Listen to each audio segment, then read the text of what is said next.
Chapter 736, The Way of the Immortal Official. The Blood Prison. Great Saint and Sin have been gone for a millennium, traveling in the human world. Time passes slowly, but for the disciples in the dojo, it seems like they were only gone for a day.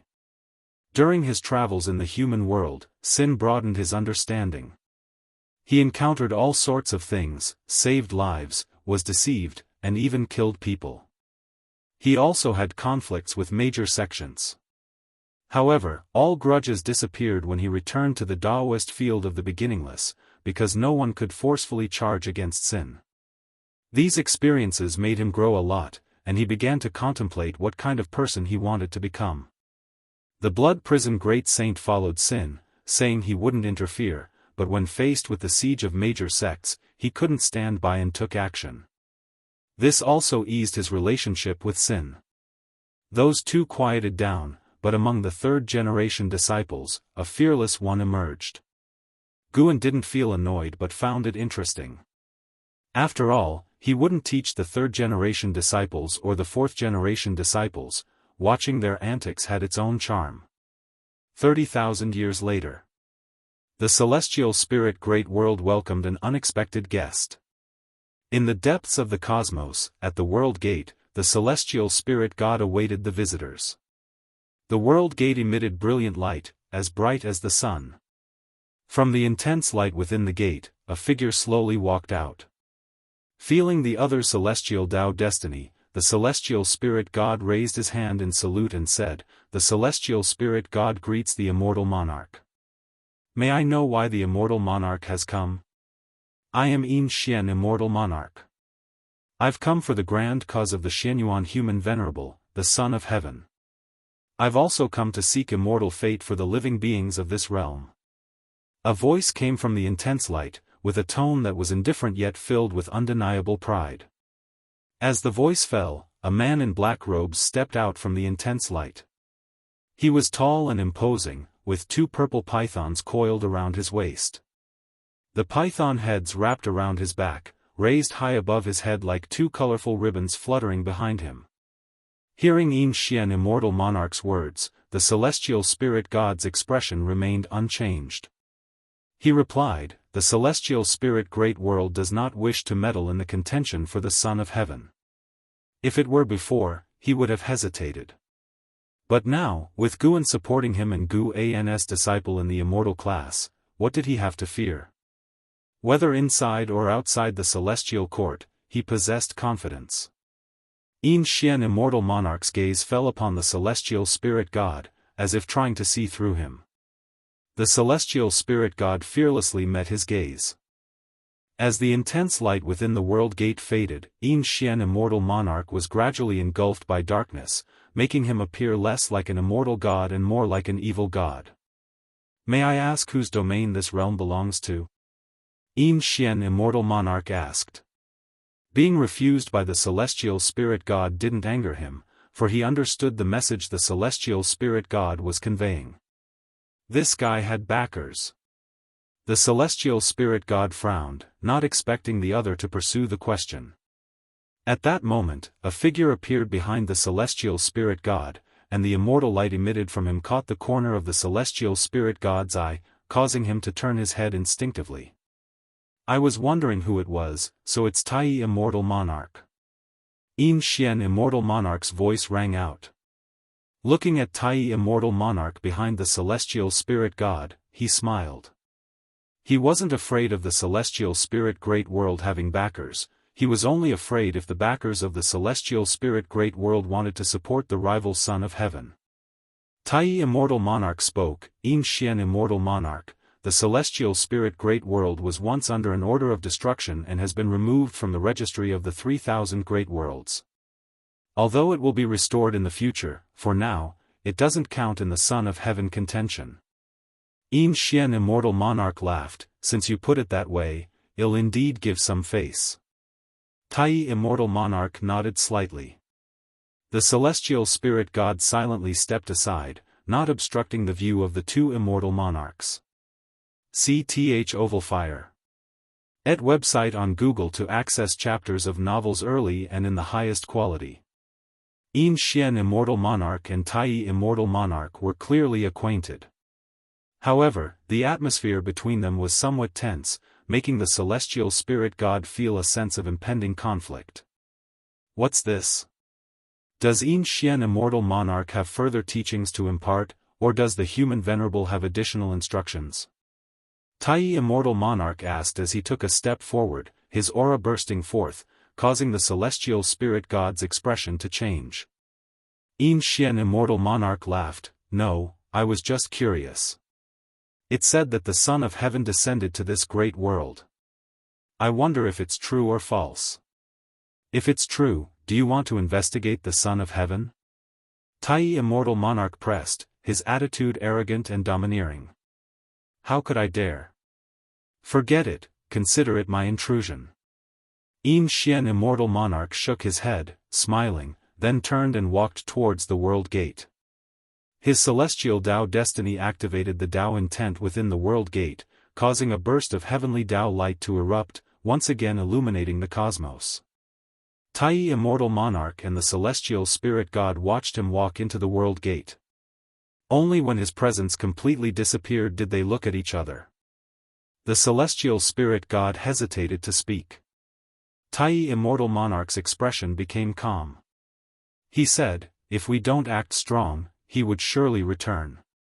Only by showing no fear of the Son of Heaven can the Son of Heaven behind him have apprehensions. After all, right now, the Son of Heaven's opponent is another Son of Heaven, we cannot afford internal conflicts." The celestial spirit god found this reasonable and stopped asking questions. Tai Immortal Monarch turned and left, leaving behind a parting remark, "More immortal gods will descend to the lower realm. Be prepared." Before his words completely faded, Tai Immortal Monarch disappeared. The celestial spirit god wasn't worried.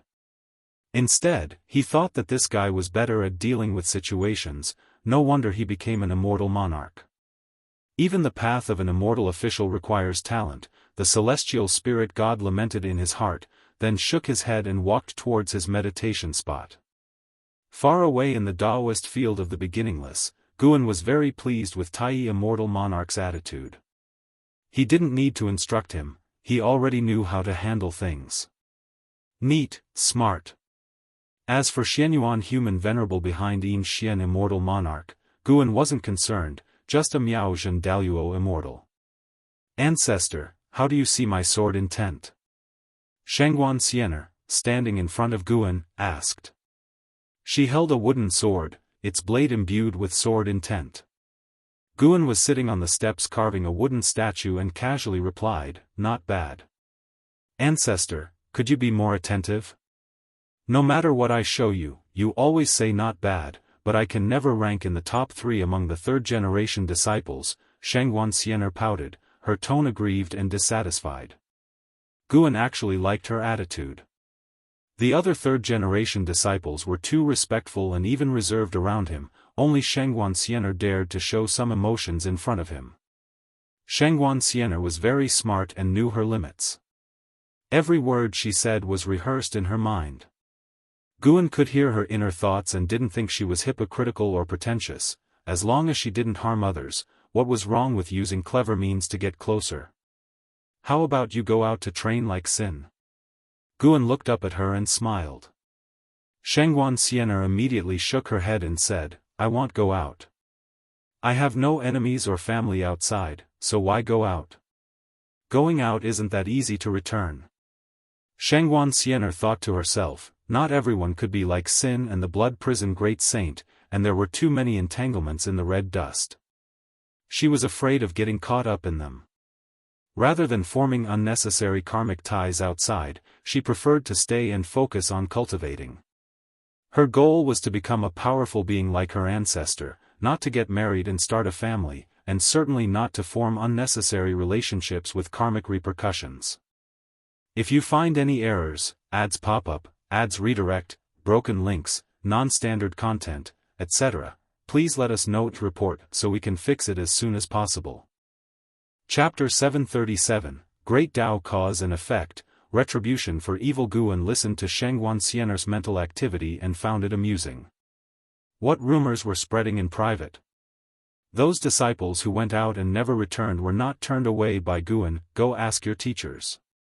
You're not qualified for me to teach you yet. Guan replied, then continued carving the wooden statue in his hand. Shangguan Xian'er widened her eyes, wanting to say something but ultimately held back. It seems my sword skills are still inadequate, not yet seen by the ancestor.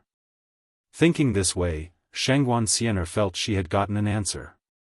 She demonstrated in front of Guan just to see how her achievements stood. Since they were lacking, she would continue to practice. At least now she had more motivation to gain sword enlightenment. Once she figured it out, Shangguan Xian'er became invigorated, her whole demeanor returning to her usual lively state. After saying a few words, she hurriedly left. Guan's lips curved upwards as he continued to carve the wooden statue. Over the long years, he had many hobbies, and those he persisted in, he integrated into his cultivation practices. Like the wooden figure in his hand now, which seemed ordinary but contained profound mysteries. He wanted to turn these figures into a powerful combat force. The number he had stored was already considerable, though his cultivation realm was still insufficient. After Shangguan Xian'er left, no one else came to disturb Guan. Until dusk, Shenzhen, who was meditating in front of the artifact refining cauldron, opened her eyes. She looked at Guan, who was admiring the wooden figure in his hand, and said, Guan, I saw someone who is inexplicably directed by karma to rescue her. After hearing this, Guan looked at her and asked, who is it? While speaking, he followed Shenzhen's karma, and what he saw and heard made his heart a little excited. Finally found her. It's a woman, meditating in the dark. That darkness. I can't describe, it's very oppressive. Shenzhen took a deep breath and said seriously. Guan stood up, putting the wooden figure into his chest pocket. He looked at Shenzhen and asked, do you want to go take a look? SAR the Novel Fire, net website on Google to access chapters of novels early and in the highest quality. Shenzhen, after hearing this, didn't immediately agree but hesitated and asked, would it be dangerous? Am I being manipulated by some powerful entity to draw you in? After comprehending the Tao for millions of years, although she didn't practice Qi absorption cultivation much, her enlightenment period was the longest.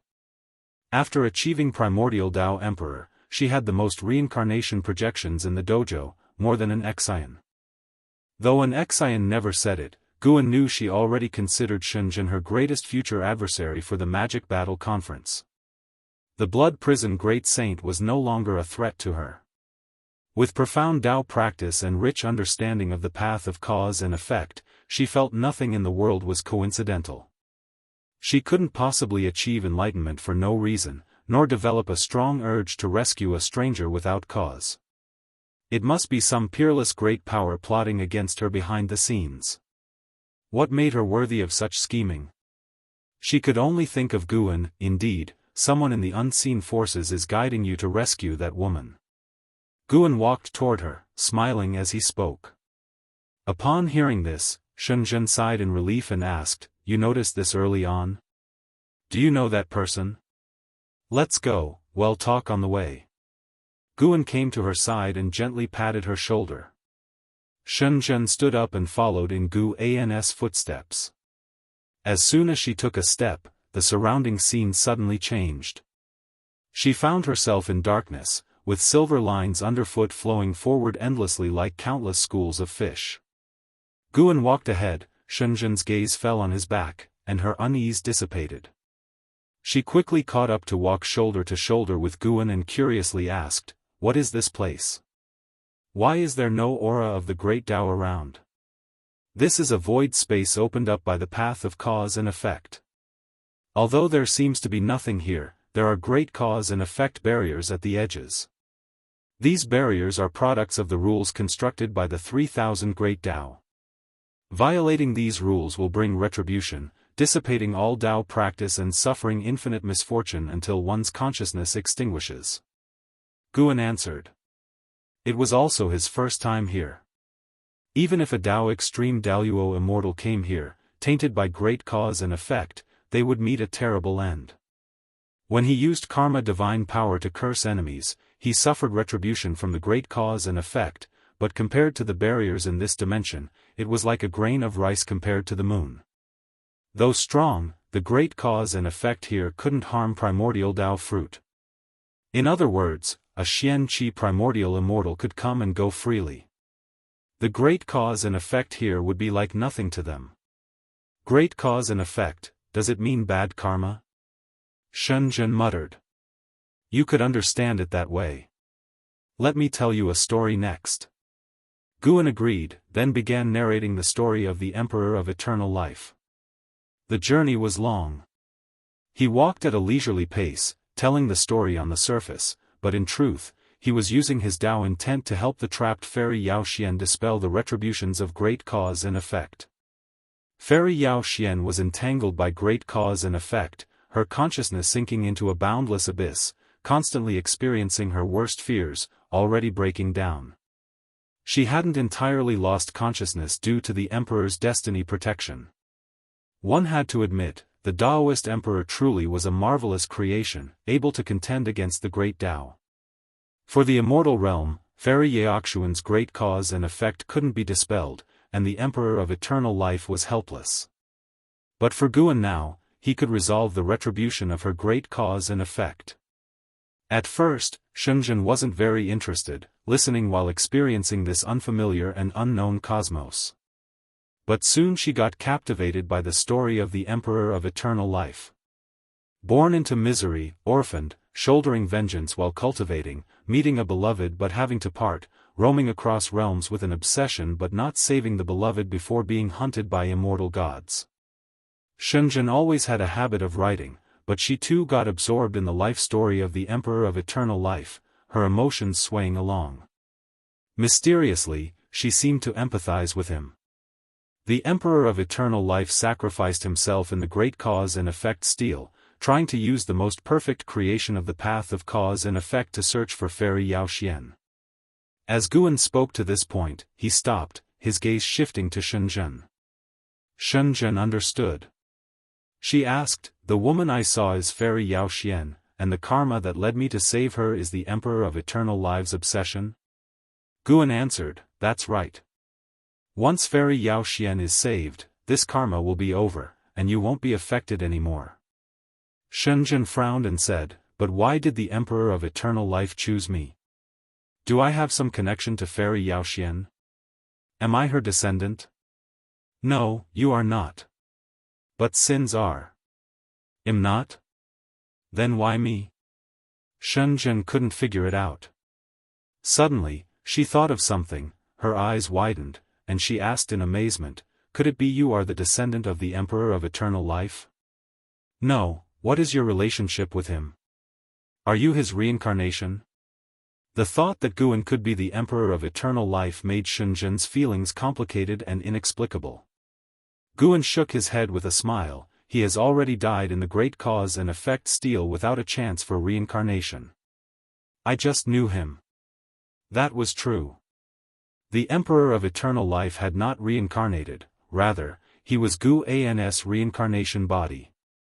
If you find any errors, ads pop up, ads redirect, broken links, non-standard content, etc., please let us know to report so we can fix it as soon as possible. Chapter 738, Exile Realm. Upon hearing that Guan was not the reincarnation of the Emperor of Eternal Life, Shenzhen couldn't help but breathe a sigh of relief.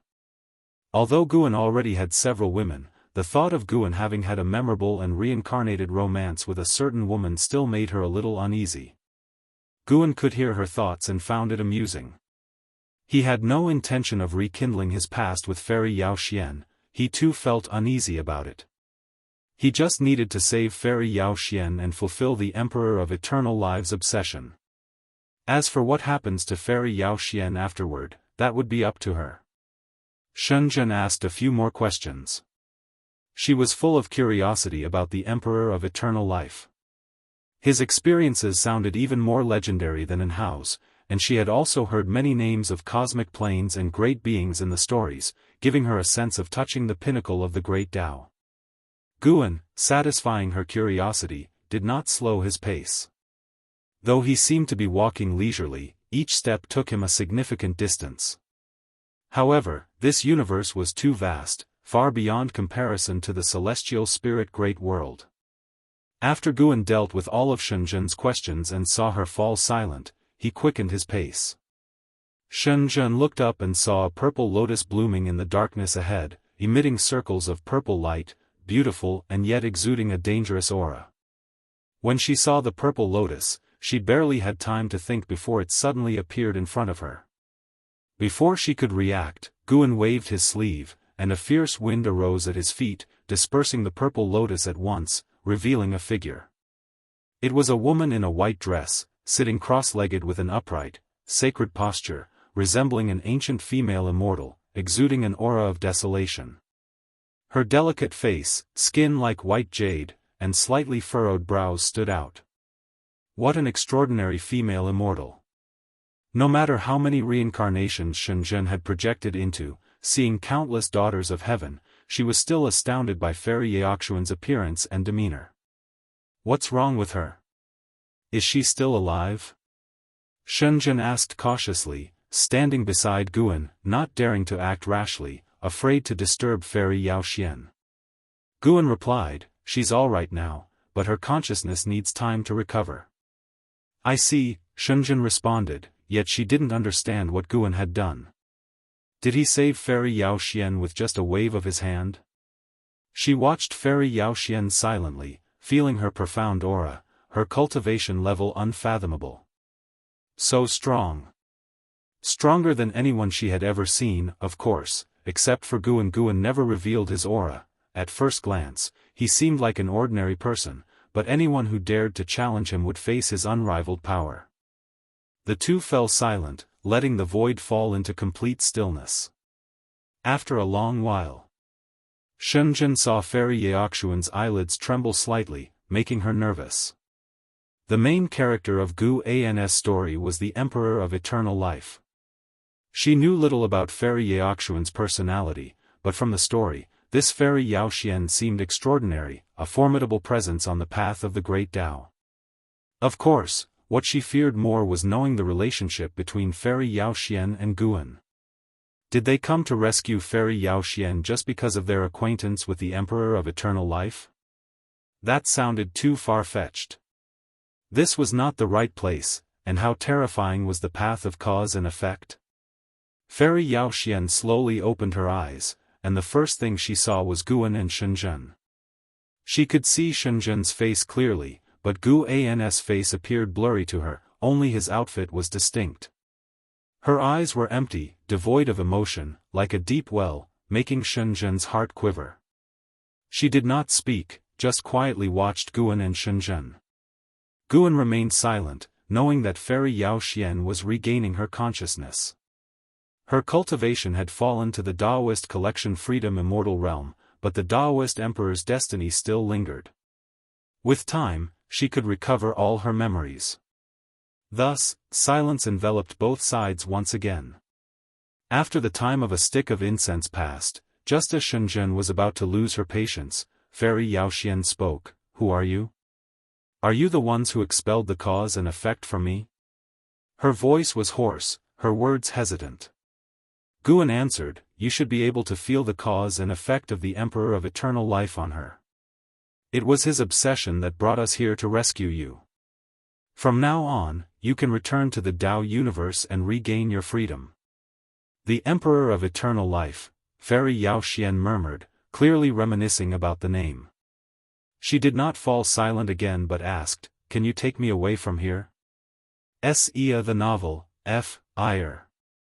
Enter website on Google to access chapters of novels early and in the highest quality. Guan smiled, "We managed to come here, so naturally we can leave. But before we go, we can help you resolve some potential troubles." He turned around, looking into the depths of the universe, and said, "Show yourself, product of the evil intent of the path of cause and effect." Upon hearing this, Shenzhen quickly turned around to look, but no matter where she looked, she could not see any sign of life. Fairy Yaoxian also looked up, her gaze directed towards one spot, her eyes growing colder. "Who are you to come to the exile realm?" A cold voice echoed, and with it, a pair of enormous eyes opened in the darkness, overlooking Guan and the others. Shenzhen, feeling those eyes on her, felt extremely uncomfortable, as if she was experiencing the utmost malice. Product of evil intent? Not a living being? Shenzhen asked in a low voice. Yes, the path of cause and effect is the result of all beings defying the Tao rules. These actions carry various evil intents, and when the path of cause and effect gathers these evil intents together, it gives birth to it. It is part of the path of cause and effect. The more evil intent it encounters, the stronger it becomes. It wants to reach the Tao universe to absorb the evil intents of all beings. But it is bound by the path of cause and effect and cannot find the Tao universe. It can only sense that far away there is the evil intent it desires, so Fairy Yao Xian became its hope. If we leave directly, it will attach itself to Fairy Yao Xian. Guan introduced the origin of the mysterious giant eyes, his explanation making those eyes narrow in malice. Shenzhen shuddered at the thought. If such an existence were brought to the 3,000 great worlds, wouldn't it cause a disaster? She asked no more questions, warily watching the mysterious giant eyes ahead. You can see through my origins. Since that's the case, what do you plan to do with me? The cold voice sounded again, filled with apprehension and unwillingness. It did not want to give up on Fairy Yao Xian as its hope. Fairy Yao Xian was trapped here, and so was it. Staying here, it could not find the meaning of its existence, and the images brought by those evil intents made it yearn for the human world. Fellow Daoist, if you continue to watch the show, I may have to ruin your plans. Guan's words shocked both the mysterious giant eyes and Shenzhen. There were other people? The mysterious giant eyes shifted rapidly, seemingly trying to locate the person's position. If you find any errors, ads pop up, ads redirect, broken links, non-standard content, etc., please let us know to report so we can fix it as soon as possible. Chapter 739, Xuanqiong Saint Mother. Shenzhen searched everywhere but could not find the presence of any other entities. Fairy Yao Xian frowned deeply, she hadn't expected that more than one presence was watching her secretly. Guan, on the contrary, remained calm, waiting for the other party to appear. A burst of intense light erupted from the depths of the void across from the mysterious giant eye, startling Shenzhen to turn around and see. Fairy Yao Xian also stood up and turned to look. The radiant light blossomed, illuminating half the cosmic void. Within that light, a figure slowly stepped out. From the figure's shape, it was a woman with an elegant posture and an extraordinary aura. She seemed like an ancient giant deity descending, towering over countless miles, larger than any mountain Shenzhen had ever seen, making her widen her eyes involuntarily. I didn't expect fellow Daoists to see through my concealment technique. A cold female voice echoed, accompanied by a majestic heavenly power. Heavenly Court Immortals. Guan cast a lifespan detection toward her. Xuanqiong Saint Mother, Late Stage Dao Extreme Daluo Immortal Realm 0/0/0, Xuanqiong Saint Mother. Guan noted the name, planning to inquire with Celestial Spirit God and Tai Immortal Monarch later. Xuanqiong Saint Mother's celestial Dao destiny was extraordinarily dense. Guan could only perceive her cultivation level and true form. She was not a human who ascended to immortality through cultivation, her true form was a tree. Guan spoke, "May I ask whom fellow Daoist seeks? This woman is not my aim. My goal is to subdue this evil entity. Could fellow Daoist grant me some convenience?" Xuanqiong Saint Mother replied, devoid of the arrogance typical of Heavenly Court Immortals. In truth, she was quite astounded. When Guan had entered with Shenzhen, she was already surprised that this person could resist the counter-forces of the path of cause and effect. Now, face to face, she couldn't discern Guan's depths, she couldn't even see his features clearly. What did it imply? Guan's Dao practice compared to hers was not lower and perhaps higher. The most terrifying thing was that this person bore no sign of celestial Dao destiny, indicating he did not belong to the heavenly court. To cultivate to this degree without reliance on the heavenly court, he was definitely not an ordinary person. Despite the countless powerful entities within the heavenly court, the vast majority of immortal gods grew to their current status due to the celestial Tao destiny. The higher the realm, the harder it is to ascend further. Talent alone can't measure it. If it's solely for this evil entity, I naturally won't interfere, so well leave first. As Guan spoke, he raised his hand and beckoned to Fairy Yao Xian, signaling her to follow. Then, he turned and left. Shenzhen followed closely, and Fairy Yao Xian didn't hesitate, catching up to their pace. May I know fellow Daoist's name? I am the Supreme Immortal of the Heavenly Court, Xuanxiong Saint Mother. Since we have met, why not forge a good bond? My dojo is in the celestial extreme 9 heavens, you are welcome to visit any time. Xuanxiong Saint Mother's voice echoed from behind, but it didn't cause Guan to stop. My name is Meng Lang, I wander the heavens without a fixed abode. If I pass by the celestial extreme 9 heavens, I will certainly visit fellow Daoist. Guan responded casually, causing Shenzhen's mouth to twitch. Xuanxiong Saint Mother said no more, watching Guan and the 2 others depart. Soon, the trio vanished into the void, while Xuanxiong Saint Mother continued toward the mysterious giant eye, the heavenly Tao light she emitted gradually enveloping the darkness. Elsewhere, Guan led the trio into the chaotic currents of the great Tao, surrounded by dazzling lights that were mesmerizing. That person is truly a heavenly court immortal? How come that evil entity didn't flee? Before we left, it was still staring blankly. Shenzhen remarked. Guan stared ahead, saying, she is indeed an immortal god. The heavenly court's destiny can't be faked. As for that evil entity, it wasn't foolish, but it couldn't escape at all. It doesn't fear immortal gods as it coexists with the path of cause and effect. That threatening? Can the immortal gods completely annihilate it? Shenzhen pressed. You heard her, she wants to subdue it, which means she's here for personal gain. Subdue it? Allowing such an evil entity to grow is not right, isn't she afraid of a catastrophe? Shenzhen suddenly felt worried, thinking of how that evil entity absorbed the malicious thoughts of all beings, becoming an extremely terrifying existence that could bring catastrophe to the 3,000 great worlds.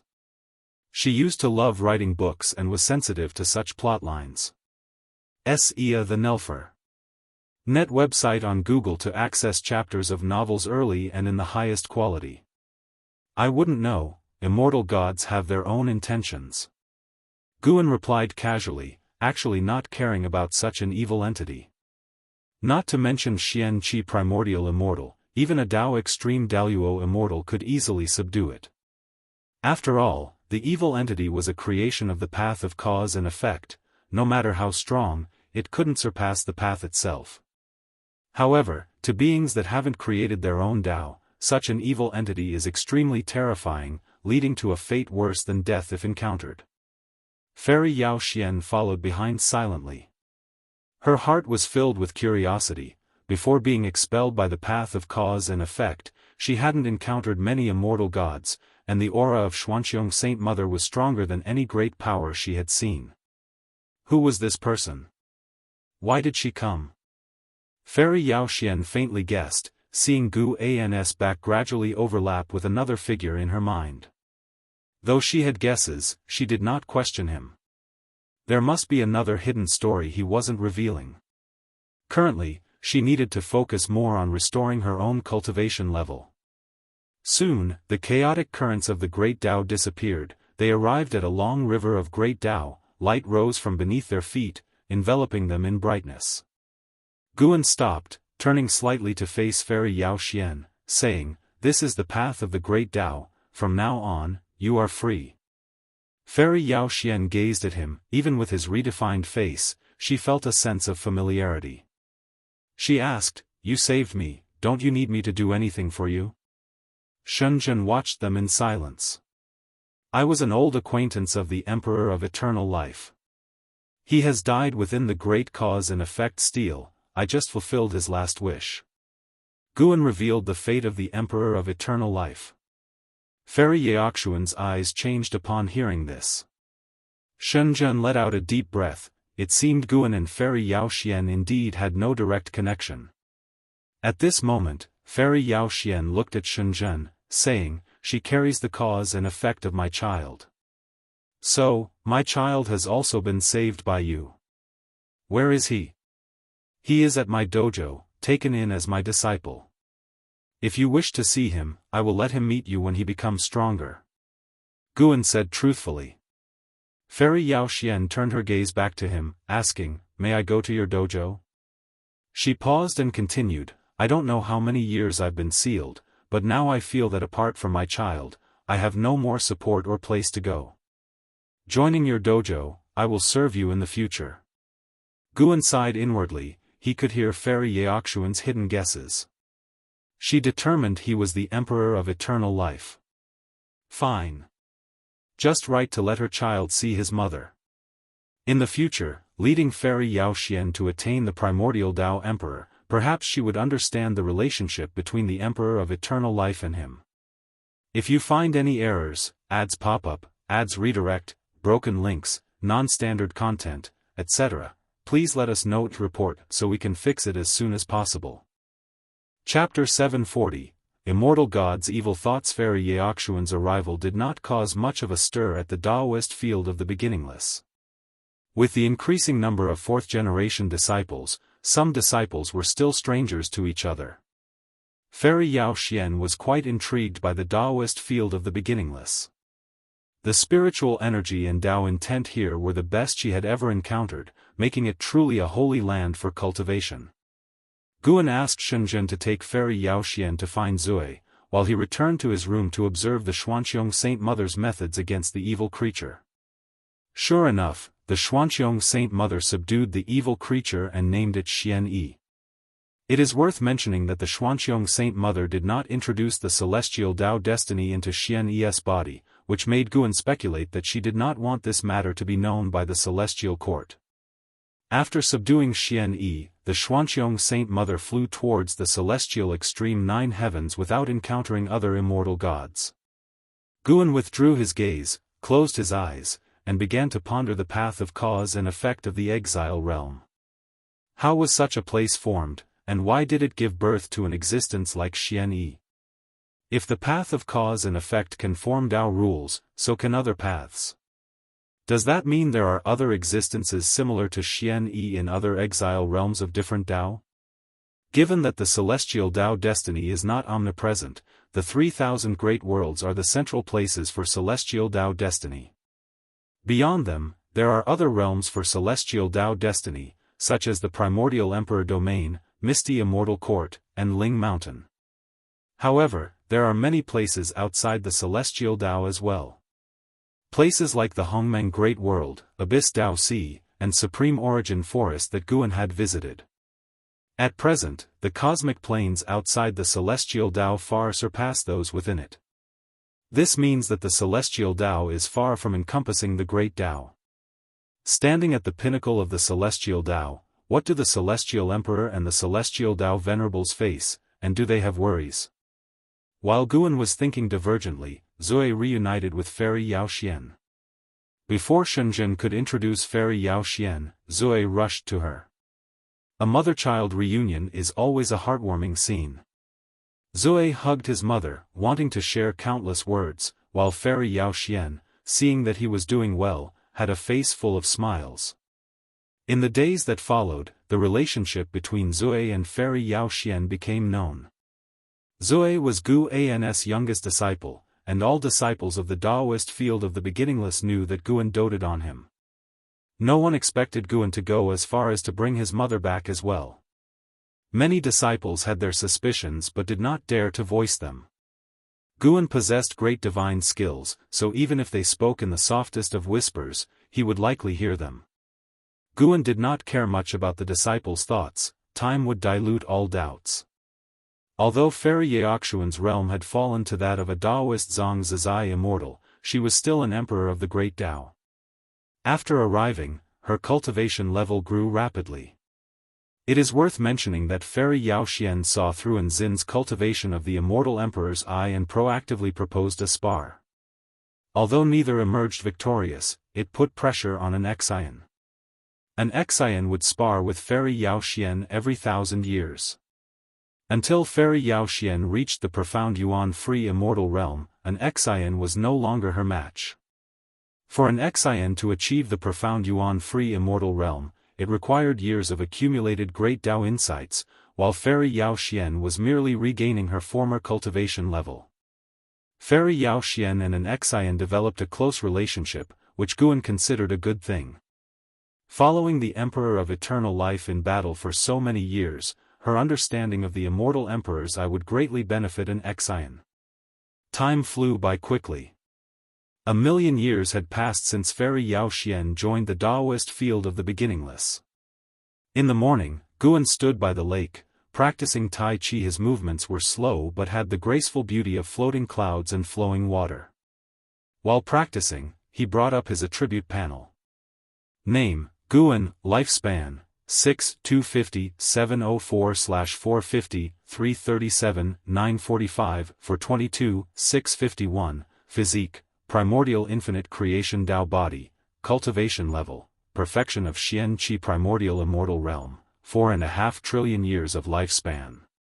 He was halfway to the trillion-year mark, but Guan felt that the next breakthrough would require more than just 1 trillion years of lifespan. Fortunately, he had no strong enemies currently. With the eternal life venerable, Yang Jian, Li Xuanmiao and other immortal gods around, he had a buffer with the celestial court, preventing enmity. Fighting and killing did not suit him, he preferred this leisurely and peaceful life, doing whatever he wanted while continuously growing stronger. For him, lifespan was like an experience bar in a game. Watching it grow assured him that he was on the right path to becoming stronger. Practicing Tai Chi was something he took interest in during his leisure time, using some fist techniques from his past life. After several rounds, this set of Tai Chi had evolved into a secret skill of the immortal Dao in his hands. Every move and stance could shake the world. Sar the novel, F. Iyer. Et website on Google to access chapters of novels early and in the highest quality. A figure emerged from the woods behind him. It was Fairy Yao Xian, dressed in a white gown, exuding grace and an enigmatic demeanor despite her cold expression. Only Guan knew that Fairy Yao Xian had yet to reveal her true character. In the Emperor of Eternal Life's memories, she was immensely combative and quite arrogant. Throughout their adventures, it was often the Emperor of Eternal Life who acted as the voice of reason. Perhaps her memories had not fully returned, or perhaps it was the sediment of years, but since arriving at the Daoist field of the beginningless, Fairy Yao Xian had behaved with great composure and the stature of a grand master.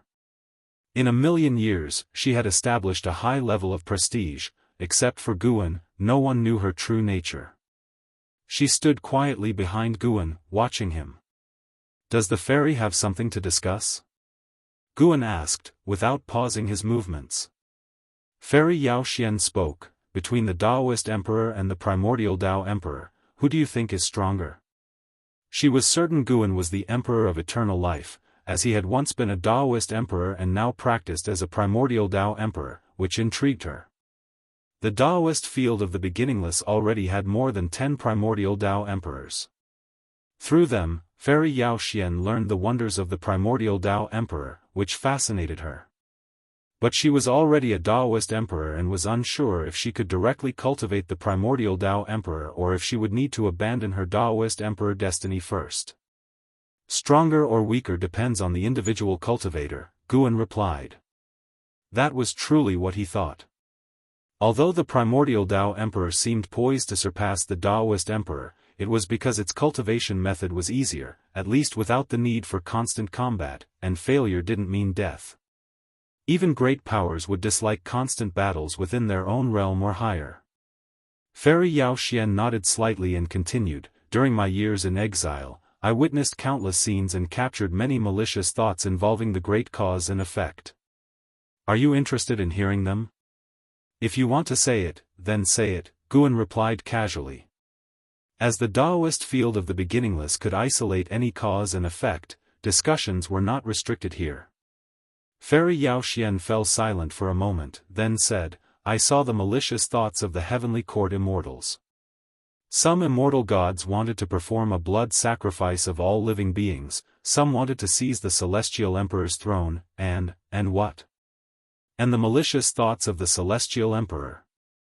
Guan paused his movements, stood straight, and turned to face her. If you find any errors, ads pop up, ads redirect, broken links, non-standard content, etc., please let us know to report so we can fix it as soon as possible. Chapter 741, Zhang Buku's Obsession, that evil intention claims to be the celestial emperor. He is weary of everything he has created and hostile towards everything he possesses. He even wants to destroy the heavenly Tao itself. Such malice makes me feel terrified even now. If this evil intention truly comes from the celestial emperor, it will be an unimaginable catastrophe. Fairy Xianxia spoke, her eyebrows furrowed, her eyes filled with worry. She had seen immortal gods and heard of myths about the celestial emperor. In the mythology of the 3,000 great worlds, the celestial emperor is a supreme existence. Some myths say the celestial emperor is the creator giant god of everything. In any myth, the celestial emperor is a top existence that cultivators can only look up to. Guan did not doubt Fairy Xianxia's words, instead, he found them plausible. The celestial emperor has been invincible for too many years, and the position of the celestial court is unshakable.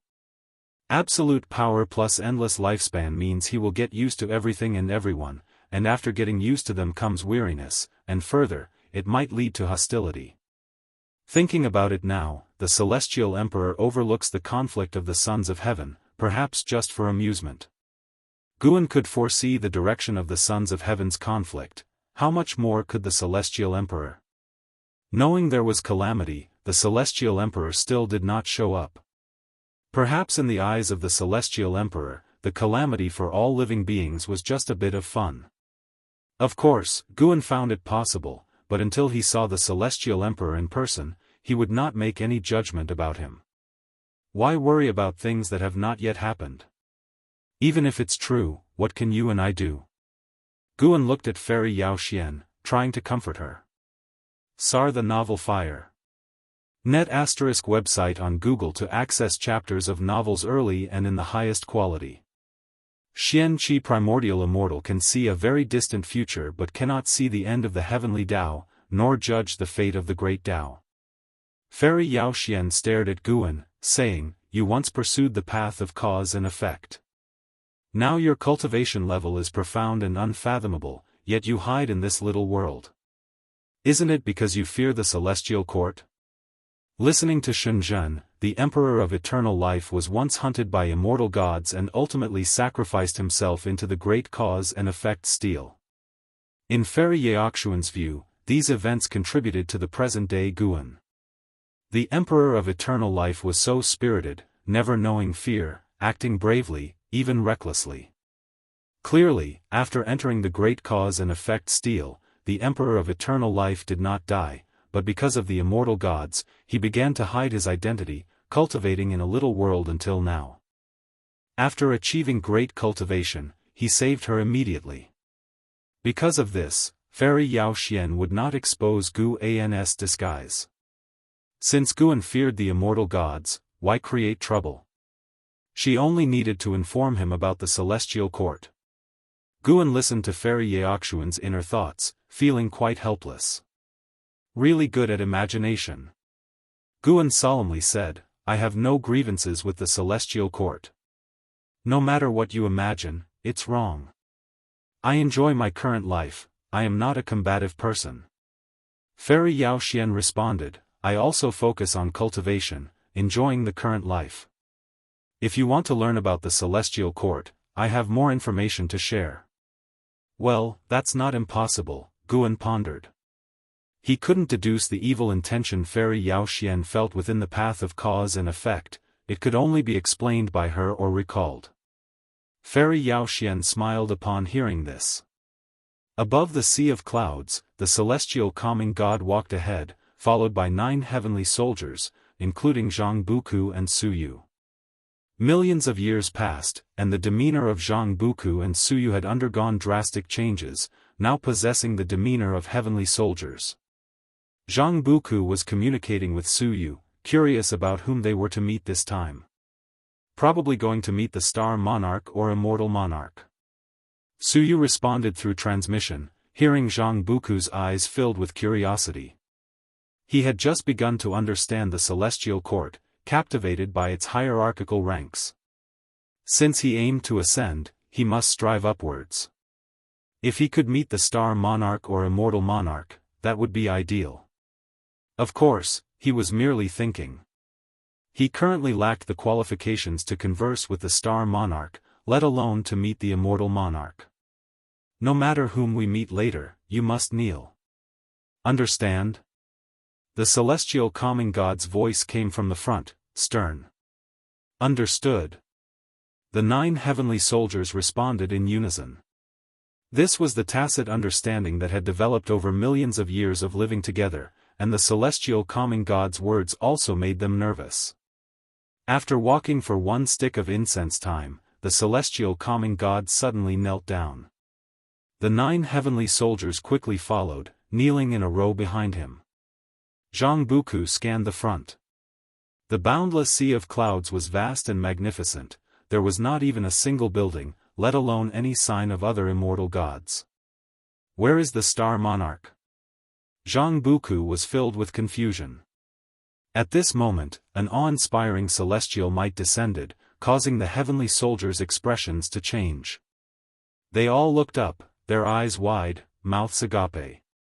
A giant golden mountain descended from the sky, bringing an overwhelming presence, smashing onto the sea of clouds, creating waves of air current. In front of this golden mountain, the 9 heavenly soldiers felt their chi blood vibrate, their hearts oppressed. Before they could think further, another golden mountain descended from the sky, followed by more golden mountains after it. Boom! Boom! Boom! The world roared, trembling continuously as the golden mountains stacked together, quickly forming a heavenly ascension stairs, leading upwards indefinitely. Even though the 9 heavenly soldiers had reached the heaven-encompassing free immortal realm, they could not see the highest point. The heavenly ascension stairs is the only road to the heavenly realm, even celestial gods are not privileged to step on it. Each stair holds immense celestial might, making it impossible to force through. Suyu's voice transmitted to Jianghu's ears. Jianghu dumbly stared at the heavenly ascension stairs, his heart shocked, his mind blank. The other 7 heavenly soldiers felt similarly. They had never seen such a breathtaking scene before, with the celestial might making their souls tremble, inducing an urge to bow. When the roar faded, Jianghu came to his senses. He saw a radiant light appear at the top of the heavenly ascension stairs, resembling a sun hanging above it. A figure slowly emerged from within, walking down the stairs. He couldn't see the true form of the figure, but his heartbeat echoed like war drums. A sudden determination arose within him. He wanted to ascend the heavenly ascension stairs. He wanted to become a true immortal god. He wanted to stand in the heavenly realm, looking down upon all heavens and myriad realms. His desire to ascend to immortality became unprecedentedly strong. The celestial calming god looked up silently, waiting for the immortal god to come down. The mysterious immortal god did not walk fast. As he passed more stairs, his form became immense, like the creator giant god from outer heaven descending to the human world, bringing immense pressure to the 9 heavenly soldiers. I am Xian Immortal Monarch. Are you the celestial calming god? A cold voice descended from the sky. Hearing this, the celestial calming god quickly responded, I am the celestial calming god. What does the immortal monarch command? His body was taut, seemingly not expecting to meet an immortal monarch. If you find any errors, ads pop up, ads redirect, broken links, non-standard content, etc., please let us know to report so we can fix it as soon as possible. Chapter 742, Lord of the Human Race Xian Immortal Monarch. Zhang Buku's heart tightened. The newcomer was an immortal god a step higher than a star monarch, which made him very nervous. As the other party continued to descend, the oppressive feeling he felt rapidly grew stronger. Now, he could not even lift his head, let alone glimpse Yin Xian immortal monarch's figure. How powerful was this? Zhang Buku could not imagine. Even though he was already considered knowledgeable and experienced, he was still shocked by Yin Xian immortal monarch's overwhelming heavenly might. He could not help but wonder, compared to the mysterious great power that once suppressed their entire celestial army on the path of the great Tao, which one was stronger? Yin Xian immortal monarch looked down at the celestial gods and heavenly soldiers below, expressionless, quite different from when facing Tai immortal monarch. After a long while, Yin Xian immortal monarch finally stopped his steps, still standing on the heavenly ascension stairs, far above the ground, like an unshakable giant mountain. Heavenly calming god, Huang Feng immortal monarch should have explained everything to you. Yin Xian immortal monarch's voice sounded, with a majestic tone. Heavenly calming god looked up and replied, he has explained it. We will do our best to support the human venerable. Human venerable? Zhang Buku was secretly curious. The human venerable should be one of the sons of heaven. Yin Xian immortal monarch waved his hand, and a golden light descended from the sky, falling in front of the heavenly calming god. As the golden light dissipated, a golden pill the size of a pigeon egg appeared. Keep this pill safe. When the contest of the celestial sons begins, you will charge at the forefront. This pill will be your reliance. Yin Xian immortal monarch spoke again. The heavenly calming god seemed to know the origin of the pill and didn't ask further. After receiving the golden pill, he immediately saluted Yin Xian immortal monarch. Yin Xian immortal monarch said no more and turned to ascend. Respectfully seeing off the immortal monarch. The heavenly calming god shouted loudly, followed by 9 heavenly soldiers. Their voices resounded through the sky. Yin Xian immortal monarch's footsteps on the heavenly ascension stairs were very heavy, like rolling thunder, louder than when he came. Vaguely, Zhang Buku seemed to hear countless celestial gods shouting, shaking his mind. Only when Yin Xian immortal monarch disappeared at the end of the heavenly ascension stairs, and the heavenly might dissipated, did Zhang Buku dare to look up. Under his gaze, the heavenly ascension stairs gradually became transparent, disappearing like a mirage. The heavenly calming god stood up, and the heavenly soldiers breathed a sigh of relief and stood up one after another. God Lord, is that human venerable the son of heaven we are to support? What is the immortal monarch's cultivation level? Such terrifying aura, I was tense all over just now and didn't dare move. Are we to charge forward? Is this good or bad? Of course, it is good. We have the celestial court's destiny, immortal and indestructible. What's there to fear? This is our opportunity to earn merit. The heavenly soldiers asked in a flurry. They were smart, not asking about the golden pill. The heavenly calming god looked at them and said calmly, it is indeed an opportunity to earn merit. We are serving the human venerable. The human venerable once trained in the 3,000 great worlds and was once the lord of the human race in one of the great worlds. He has a heart of compassion for all living beings. Only with him becoming the celestial emperor can the heavenly Tao continue on the right path. So, the upcoming celestial sons contest is not just for our benefit but for the future of the heavenly Tao. Do you understand?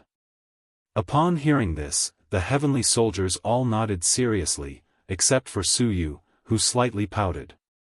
The heavenly calming god then walked back to their original path, followed closely by the 9 heavenly soldiers. Far away in the Daoist field of the beginningless, Guan was watching them. He was very concerned about this junior, Zhang Buku. Of course, this was also because Zhang Buku constantly thought about him. If Zhang Buku had long forgotten him, he wouldn't be paying so much attention. Zhang Buku's experience was just a microcosm. In the 3,000 great worlds, the movement of celestial gods was frequent, with star monarchs and immortal monarchs descending to the lower realm continuously, rapidly boosting the celestial Tao destiny of the 3,000 great worlds. The celestial Tao destiny not only enhanced nature's spiritual energy but also helped cultivators of immortality to cultivate better. The beings of the 3,000 great worlds were unaware of the celestial god's struggle, thinking that their respective worlds were welcoming an unprecedented golden age. S.E.A. the novel, F. Iyer. Enter website on Google to access chapters of novels early and in the highest quality. The celestial spirit great world was also within the 3,000 great worlds. Its celestial Tao destiny was also on the rise, and the human world continuously produced talented individuals, which did not affect the 9-spirit continent. Guan withdrew his gaze and then looked at the mountains, wherein Zizai and Zui were suspended in the air. The two seemed motionless but had already entered the domain created by Guan, engaging in combat. And Zizai had diligently cultivated the myriad supreme palm and had achieved some accomplishments. Guan had not passed this palm technique to anyone else. Different disciples would cultivate different Daoist techniques, and it wasn't necessary to pass everything to one person. Compared to Zizai, Zui's mastery of divine skills was more extensive. To be precise, Zui had no weaknesses in any area, which was why no single divine skill stood out prominently. Even so, Zui was forcefully pressing Zizai in combat. Guan was pondering whether to guide Zui in cultivating the immortal Emperor's eye, as it would be inheriting the legacy of the Emperor of Eternal Life. The immortal Emperor's eye could be directly transplanted, but Guan did not want to do that. He could only guide Zui to cultivate it and see if Zui had the destiny for it. An hour later, Zui and Zizai opened their eyes at the same time, both panting heavily. Zizai's face was quite unsightly. He didn't expect that his proud myriad supreme palm could do nothing against Zui. Zui was also shocked, not expecting a third-generation disciple to be so powerful. Zizai, you are really formidable. Someday you might surpass some second-generation disciples. Zui sincerely sighed. Since he had gone out with the blood prison great saint to train for 1,000 years, he was no longer so arrogant and had learned some worldly manners. He had to encourage his junior. Zizai forced a smile and said, "I'm not that great." The two exchanged pleasantries and then flew towards Guan. "Zui, you can go back now. I need to teach Zizai alone," Guan said. Hearing this, Zui was stunned for a moment and then left with a salute. Zizai looked at Guan with a face full of guilt. Although Zui was his senior uncle, Zui had joined the dojo later than him.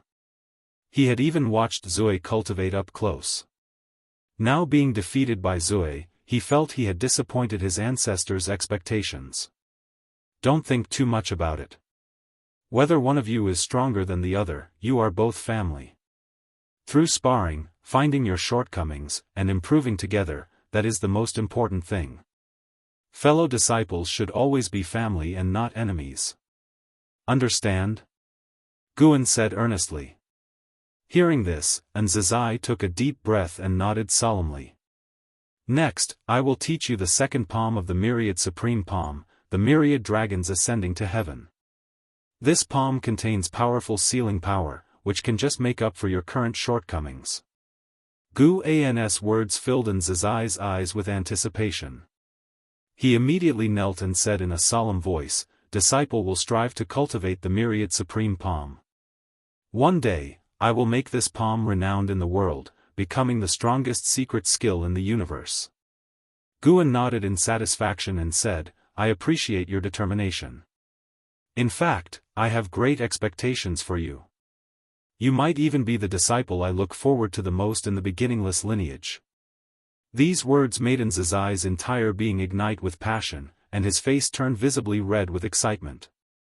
If you find any errors, ads pop up, ads redirect, broken links, non-standard content, etc., please let us know to report so we can fix it as soon as possible. Chapter 743, Mo Luo Clan, Chaos of Immortals and Demons. In the dark depths of the universe, bolts of lightning appeared out of thin air, entwining and spreading. Faintly, a colossal entity was advancing, accompanied by lightning. The massive scales that resembled mountains reflected a cold, icy light. On the other end of the universe, countless meteorites gathered into a meteorite belt. Zhu Shi and a dozen cultivators stood on one of the meteorites, looking into the depths of the void, all frowning. What is that? The aura is so terrifying, it must have at least reached the level of a heaven-encompassing free immortal realm. It seems to be tearing apart the universe. Could it be that the battle for the Son of Heaven is about to start? The cultivators around Zhu Shi whispered to each other, all very tense. Since the unification of the Taiwei Great World, the Holy Court's main focus had been preparing for the battle, anticipating the inevitable struggle for the Son of Heaven. Today, they suddenly sensed an uninvited guest arriving in the Taiwei Great World, so they came to observe the situation. The Taiwei Great World also had immortal gods guarding it. As long as those immortal gods were not disturbed, it meant that the Taiwei Great World had not faced an apocalyptic disaster. What they needed to do was to prepare countermeasures in advance. Zhu Shi stared intently at the giant entity at the end of the void, wondering why its aura seemed somewhat familiar to her. There was one person, however, who saw through the origin and identity of this colossal entity. Guan. 70,000 years had passed since Guan taught in Zizai the second palm of the myriad supreme palm. Today, he was wandering through a city in the Taizong dynasty when he suddenly sensed that mysterious creatures were continuously invading the 3,000 great worlds, so he looked up. This demon and the demon god body have similar blood and flesh aura. Mo Luo clan. Mo Luo Qilin, Sar the Novel Fire, any *T website on Google to access chapters of novels early and in the highest quality. Guan looked at the mysterious demonic creature infiltrating the Taiwei Great World and quickly calculated its cause and effect. The Mo Luo clan comes from the edge of the Great Tao and is somewhat causally linked to chaos evil demons. There are countless forms within the Mo Luo clan. The demon god bodies crafted by the immortal gods are derived from the flesh and blood of the Mo Luo clan. And now, the mysterious creatures invading the 3,000 great worlds also come from the Mo Luo clan, known as Mo Luo Qilin. These Mo Luo Qilin are all bound by invisible heavenly Tao lock chains. Their purpose is to station themselves within the great thousand worlds. From a macro perspective, Guan saw that not all great thousand worlds had Mo Luo Qilin, only half of them did. It appeared that this was a tactic of a certain Son of Heaven, deploying forces in advance. Guan deduced that the Son of Heaven manipulating the Mo Luo Qilin was the great immortal divine Yuan. The great immortal divine Yuan relied on the combined forces of the Mo Luo clan and the native cultivators of the great world, while Xianyuan human venerable depended more on the heavenly soldiers and generals. In the future, when the two sides clashed, it would bring chaos between immortals and demons to the 3,000 great worlds. Guan quickly halted his deductions, wanting to leave some suspense for the future. Although the celestial spirit great world was not under the call of the sons of heaven, it was also part of the 3,000 great worlds and could not avoid catastrophe. At that time, the various sects would have to resist invaders from other great worlds and even face the havoc caused by demonic creatures and heavenly soldiers. At that time, Guan would also send out his Wuxia disciples for training. Mere secluded cultivation was not enough. Even for Guan, having undergone numerous lifespan reincarnations, he had accumulated battle experience unimaginable to ordinary people. Then, Guan withdrew his gaze and continued to walk down the streets of the human world. This city in the human world had cultivators, with the highest realm reaching the nascent soul realm, but it was still mostly inhabited by mortals. The streets were lined with various vendors, and it was the flower season, with numerous petals floating in the air, mingling with a special fragrance that was refreshing and delightful. As he walked, Guan noticed a group of children chasing and beating a small black dog.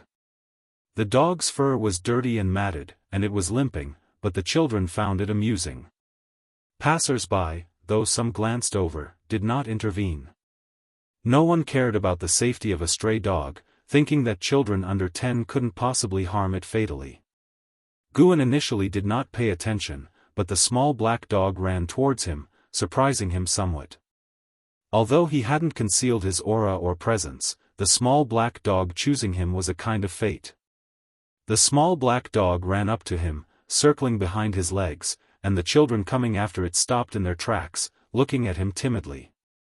Guan's clean and elegant attire made him look unlike a common person, so the children naturally didn't dare offend him. The older children exchanged glances, then turned and ran, with the other children quickly following suit. Whimpering, the small black dog leaned against Guan's boot, whimpering pitifully. Guan glanced at it and then continued walking. The small black dog stayed in place for a moment, then limped to follow Guan. Guan didn't pay it any mind and continued his stroll. By dusk, he left the city, and the small black dog still followed, though it looked extremely exhausted, stumbling as it walked. After leaving the city, Guan entered the woods, and the distance between him and the small black dog gradually increased. Unknown time passed, and the small black dog finally couldn't hold on, collapsing on the ground, its eyelids growing heavy. It struggled to open and close its eyes. Seeing Guan squatting before it, an unusual light flickered in its eyes. "Since you have such perseverance, I will help you shed your mortal form. But I hope you do not become what you now fear and despise." Guan's voice reached the small black dog's ears. Though it was ignorant, these words etched deeply into its heart. Drowsiness surged like a tide, quickly dragging its consciousness into darkness. Night fell. Guan returned to his courtyard. Shenzhen, unusually, was not meditating before the artifact refining cauldron but lay on the rocking chair where Guan usually lounged, reading a book. Seeing Guan return, she glanced at him and asked, "You seem to be in a good mood?" I did a good deed today, saved a little dog," Guan said with a smile, but these words made Shenzhen feel awkward. With his immense cultivation level, capable of saving all living beings in an instant, now simply saving a dog could make him so happy. Shenzhen always felt she understood Guan well, but sometimes she felt she didn't understand him at all. Perhaps her Dao practice was still insufficient, or maybe something more profound happened during the process of saving the dog. Guan ignored her and went straight into the room. The moon set and the sun rose, day after day. The Daoist field of the beginningless remained untroubled by worldly affairs. A year outside was like a day inside. Another 1,000,000 years passed. On this day, after picking medicinal herbs, Guan returned to the Daoist field of the beginningless. Midway up the mountain, he saw fourth-generation disciples gathered together, discussing the affairs of the world. They talked about a great demon that had unified half of the human world, a demon calling itself the Demon Emperor with a grand following, unsettling the 9 sects of the human world. It was said that the 9 sects were debating whether to eliminate this demon. This demon had not committed any evil deeds, but the gathered power of the demon race under it posed a significant threat. If you find any errors, ads pop up, ads redirect, broken links, non-standard content, etc., please let us know to report so we can fix it as soon as possible.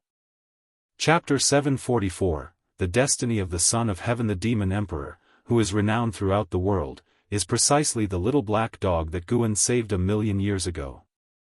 He conducts himself with integrity, never bullying the weak, nor harming the human race, so his reputation is excellent. Not only does the demon race respect him, but many human race cultivators also admire him. Thus, the 9 major sects don't dare to act rashly, they must have a legitimate reason. All 9 sects of the world adhere to the righteous Tao. Acting in the name of the righteous Tao requires a justification, especially for matters like waging war and taking lives, which must have an unavoidable reason. SEA the novel _fire. Et website on Google to access chapters of novels early and in the highest quality. Guan listened to the disciples' discussions and already foresaw the fate of the Demon Emperor.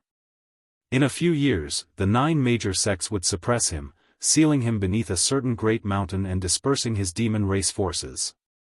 However, this would also sow the seeds of a future great war between the demon race and the human race in the celestial spirit great world.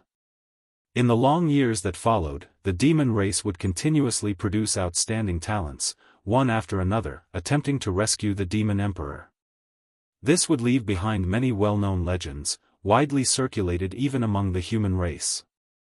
Although the demon emperor's future would be bitter, this had nothing to do with Guan. A mere acquaintance was not enough for Guan to consider him as one of his own. If he were to intervene again, it would be unfair to all living beings in the world. Guan allowed himself to have selfish intentions, but these intentions could not be misused. In fact, whenever he encountered people or events he couldn't tolerate during his travels, he would intervene. He wasn't the kind of great power who stayed aloof from matters that didn't concern him. As long as it didn't affect the destiny of a place, he would help those in suffering, whether humans or demons. Guan continued forward without disturbing the disciples. He walked up the mountain and returned to his courtyard. An Xian was rarely there, discussing the path of cause and effect with Shenzhen.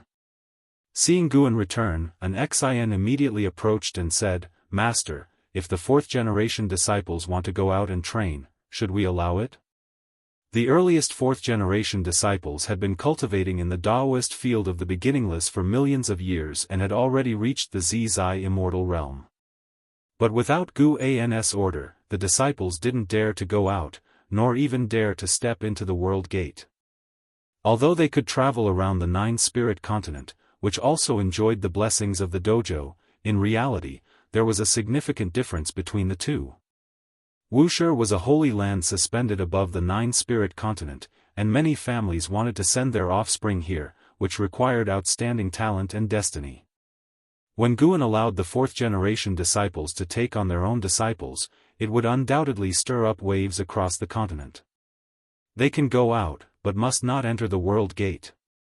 They must return within 10,000 years. If they start a family or fail to return on time, they won't be able to come back. Moreover, if they commit many evil deeds, Wuxia will cleanse the sect, whether they return or not. Guan casually replied. Every choice had its gains and losses. Wuxiaji disciples had already enjoyed privileges beyond the reach of the masses and couldn't have it all. He did this to give Wuxia disciples an opportunity to return to secular life. Going out to train for 10,000 years and seeing enough of the red dust, they could come back with a firmer will to pursue the Tao. An Xian nodded slightly upon hearing this. Master, actually, I'm thinking about whether to guide the disciples to open up their own worlds. This way, they won't need to go out and can experience the red dust in their own worlds. An Xian asked hesitantly. Zizai immortals were not yet capable of creating real worlds, but at least it served as a goal. Guan answered, no need to guide them. They don't need hope. Pursuing immortal cultivation and seeking the Tao is a process of self-exploration. Their choices are theirs to bear. You must not become entangled in cause and effect. An Xian found this reasonable and gave up the idea. She had no other questions, saluted Guan, and continued her discussion with Shenzhen. Guan did not disturb them nor was he interested in listening. He returned to his room to read. During his recent trip to the human world, he had acquired several intriguing books, which he planned to savor overnight. In the brilliant starry sky, floating islands adorned with 7-colored clouds were surrounded by manifesting destiny, turning into dragons that soared continuously. This was the misty immortal court. Jianghu stood on a roof ridge wearing a white robe with gold embroidery, overlooking the grand vista of the misty immortal court. His brows were slightly furrowed, his eyes complex. Millions of years had passed, and Jianghu's momentum was even more imposing. Strands of chi force coiled around him, displaying the demeanor of the Son of Heaven perfectly. Who am I exactly? Jianghu muttered to himself. He had already recalled memories of his past life as Hao, and his entire life floated within his mind, making him all the more grateful to Guan. Now, though far from the celestial spirit great world and carrying a mission, he couldn't easily return to repay his debt. Hence, he thought more about himself. He realized that Hao was just one identity from his many past lives, with larger hidden connections of cause and effect, and a terrifying power deeply embedded within him. He looked up, his gaze seemingly piercing through the top of the universe. A figure appeared beside him, a white-haired elder in a yellow robe, tall and straight, standing beside him with equal momentum. "Master, I seem to have found my destiny." Tianhao spoke softly, his gaze fixed upwards. The elder stroked his beard and smiled. "Your destiny is for you to find, but many things can't just be thought about, you need to see them for yourself." Tianhao glanced at him and asked, "Can I go to the celestial court now? If you truly face punishment, I doubt even your sheer luck will let you escape Kengshan's scrutiny." "What do you think?" the elder replied with a cheerful smile. Upon hearing this, a subtle change occurred in Tianhao's eyes. He fell into an inner struggle. Now that the contest for the Son of Heaven is about to begin, though the misty immortal court is not within the 3,000 great worlds, it would still be implicated. "You should leave.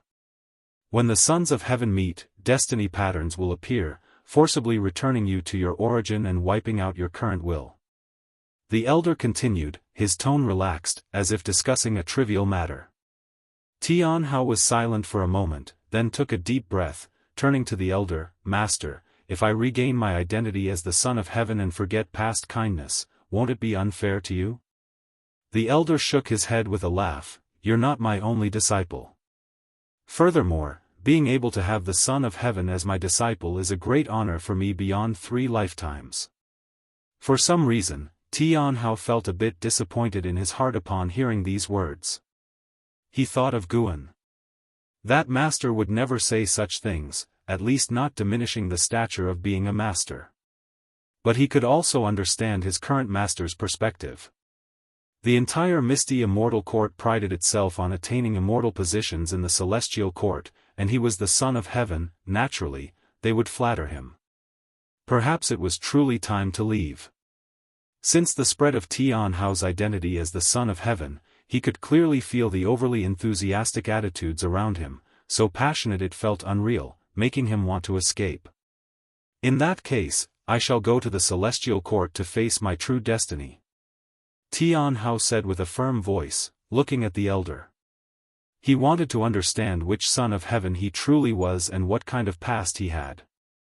"If you find any errors, ads pop up, ads redirect, broken links, non-standard content, etc., please let us know to report so we can fix it as soon as possible." Chapter 745, Lifespan of 10 quadrillion years, Profound Abyss. Ancient tree. The struggle of the Son of Heaven draws closer to the 3,000 great worlds, and for all living beings, the most apparent sign is the increase in mythical stories. Immortal gods are no longer just ethereal legends. In each great thousand world beyond the heavens, grand opportunities continuously appear, bringing boundless hope to the cultivators of the 3,000 great worlds. The immortal gods' concept of time differs from that of mortal spirits. Even in the preparation stage, millions of years do not seem long. Time flies by. Millions of years turn a page in the giant book of time. More and more immortal gods begin to descend into the 3,000 great worlds. The world of the celestial spirit great world starts to become turbulent, not because of the struggle for the Son of Heaven, but due to the 9 major sects suppressing the demon emperor, causing upheaval in the demon race.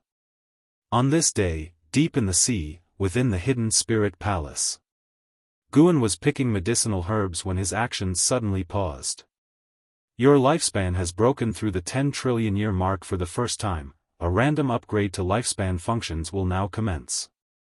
Your lifespan reincarnation function has been upgraded. Lifespan reincarnation upgraded successfully. Lifespan reincarnation, perform reincarnation evolution, which will reflect in reality. Each session consumes 1 billion years of lifespan. All memories obtained during reincarnation will transmit into your mind as if experienced firsthand. There is no time limit to reincarnation evolution, it depends entirely on the choices made during causality. You can choose to reincarnate into the past, present, or future or select a prior reincarnation body to reincarnate again. All reincarnations will retain lifespan evolution abilities, and merging memories with reality will take just an hour. Looking at the series of prompts before him, Guan squinted slightly. The consumption for lifespan reincarnation rising from 10 million to 1 billion years seems substantial, yet the actual content feels worth it. Choosing independently among the past, present, and future can circumvent many troubles, and selecting a prior reincarnation body for a new reincarnation can yield even more gains. For someone like Yang Xian, whose talent and comprehension are exceedingly high, if he reached the Xianqi primordial immortal realm, the fortune he would bring to Guan is far beyond what a billion-year lifespan evolution could offer. Of course, opening a new reincarnation would also generate more anticipation. Given his current lifespan, consuming a billion years of lifespan is no concern for Guan. Guan continued to pick medicinal herbs, preparing to initiate a lifespan reincarnation session after his current task, opting for a new reincarnation body rather than a previous one.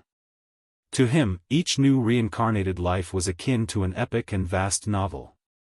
Having not started a new one for a while, he was indeed feeling nostalgic. As for the causality brought by lifespan reincarnation, he now took it lightly, accepting or ignoring it at will, confident in facing any resultant effects. Continuous cultivation, striving for the summit of the great Tao, was not meant for servitude to all living beings.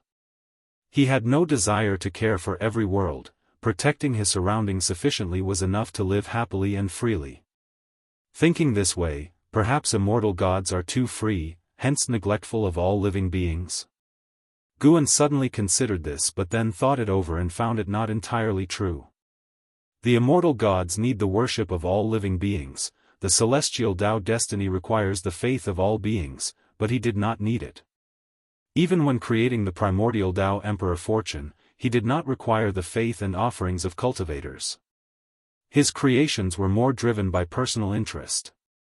After a while, seeing that Guan had finished picking the herbs, the deep-sea dragon carp, who had been waiting by his side, approached.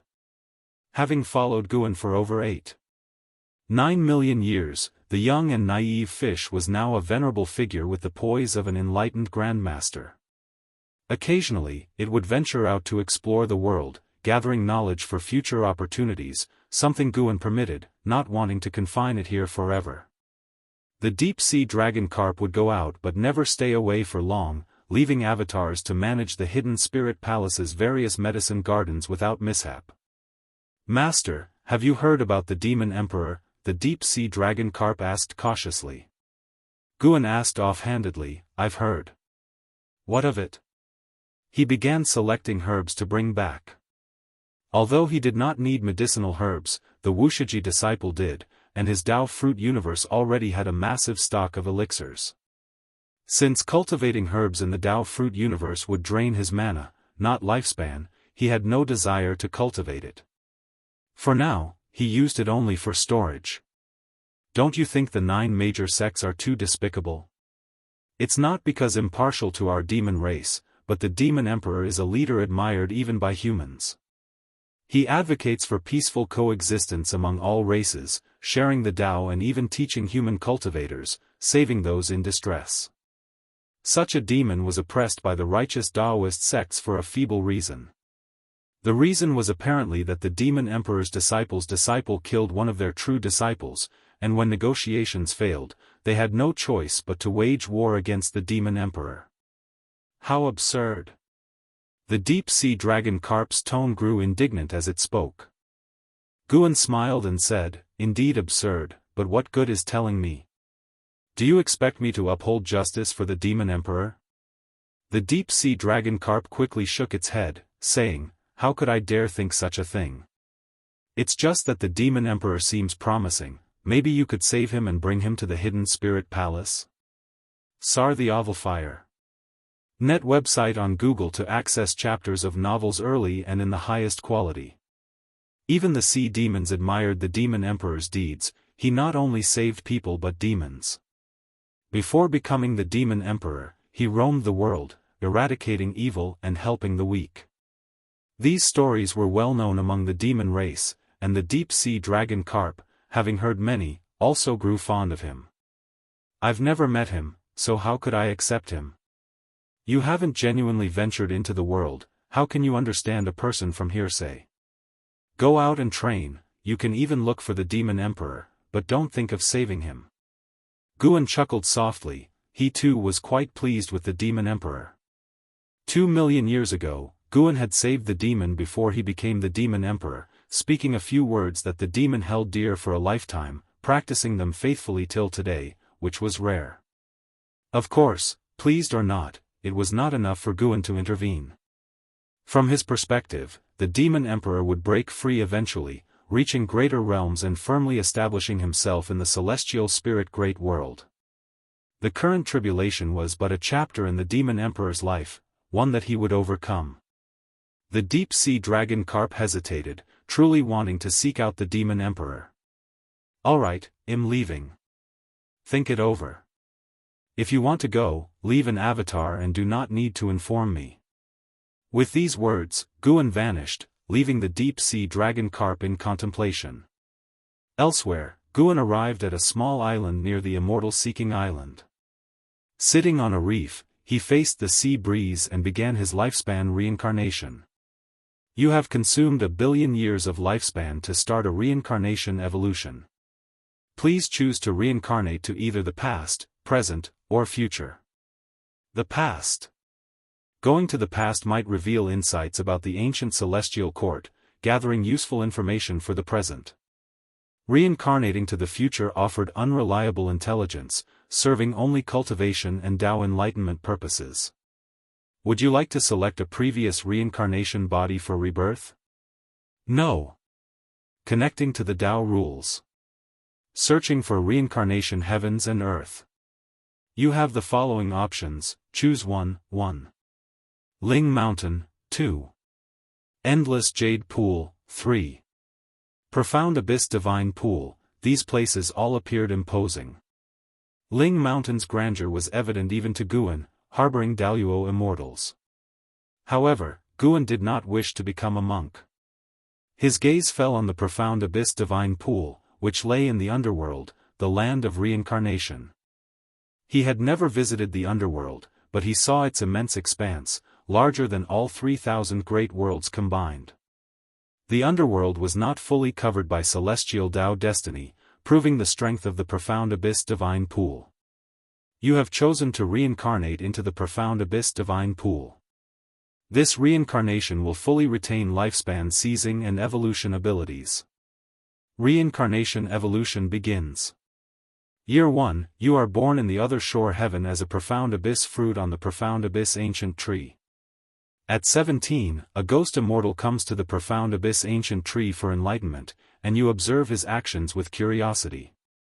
At 102, you watch this ghost immortal cultivate divine skills, silently noting all his techniques. At 227, the ghost immortal departs, and you gradually comprehend the chi absorption technique. If you find any errors, ads pop up, ads redirect, broken links, non-standard content, etc., please let us know to report so we can fix it as soon as possible. Chapter 746, Gu Xian, Profound Abyss, Taihao Profound Abyss Fruit? How did I get reincarnated as a fruit? Guan looked at the prompt before him, feeling that he would spend the next several thousand years stuck on a tree, without any choice in the matter. This is quite novel. Guan continued to read on, with prompts continuously appearing. As the Profound Abyss fruit, he encountered various passers-by in the ensuing years. There were ghost immortals, demons, as well as humans.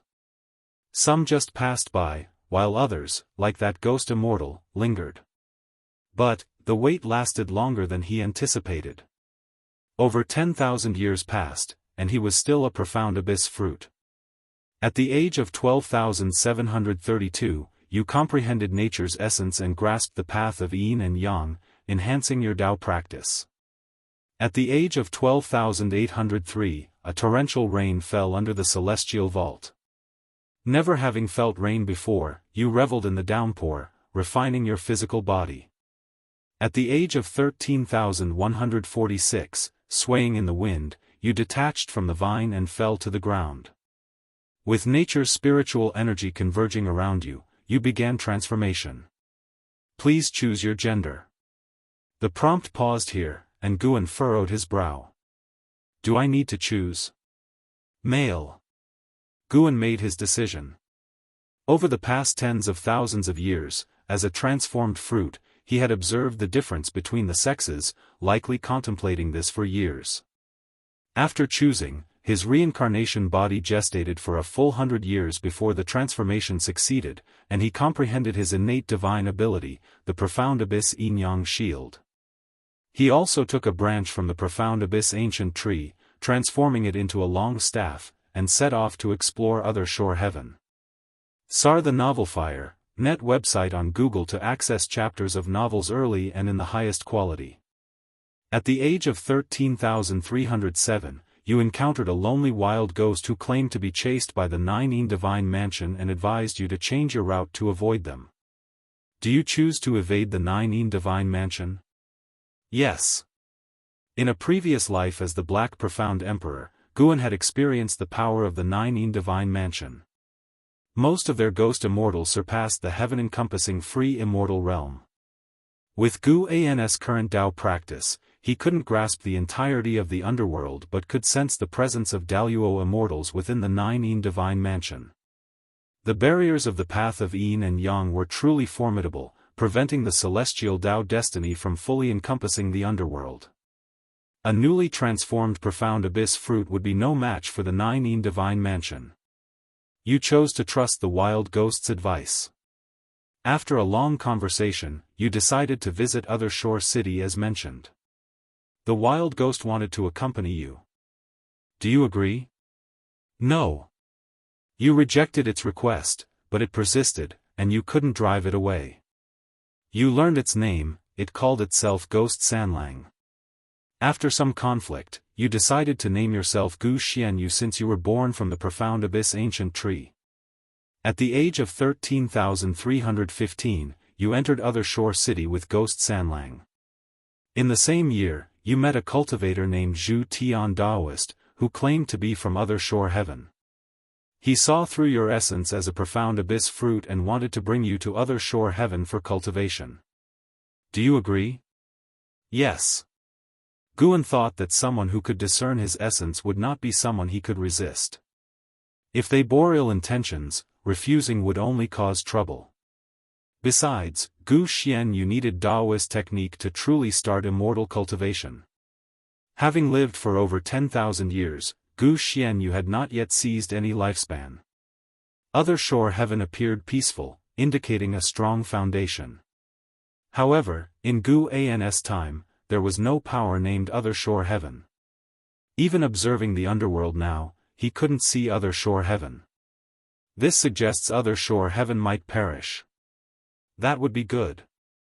After Gu Xianyu's cultivation succeeds and he departs, if Other Shore Heaven then perishes, many causes and effects could be hidden. Of course, the demise of Other Shore Heaven might relate to Gu Xianyu. Time would tell. You accepted Zhu Tian Daoist's invitation and followed him to Other Shore Heaven with Ghost Sanlang. Along the way, you gained much knowledge and looked forward to your new life. Upon entering the Qi Fortune Dojo in Other Shore Heaven, Zhu Tian Daoist took you to meet the Other Shore Emperor. Apparently, upon your birth, the Other Shore Emperor foresaw your connection and decided to personally take you as a disciple. At the age of 13,316, the Other Shore Emperor taught you the Other Shore Heavenly God skill, saying it was the Daoist technique most suited for you. The subsequent prompts were all about cultivation. Not only Gu Xianyu but also Ghost Sanlang was cultivating. The Other Shore Emperor also taught it a divine skill, making it swear eternal servitude to Gu Xianyu. Guan felt a sense of gratitude, his reincarnation body always found good mentors. For now, the Other Shore Emperor seemed sincere. If he wanted the Profound Abyss fruit, there was no need for such elaborate effort. This cultivation lasted for 100,000 years. After 100,000 years, Gu Xianyu had reached the Profound Yuan free immortal realm. That year, the Other Shore Emperor sent Gu Xianyu to train at the Nine Yin Divine Mansion, accompanied by other disciples from Other Shore Heaven. Other Shore Heaven and Nine Yin Divine Mansion were neighboring underworld Dao courts with a cordial relationship, often exchanging disciples to foster communication. When they arrived at the Nineteen Divine Mansion, no mishaps occurred, leaving Guan without choices to make. After entering the Nineteen Divine Mansion, Gu Xianyu stayed for several years before heading to the Netherworld alone for training. Shortly after arriving at the Netherworld, he befriended a fellow Daoist named Taihao.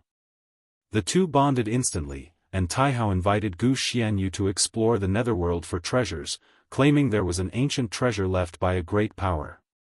Guan finally faced a choice. What treasure? The Netherworld was far from safe. From his current vantage, Guan could see terrible power of reincarnation in its depths, which could affect even the Miaozhen Daluo Immortal if they lingered. He declined Taihao's invitation. You rejected Taihao's invitation. Taihao wasn't angry, telling you to wait by the river before diving into the Netherworld. This filled you with admiration for him. Taihao's bold spirit captivated you, making you yearn to be like him. You began meditating by the Netherworld, commencing cultivation. At the age of 116,542, you were suddenly attacked while cultivating. The assailants were two cultivators from the Nineteen Divine Mansion who coveted your ghost slave, Ghost Sanlang. Forced to retaliate, after a strenuous battle, you narrowly killed the two Nineteen Divine Mansion disciples.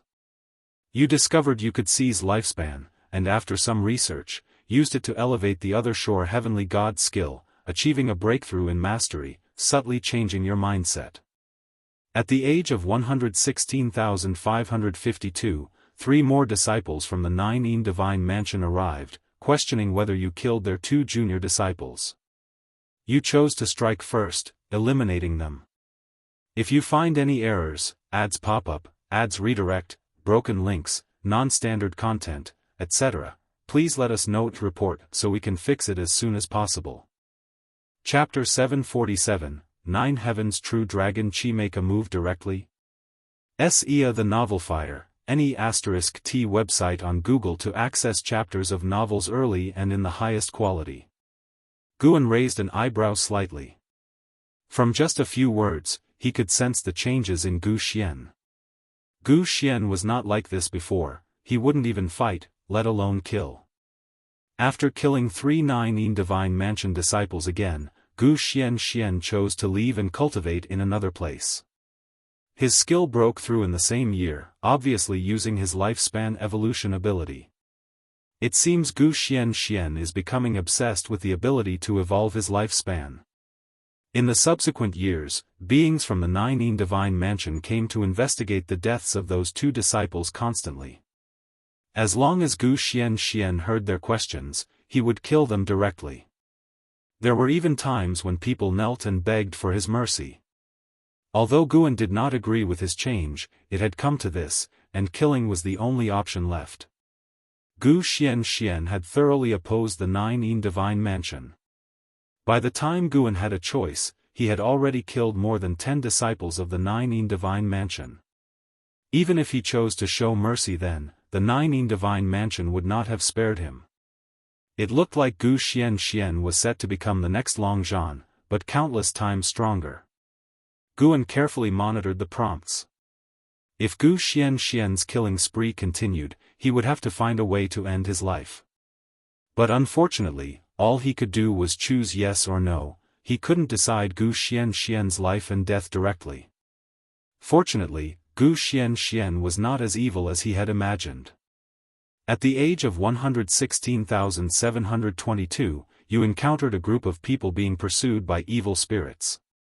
You chose to save them, and later learned from them about another half of the world. You were filled with curiosity about the mortal world, so you left the underworld with them. At the age of 116,726, you arrived at the Taoyuan great world of the mortal world, and at the invitation of those people, you visited the Erosion Moon sect. At the age of 116,727, the female cultivator Yan Yueshi you saved in the underworld confessed to you, hoping to marry you. Do you accept? No. Already extreme, and still in love? If something happened to this female cultivator named Yan Yueshi, wouldn't Gu Xian go mad? For the sake of all living beings, Guan refused this marriage on behalf of Gu Xianxian. You refused Yan Yuexi's confession. Yan Yuexi begged bitterly, but you were unmoved. Finally, Yan Yuexi, in a rage, cursed you venomously, saying you humiliated her and she would repay you tenfold. Crazy! Rejecting you is humiliating you? Why don't you remember the favor of saving your life? Guan laughed, thinking that this woman named Yan Yuexi was no good. Fortunately, he refused. If she had married Gu Xianxian, who knows how much trouble would follow. Reincarnation continued, and prompts kept popping up. Gu Xianxian left the Erosion Moon sect and traveled through the Taoyuan Great World with Gui Sanlang. If anyone troubled him, he killed them directly. But if he encountered someone in distress, whether human, demon, or ghost soul, he would help. Good and evil coexisted, making it hard to judge his nature for the moment. The next life experiences, every scene possible unfolded, which was no longer new to Guan. He could clearly feel Gu Xianxian growing stronger rapidly. In less than 1,000 years since arriving in the mortal world, this guy was about to break through to the heaven-encompassing free immortal realm. The growth rate was truly terrifying. The commotion caused by his breakthrough was not small, attracting many strong figures from the Taoyuan Great World to watch. Some even attacked him directly, only to be killed by him, and eventually, it led to the appearance of innate golden immortals. Although Gu Xianxian was no match for the innate golden immortal, he used his innate divine ability, Profound Abyss Yin Guard, to escape through the void to outer heaven.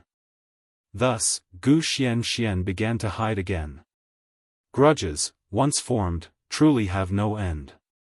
After arriving at outer heaven, the dangers increased, and the enemies were stronger, but Gu Xianxian's growth rate did not slow down.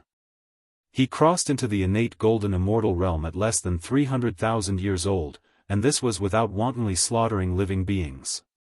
At just over 500,000 years old, Gu Xianxian stepped into the heaven-balancing golden immortal realm and then returned to the underworld with Gui Sanlang, who had also grown strong. He came to the banks of the Yellow Springs River, looking at the ceaseless flowing yellow springs, reminiscing about the past, not expecting before he left, a figure shot out from the Yellow Springs, landing before him. It was Taihao, who had invited him to the Yellow Springs in search of treasures. What Gu Xianxian and Taihao talked about, Guan did not know, but from the prompts, it seemed that they were very happy to be reunited after a long time.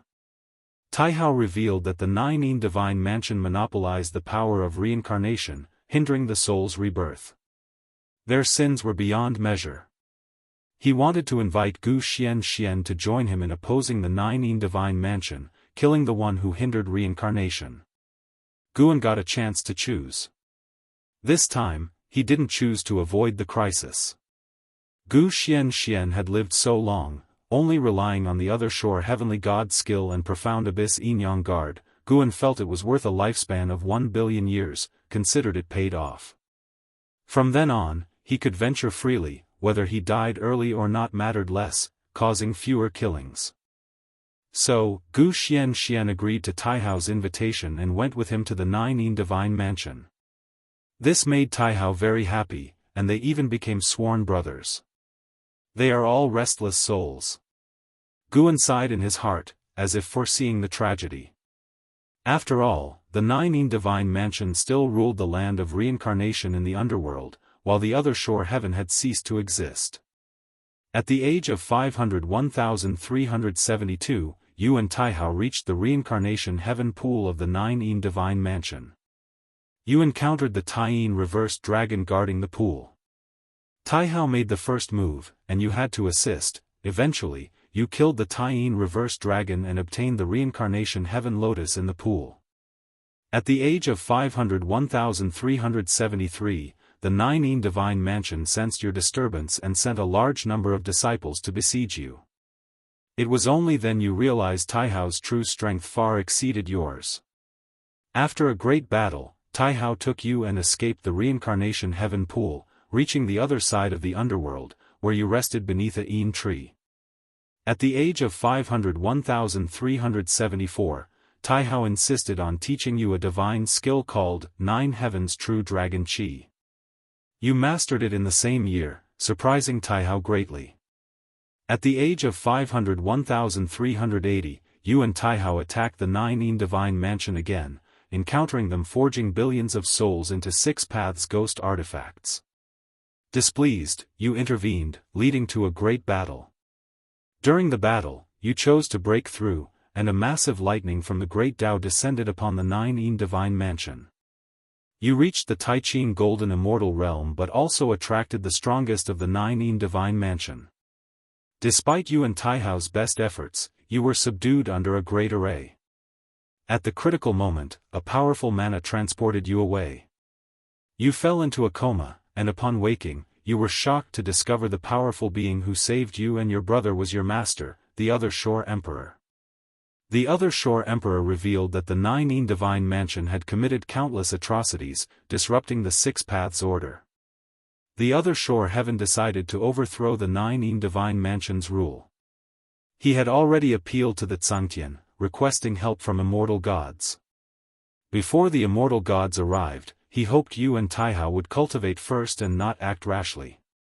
If you find any errors, ads pop up, ads redirect, broken links, non-standard content, etc., please let us know to report so we can fix it as soon as possible. Chapter 748, Against the Immortal Gods. After being saved by the Other Shore Emperor, Gu Xian and Taihao no longer ventured out, focusing on their cultivation steadfastly. However, when it involved immortal gods, Guan always felt things wouldn't be simple and surely wouldn't go smoothly. The facts were as he anticipated. Gu Xian and Taihao cultivated for 1,000 years, and then immortal gods descended upon the land of reincarnation. At the age of 52,392, immortal gods descended upon the land of reincarnation. The Other Shore Emperor led you and Taihao to invade the Nine Divine Mansion. As the battle commenced, disciples from Other Shore Heaven also joined in, causing the Nine Divine Mansion to fall into a passive state. You began a killing spree, continuously enhancing your comprehension of the Other Shore Heavenly God's skill. In the same year, the immortal gods suddenly turned against you, joining forces with the Nine Divine Mansion to besiege Other Shore Heaven. Before your master, the Other Shore Emperor, died, he sent you and Taihao away. You and Taihao fell into reincarnation. You landed in a mortal world, regaining consciousness and vowing to avenge the immortal gods. The immortal gods turned against them, indicating it was a plot against Other Shore Heaven. Alternatively, it could be that the Nine Divine Mansion had convinced the celestial court during the millennium that the Other Shore Emperor was waiting. Although Gu Xian was involved in the downfall of Other Shore Heaven, it wasn't due to him. It was the result of the power struggle between the two forces with the celestial court. Guan had only one feeling after reading it. Weakness is the original sin. The powerful immortal gods showed no mercy, changing their stance without hesitation. Stimulated by this, Gu Xian began to crazily seek power. He destroyed the temples and shrines of immortal gods wherever he went, killing anyone who dared to obstruct him. This naturally led to him attracting the enmity of celestial gods within a few hundred years. Now, no celestial god could match him. His path was paved with slaughter, purely out of revenge, which also offered Guan a choice. Gu Xian started traveling to all heavens and myriad realms, targeting celestial gods specifically, as they were the easiest immortal gods for him to find. They existed in every great thousand world. The title of Immortal Slayer began to spread. At the age of 99,866, you entered Nine Elements' great world for the first time and encountered a group of cultivators besieged by cosmic evil demons. You intervened to save them, and one of the female cultivators called out your name. You then realized it was Yan Yueshi, whom you had rejected back then. Reuniting after a long time, you found her temperament had drastically changed, no longer as reckless as before, but very steady. She wanted to apologize, saying her words back then were nonsense. At her invitation, you headed towards the main world of Nine Elements' great world, Yan Yueshi. Seeing her change in attitude, Guan was somewhat pleased. Of course, even if she suddenly turned against Gu Xian and plotted against him, he wouldn't mind.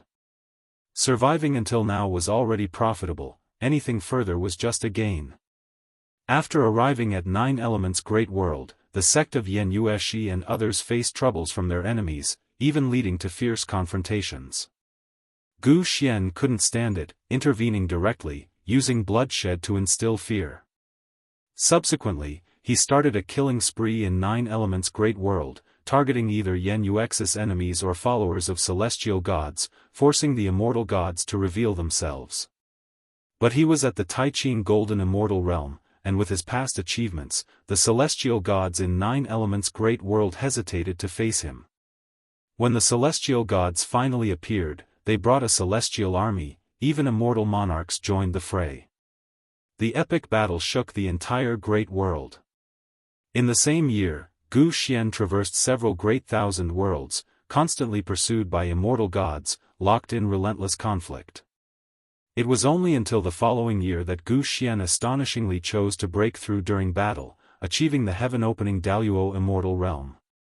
The immense thunder of the great Dao annihilated millions of heavenly soldiers, forcing out an even more powerful immortal god. A mysterious giant hand crossed time and space, seriously injuring Gu Xian, who had just reached the heaven-opening Daoist immortal realm. At the critical moment, Tai Hao appeared and rescued Gu Xian, the two of them escaping to the underworld once again. Gu Xian now harbored immense hatred towards immortal gods, beginning a relentless killing spree of any beings that accidentally wandered into the underworld. Tai Hao couldn't stop him but remained by his side. After 10,000 years, Gu Xian reached the Miaozhen Daoist immortal realm, shaking the entire underworld. Numerous great powers came to visit him, even the Nine Divine Mansion sent people, who were immediately killed by him. After the visitors dispersed, Tai Hao challenged him, wanting to spar. Guan then faced the choice of whether to accept the challenge. He unhesitatingly chose to accept, believing from previous hints that Tai Hao was extraordinary. Being able to save Gu Xian from immortal gods was evidence enough of his prowess, making it an ideal opportunity to gauge his strength. Thus, Gu Xian began a fierce battle with Tai Hao. This battle lasted over 10,000 years without yielding a winner. During their combat, they also wreaked havoc upon the Nine Divine Mansion and eventually fell into the netherworld. During the combat, Gu Xian's other shore heavenly god's skill, Profound Abyss Yinyang Guard, and Nine Heavens True Dragon Qi continuously improved, evidently utilizing lifespan to evolve abilities. Yet despite this, Gu Xian didn't gain an advantage over Tai Hao according to the prompts. This guy is indeed strong, his name carries Hao, CTH Nel Fire. Enter website on Google to access chapters of novels early and in the highest quality. Guan raised his eyebrows, deep in thought. Sharing a name isn't much, but at higher realms, the taboo becomes greater. Someone at Tai Hao's realm wouldn't easily use Hao as part of their name. Could Tai Hao have a connection with the celestial court? The more he thought about it, the more plausible it seemed. Gu Xian survived 2 immortal god sieges with Tai Hao present each time. At the age of 110,271, Tai Hao halts the battle, declaring it a draw. Do you accept? Yes. You chose to accept. Tai Hao praised your talent and comprehension as the strongest he has ever seen, agreeing to spar again after surpassing the Daoist immortal realm. You happily agreed. Afterwards, you two decided to rest for 100 years and then completely flatten the Nine Divine Mansion. At the age of 110,371, you and Tai Hao descended upon the Nine Divine Mansion, destroying it. As you prepared to wipe them out, a Dao Extreme Daoist Immortal arrived. Feeling he wasn't an opponent, Tai Hao pulled you away, and you two left the underworld, arriving in the mortal world. At the age of 110,372, you and Tai Hao arrived at the Taisher Great World, which was being ravaged by chaos evil demons. You chose to intervene, and within less than half a year, you eradicated the chaos evil demons in this world. At the age of 110,399, you and Tai Hao arrived at Abyss Dao Sea and discovered a spiritual spring by chance. You chose to bathe there, strengthening your bodies. Ghost third brother's ghost body also transformed. At the age of 110,653, you and Taihao left Abyss Dao Sea, entering the path of the Great Dao. You encountered the birth of a Daoist emperor, who, noticing your formidable aura, chose to attack you. You killed him fiercely, offending his sect behind him. With others using divine sense, they threatened to consign you to eternal damnation. At the age of 110,701, the Donglan Emperor clan descended upon the path of the Great Dao, besieging you too. In the end, you and Taihao slaughtered thousands of cultivators from the Donglan Emperor clan. At the age of 110,702, you arrived at Primordial Emperor domain and exterminated the Donglan Emperor clan. In the same year, your other Shore Heavenly God skill reached a new level of achievement. If you find any errors, ads pop up, ads redirect, broken links, non-standard content, etc., please let us know to report so we can fix it as soon as possible. Chapter 749, All Our Reincarnation Bodies Again, the Primordial Emperor Domain. There are indeed many Emperor clans in the Primordial Emperor Domain. Now Guan can see the Primordial Emperor Domain clearly. It indeed has deep foundations, but there are no supreme experts in the Primordial Emperor Domain, not to mention Xianqi Primordial Immortal. Even the number of Dao Extreme Daluo Immortals is less than 5. Of course, possessing Dao Extreme Daluo Immortals alone is enough to prove the strength of the Primordial Emperor Domain. After exterminating the Donglan Emperor clan, Gu Xianyu and Taihao began to travel through the Primordial Emperor Domain. The days that followed were relatively peaceful, as the Primordial Emperor Domain had no celestial gods to guard it, so Gu Xianyu didn't go on a killing spree.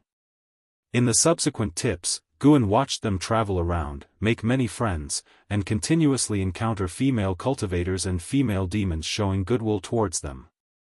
Gu Xianyu refused, and Taihao also refused, as if it were a competition. After experiencing so much, the relationship between the two grew closer. After leaving the Primordial Emperor Domain, they still traveled together, traversing the heavens, and more names of the Great Thousand Worlds appeared in the tips. Gu Xuanyus' realm also stagnated. To be precise, it returned to a normal rate of becoming stronger, remaining in the Miaozhen Daluo Immortal realm for a long time. The two went to the Dao fields of great powers to listen to Dao, benefiting immensely, and Taihao even created new divine skills, which he passed on to Gu Xianyu. Gu Xianyu wasn't as creative as Taihao. He invested his lifespan evolution into the other Shore Heavenly God skill and profound Abyss Yin and Yang protection. The Nine Heavens True Dragon Chi also improved, but its frequency in the tips was clearly lower than the other two. At this rate, it's hard to die. While rejecting a Miaozhen Daluo Immortal female expert for Gu Xianyu, Guan sighed. The sea breeze blew gently, and sitting on the reef, he couldn't help but stretch lazily. The smoothness of this life made him feel somewhat bored, but he could only wait. The age in the tips rapidly increased, and even after tens of millions of years, Gu Xianyu did not encounter any sieges by immortal gods. However, his cultivation realm had reached the Dao Extreme Daluo Immortal. He was inseparable from Taihao, going everywhere together. They visited the endless Dao mountain to listen to the Dao, gaining great fame and receiving exalted titles from the ancient great powers of the endless Dao mountain, being called the two great saints of the great Dao. CTH Novel Fire. Net website on Google to access chapters of novels early and in the highest quality. This ancient great power was called the Supreme Sect Master, whose cultivation was unfathomable, and even Dao Extreme Daluo Immortals bowed to him. In the current endless Dao mountain, Guan hadn't heard of this name. The Supreme Sect Master openly declared in the Dao field that Gu Xianyu and Taihao had the potential to become saints. The potential to become saints? Guan was somewhat curious, but from the tips, he couldn't understand what the potential to become saints was. After being bestowed with their titles by the Supreme Sect Master, Gu Xianyu and Taihao's fame spread far and wide. Wherever they went, great powers from various sects and clans came to welcome them, leading to much less conflict. It wasn't until Gu Xianyu was over 100 million years old that he experienced only a few major battles, and his cultivation realm still remained at the Dao extreme Daoist Immortal. He seemed to be no longer in a hurry and no longer relied on lifespan evolution abilities. When approaching 200 million years old, Gu Xianyu encountered Yan Yueshi again. Even after so many years, her affection for him hadn't changed, and she even wanted to leave her sect to travel the heavens with him. This time, Guan agreed because he saw that Gu Xuanyi's mental state had changed in the tips. Reaching this realm, if he still refused his beloved for fear of trouble, it would indeed be too pathetic. Yan Yuex's joining greatly displeased Taihao, leading to many arguments between the two, often stopped by Gu Xuanyi's words. Yan Yueshi hoped Gu Xianyu could stop, marry her, and become Dao companions. Taihao, however, believed that the Great Dao is long and that one should not stop before seeing the end of the Great Dao. This argument persisted until the arrival of the immortal gods. Countless immortal gods descended, surrounding the three, and even several supreme immortals joined the fray. After fighting for hundreds of years, Yan Yueshi was captured. The immortal gods threatened Gu Xianyu to surrender. This time, Guan had no choice, indicating that Gu Xianyu had no hesitation in his heart. He told Taihao to escape alone, then walked towards the supreme immortals. Ultimately, he was captured by the immortal gods. Guan thought it was the end for him, but the tips continued. He was brought to the celestial court, where a celestial Dao venerable ordered him to be thrown into the heavenly prison. He began meditating and seeking enlightenment in the heavenly prison.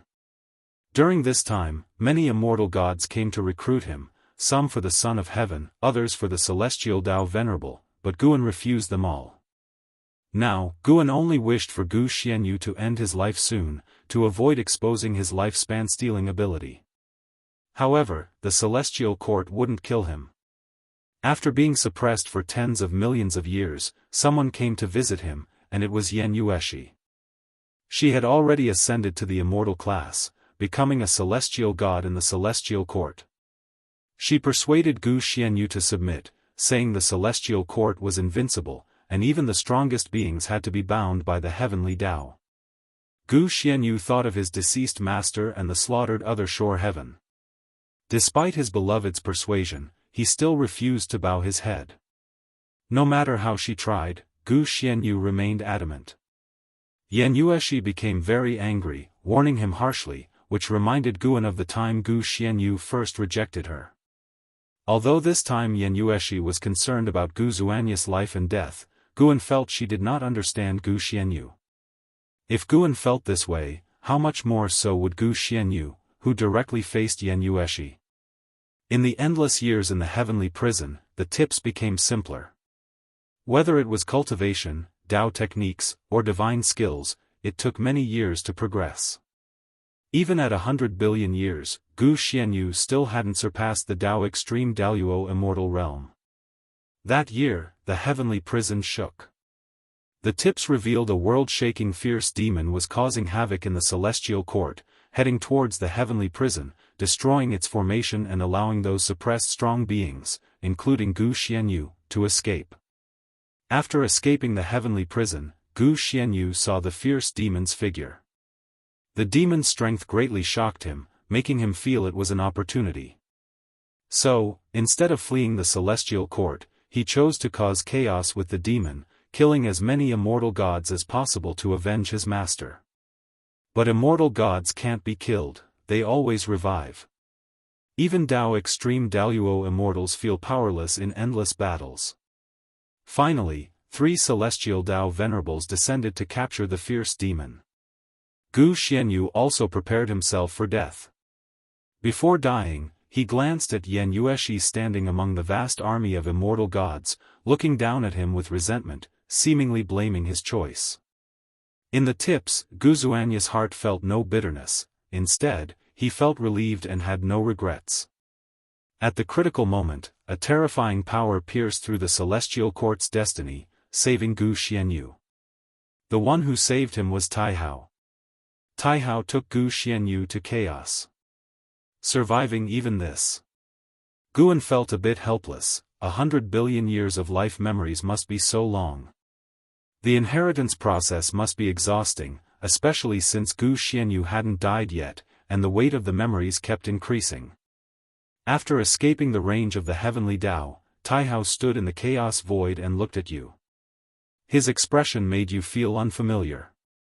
Taihao said he was very disappointed in you, thinking you were held back by romantic feelings.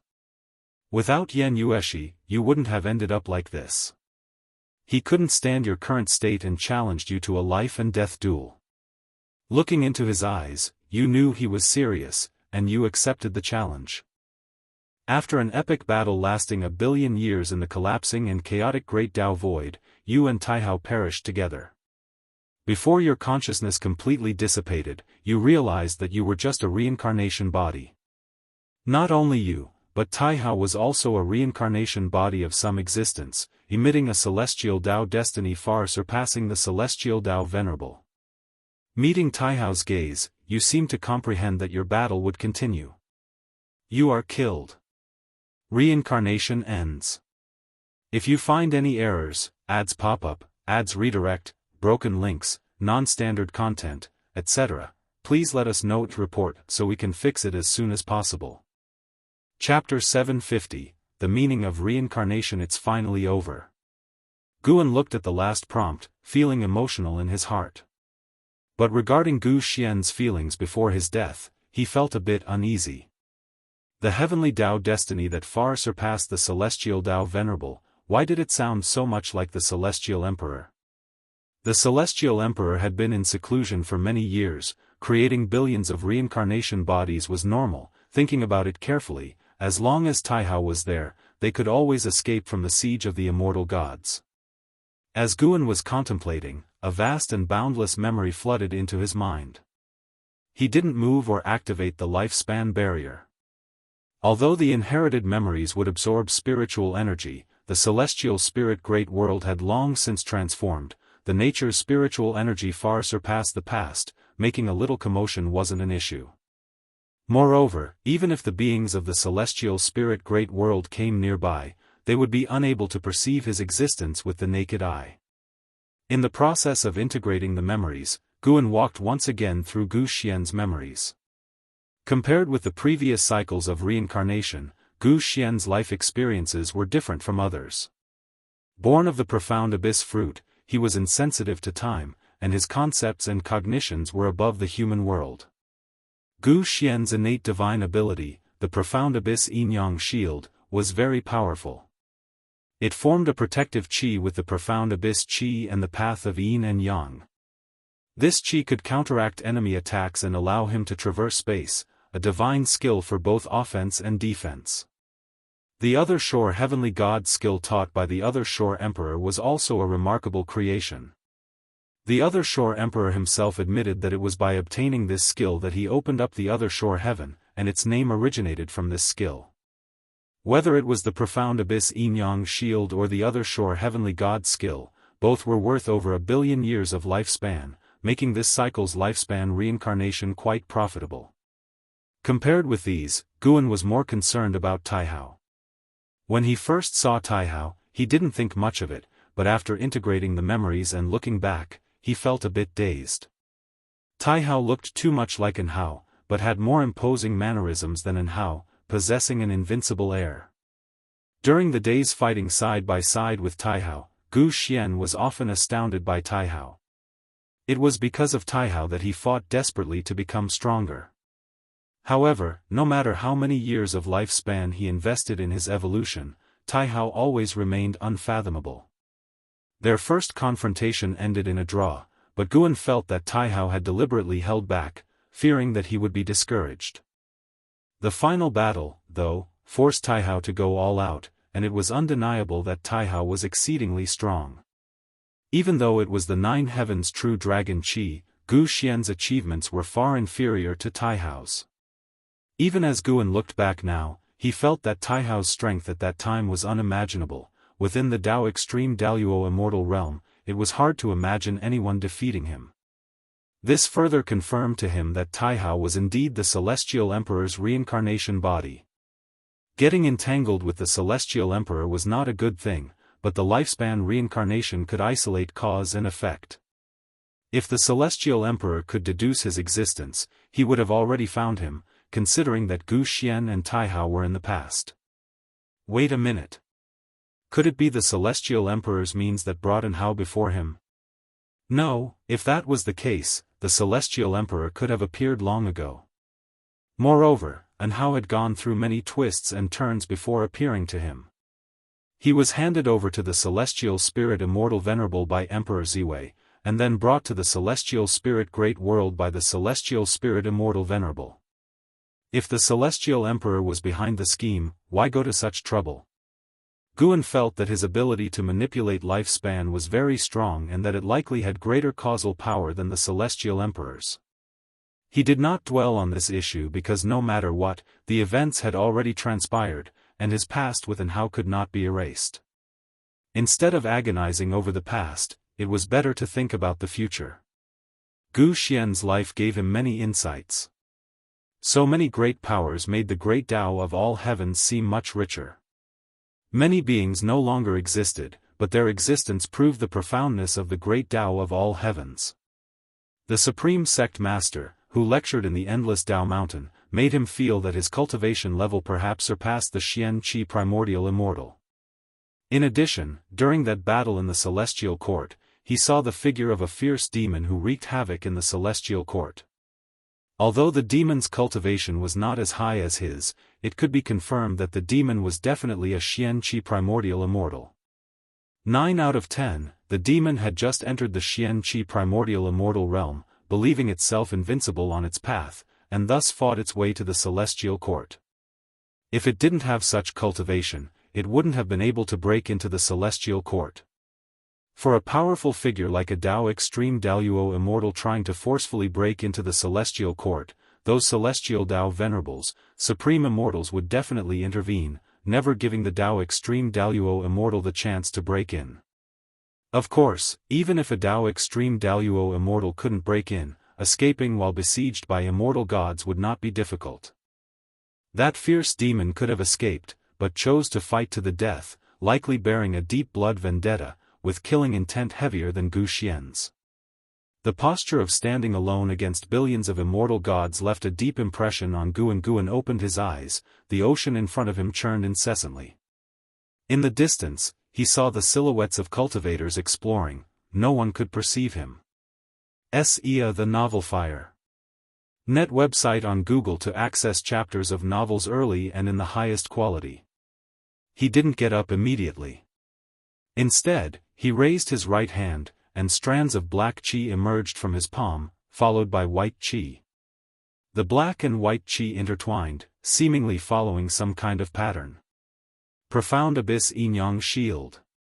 This divine skill, having been continuously evolved by Gu Xian, had reached an extremely profound level. Even compared to the divine skills Guan currently mastered, it was top tier, only the absolute void I could barely surpass it.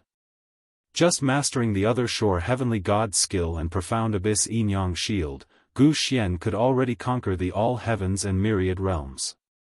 Originally, Guan planned to undergo more lifespan reincarnations to celebrate breaking the trillion-year lifespan mark, but just Gu Xian's life made him feel pained. He didn't want to undergo lifespan reincarnation again. He decided to rest for a few million years first. Guan stood up and walked towards the Daoist field of the beginningless. In one step, he arrived at the edge of the Daoist field of the beginningless. Following his usual habit, he admired the scenery along the way. The mountain was still the same mountain, but the flowers and plants on it were constantly changing. Some seemed no different from the past, but had long since undergone a cycle of new and old replacement.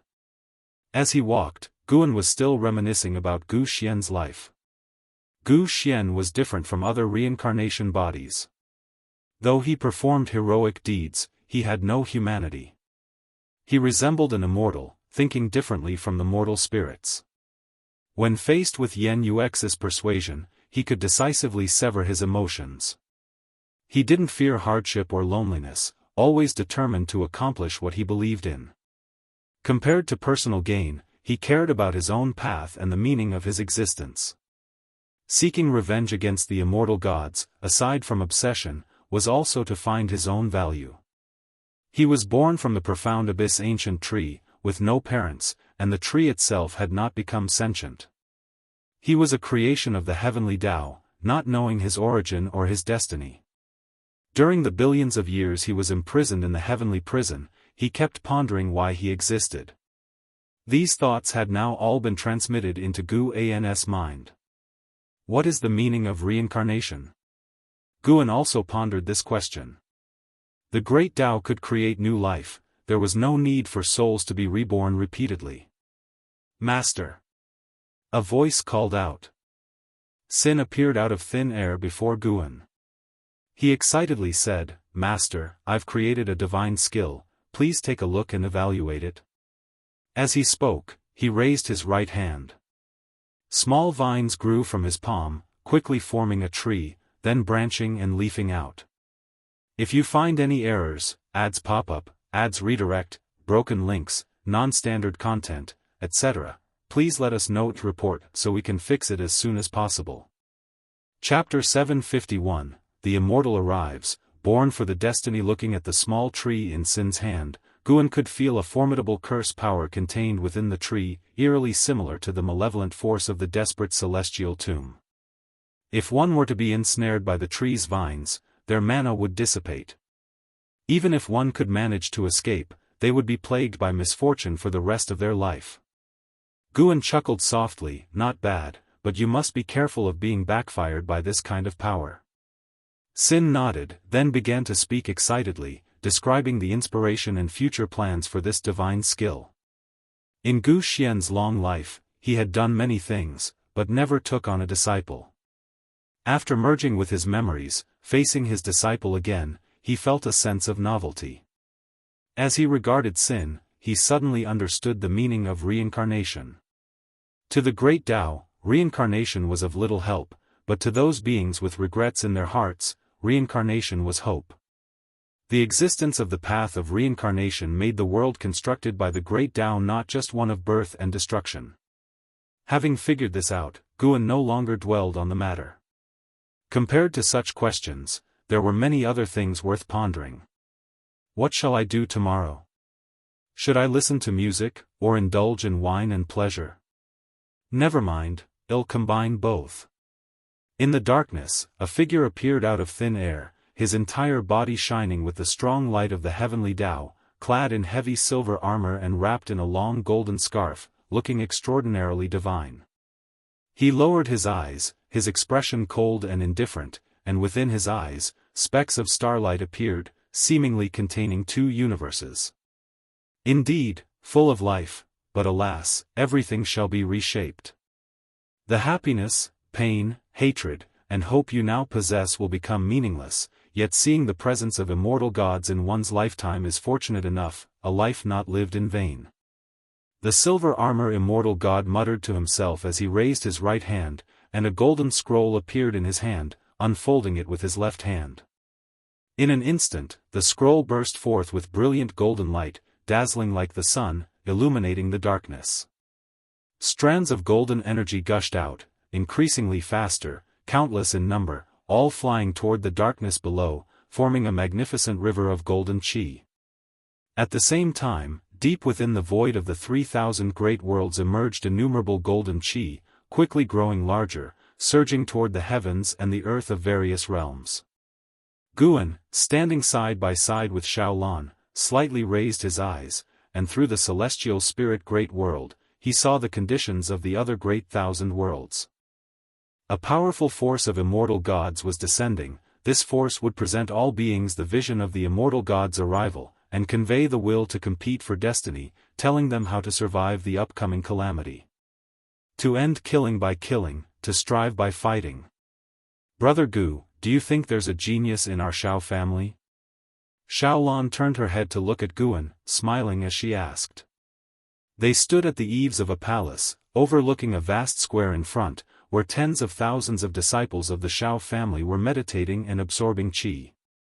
The spiritual energy formed spirals of varying sizes, creating a spectacular scene, while the edge of the square was marked by a sheer cliff, thick fog shrouding the mountain, as if fairy traces were hidden within the mist. Guan replied, "Compared to our era, these disciples are all geniuses." Xiaolan shook her head and laughed, "As you said, compared to the past, but in the current human world, they are nothing. Even the lowest mortals in our continent are engaging in immortal cultivation. Upon reaching adulthood, they possess chi power comparable to the Foundation establishment realm. The standard for talent has long changed." What she spoke of was the continent in which the Shao family resided, where even the lowest mortals were cultivating immortality. Indeed, the celestial spirit great world was gradually detaching from the mortal realm. With the strengthening of the celestial Tao destiny of the celestial spirit great world, more ascenders would be guided to this realm. To the beings of the lower realm, the celestial spirit great world was equivalent to the immortal realm, vast beyond imagination, where one could pursue longevity.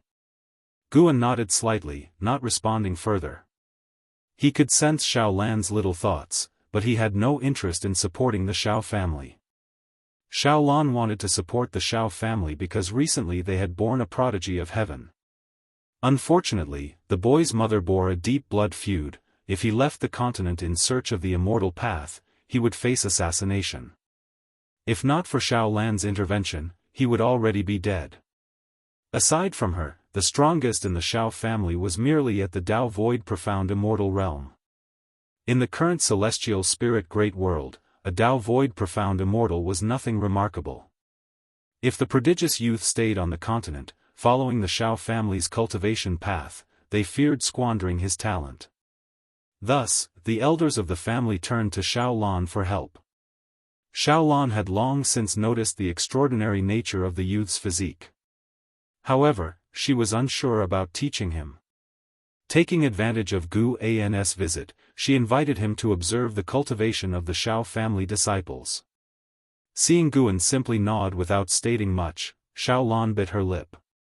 "Brother Gu, you know what I wish to ask. Please take a closer look at him. I don't ask you to take him under Wuxia, just point out his physique and tell me how to guide his cultivation." Her gaze held a hint of melancholy. She knew Guan was deliberately waiting for her to speak first. She recalled those early days back in the Shao family when she had vowed to strengthen the family relying solely on its members. Over millions of years, through countless tribulations, she had never turned to Guan for help. Now, breaking her promise for the sake of a junior left her feeling rather frustrated. But there was no other choice. Despite the Shao family's millennia of existence, the talents they had produced were insignificant compared to those of the Tao court. Now having a prodigy whose physique she couldn't discern, she didn't want to miss this opportunity.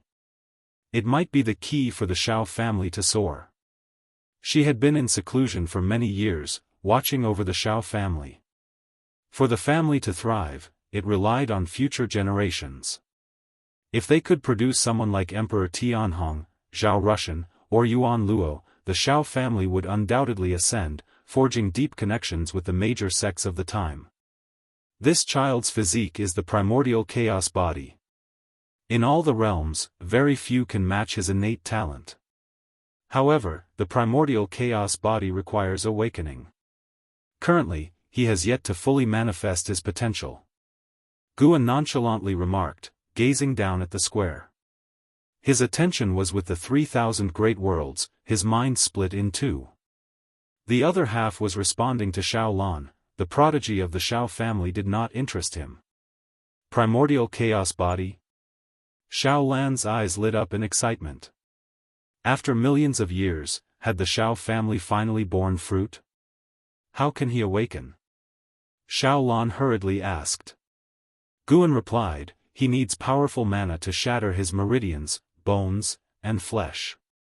When he is on the verge of death, his primordial chaos body will absorb nature's spiritual energy, helping him regenerate his body.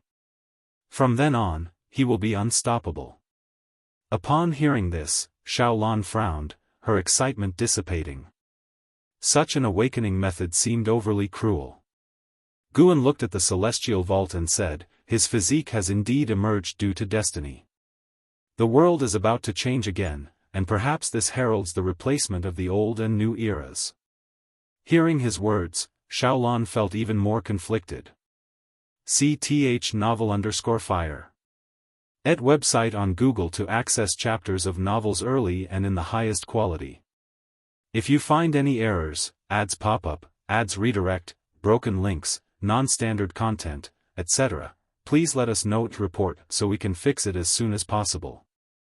Chapter 752, The Growth of Wuxia. After Guan pointed out the method for awakening the primordial chaos body to Xiaolan, he did not ask more about the situation of that Xiao family genius.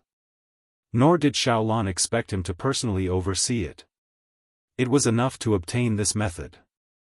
Afterwards, she no longer mentioned the matter but instead took Guan to continue touring the Xiao family grounds. In the present day, the Xiao family dominated a region, and there were considerable changes every 100 years. She knew Guan liked to wander, so she planned to show him around more. If Guan liked this place, he could come often in the future. After the two left, a young man in white clothes on the square opened his eyes and looked towards the grand palace ahead. Strange, was that feeling just an illusion? The young man muttered to himself, looking around before closing his eyes again and continuing his cultivation. As time passed, Guan, besides the fixed monthly schedule of picking medicinal herbs, spent all his remaining time relaxing. He even transformed into a mortal to play in the human world.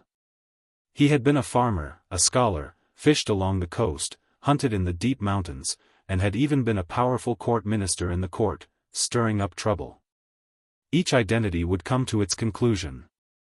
He never maintained any cause and effect with anyone, nor did he reveal his identity as a cultivator.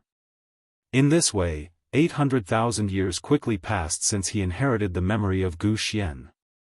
Over the past 800,000 years, the struggle for the Son of Heaven had completely erupted, with those powerful great thousand worlds bearing the brunt, becoming battlefields. The celestial Tao destiny also began to spread, affecting more and more great worlds. The celestial spirit great world wasn't exempt from this turmoil either. More and more talents were emerging in the celestial spirit great world, some even possessing physiques not inferior to the primordial chaos body. The growth speed of talents could verify the foundation of a sect, and the clashes between talents also became excuses for the ambitious. The friction among the 9 sects was growing. There was no eternal peace, and for many strong individuals, peace was instead a restraint. They lay dormant, waiting for the opportunity to stir the winds and clouds of the world. This year, it was rare for Guan to host the Chinese New Year at the Daoist field of the Beginningless, under Nzai's organization. The New Year was very lively. Some fourth-generation disciples were drinking with Guan for the first time and were very excited. At the spring banquet, Guan agreed that the fourth-generation disciples could start accepting disciples. The standard was the same as for the fourth-generation disciples, they could only accept one disciple. The fourth-generation disciples could then accept a second disciple, which made the disciples even happier. They were filled with emotions for the Beginningless and naturally hoped it would grow stronger. Beneath the Beginningless was the 9-spirit continent, a land rich in people and resources. With a call to arms, many would kneel before the dojo. The Beginningless didn't lack sources of talent, but it lacked Guan's approval. As evening approached, Guan swayed the wine jug, gazing at the sunset. His eyes reflected an earth-shattering battle, one great thousand world invading another. Continuous streams of living beings crossed the void, never stopping even if they were torn to pieces. Sarthan Fire. @ website on Google to access chapters of novels early and in the highest quality. Master, I've written a roster recording all the disciples. Would you like to take a look? An Xin came to Guan's side and asked softly. Guan had restrictions on the disciples accepted by the third and fourth generation disciples, but not on the second generation disciples. Now, the number of disciples in the Beginningless had exceeded 150, even the youngest disciple had grown up and could stand alone if they went out. Of course, to leave the Beginningless, one must at least cultivate to the Zai immortal realm. Guan accepted the roster, opened it with one hand, and reviewed it carefully. He mainly focused on Nzin's writing, from which he could see the depth of her Tao intent and her mood while writing. Master, if the struggle for the Son of Heaven affects the celestial spirit great world, can the disciples be given a chance to train? An Xian saw that Guan was in a good mood today, so she smiled and asked softly. Cultivation, apart from achieving longevity, was essentially about becoming stronger than others. After practicing for millions of years, only sparring with fellow sect members had become tedious for the disciples. They also wanted to vanquish demons and save all living beings, just like the stories Guan wrote in his books. An Xian also wanted to do something, to put her learning to use. Alright, you can arrange it then. Guan glanced at an Xian, smiling. His response made an Xian uneasy, fearing that Guan might be angry. Master, if you don't want us to do this, we can refrain from going out. An Xian quickly expressed her intentions. Guan smiled helplessly and said, I wouldn't play mind games with you all. Since I've agreed, it means I truly consent. Hearing this, an Xian finally breathed a sigh of relief. She didn't know why, but over the past million years, she felt Master had become more and more dignified. Although he still smiled, an extraordinary aura of transcendence brought her increasing pressure with each passing day. If she felt this way, what more the other disciples? Guan heard her thoughts but did not explain. Nowadays, he no longer cared about what others thought.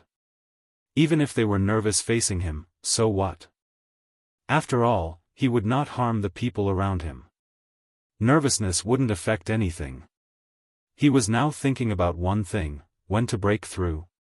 Currently, he had a lifespan of 16 trillion years, a vast amount, but he felt it wasn't stable enough for a breakthrough. Of course, if he were to wait for a quadrillion years, he wouldn't be able to endure it. After hearing Gu An's words, an Xian felt she had overthought, beginning to speculate on what Master was thinking. Master wasn't a petty person. He either agreed or disagreed, never letting the disciples guess. Then, she toasted Guan with a glass of wine before bowing and taking her leave. In the torn dark void, figures of living beings were fighting everywhere, more than the stars, a heartbreaking sight. Explosions appeared continuously in all directions, with distortions in time and space, mysterious shadows traversing the darkness. Jianghu, clad in silver armor, was also fighting. He wielded a long spear, his momentum unstoppable. No one could block him, and his gaze was always fixed on a massive shadow in the distance.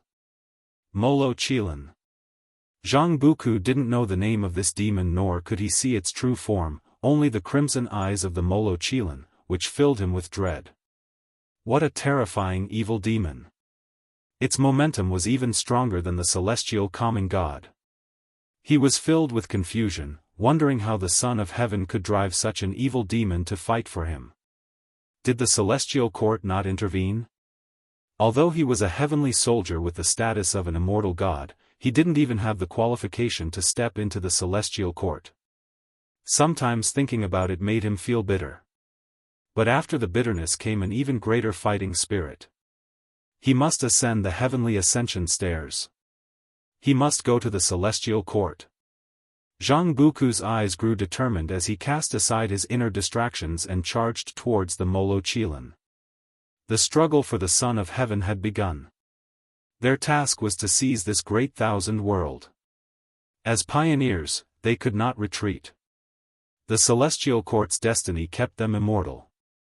Since they wouldn't die, even if the opponent was strong, he would fight fearlessly. Many heavenly soldiers had the same thought, all striving to slay the Molo Qilan. In the exceedingly distant void, atop the gigantic Molo Qilan's head stood a man in black. He crossed his arms over his chest, his face coldly arrogant. He looked down at the heavenly soldiers charging toward him with contempt in his eyes. If you find any errors, ads pop up, ads redirect, broken links, non-standard content, etc., please let us know to report so we can fix it as soon as possible. Chapter 753, The Crazy Immortal. The immortal gods of the celestial court are truly foolish and arrogant. The man in black muttered in a low voice. He raised his right hand and reached forward into the air as if it were a dragon's claw. With a wave, a vast expanse of black energy surged forward, sweeping relentlessly. Within the rolling black mist emerged countless figures clad in black armor, strikingly similar to the heavenly soldiers, but entirely black. As soon as this dark heavenly army emerged, their terrifying murderous intent shook the entire battlefield, drawing innumerable creatures to turn their heads and look. On this void battlefield, apart from the heavenly soldiers and evil demons, there were more Daoists from the two great worlds, from all races, making it extremely chaotic.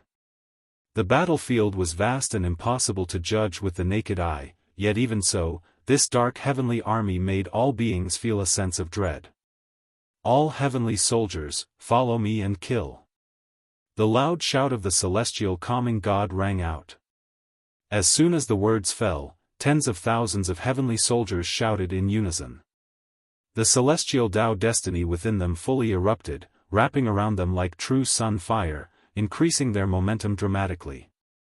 At this moment, at the edge of the void, Fang Xian and the 6 others who had sworn brotherhood with the blood prison great saint were also fighting fiercely, and from afar, they were all shocked and alarmed. Brother, such a battlefield is not something we can meddle in. These people, and those heavenly soldiers, they are simply insane. Heavenly soldiers are immortal and naturally fearless. Those people are fighting desperately for immortal fate. If second brother were here, he would definitely also fight desperately. Fang Xian listened to his brother's words, without a sound. They kept their distance from each other, seemingly fighting individually, but actually cooperating, full of tacit understanding. Fang Xian's heart was also restless, hesitating whether to retreat. Search * the Oval Fire. @ website on Google to access chapters of novels early and in the highest quality. He remembered that heavenly army, who had previously captured them. If it hadn't been for the intervention of the supporting Dao sword Venerable, the consequences would have been unimaginable. Although these heavenly soldiers were not a match for the supporting Dao sword Venerable, their own strength was very formidable. But such a powerful heavenly army seemed like challengers on this void battlefield. Fang Xian gazed at the terrifying figure of the demonic Qilin, filled with dread and curiosity. Fight at the edge, do not approach. Fang Xian said, and the other 5 naturally had no objections. Unlike the warring factions, they had not decided to join any faction of the Son of Heaven. They came to observe the situation first, only to be entangled by a group of madmen upon arrival. These beings did not know them nor felt the same destiny, directly treating them as enemies. Now Fang Xian and the 6 seemed like a third-party faction, as beings from both great worlds would target them. Because they were here for immortal fate, they dared not go all out, rather, they were restricted in their actions. This battlefield was merely a microcosm of the 3,000 great worlds, with hundreds of void battlefields fighting simultaneously, each battlefield featuring demonic Qilins and heavenly soldiers. All of this was in Gu An's eyes. Just the struggle for the Son of Heaven had sent out more than 10 million heavenly soldiers. The celestial court's foundation was deep indeed. In the memories of Gu Xian, Guan had witnessed truly powerful heavenly armies, far beyond what these heavenly soldiers could compare. To enter the celestial court, one must at least be at the Taiqing Golden Immortal realm. Within the celestial court, there was a heavenly army with the lowest cultivation level being Taiqing Golden Immortal, which once dispatched 1 million soldiers to besiege those fierce demons. 1 million Taiqing Golden Immortals, how terrifying, and they were immortal, destroyed, they could be revived with the celestial court's destiny. When Gu Xian was besieged by the immortal gods of the celestial court, he often felt powerless. Even though the enemies were like insects in his eyes, he couldn't kill them. Over time, these insects posed a great nuisance to him, and moreover, the celestial court did not only send heavenly soldiers to besiege him. Each war in the struggle for the Son of Heaven would last for many years, fighting until one side completely lost their will to fight. Defeat would lead to escape, as many defeated beings, ashamed to face their master, would flee the struggle for the Son of Heaven, escaping to great worlds yet untouched by war. 1,000 years later, several uninvited guests fled to the celestial spirit great world. They did not come through the world gate, angering the celestial spirit god, who directly killed them. This was just the beginning. In order to maintain his celestial authority, the celestial spirit god became the guardian of the celestial spirit great world. But as the invading beings grew stronger, the celestial spirit god of the heaven-balancing golden immortal realm began to feel pressure. Fortunately, the Tai immortal monarch timely assisted, sending the 72 immortals of Jianghu to help capture the invaders of the celestial spirit great world. Guan was very satisfied with Tai immortal monarch's attitude. He acted even without instructions. Despite past grievances, once becoming allies, he became more and more pleased with Tai immortal monarch, even more so than the celestial spirit god. Over these millions of years, Tai immortal monarch and the 72 immortals of Jianghu did many things for the human world, leaving numerous legends and legacies of immortal gods. The development of the celestial spirit great world owed part of its success to them. Tai immortal monarch could not guess what Guan wanted, but he was sure that benefiting the celestial spirit great world would satisfy Guan. When Guan did not stop him, he felt he had found the right direction. As more and more outer heaven invaders arrived, they stirred up increasing chaos in the human world. Some took disciples, whose masters might not reveal their purpose, and when the master died, the disciples naturally sought revenge, snowballing into hatred. This hatred even extended to the celestial spirit god, Tai immortal monarch, and other immortal gods. The immortal gods were indifferent, but they underestimated human nature. Another 50,000 years passed. The celestial spirit great world erupted in conflict, the 9 sects began to battle individually, and other sects quickly chose sides, starting to fight. Though the Tao court had dissolved, its legends remained, with many aspiring to achieve world unity. Stirred by or aided by outer heaven invaders, they could no longer suppress their ambitions. To the invaders, the more chaotic the world, the better they could hide. Above the sea of clouds, a magnificent giant red pavilion floated, with clouds rolling below. Occasionally, there were ridge-like grand Qilin horns undulating, sparking imagination. Li Xuanmiao and the celestial destruction god stood side by side on the terrace, gazing into the distance. The celestial destruction god still wore divine armor, sharp and imposing, while Li Xuanmiao exhibited the transcendence of an enlightened immortal. This struggle for the Son of Heaven affects the 3,000 great worlds, is it really alright? Li Xuanmiao asked, his eyes seeing the chaos in the 3,000 great worlds. The struggle for the Son of Heaven was far more terrifying than he imagined. What baffled him most was that the celestial court was unconcerned with the situation of the 3,000 great worlds. The immortal gods cared more about their own cultivation and were more vigilant about whether strong realms beyond the 3,000 great worlds had offensive intentions. I have heard that the celestial Tao Venerable possesses divine skills to create the 3,000 great worlds. Even if they annihilated, the Supreme would recreate them. The 3,000 great worlds are dispensable to the celestial court. The celestial destruction god said emotionlessly.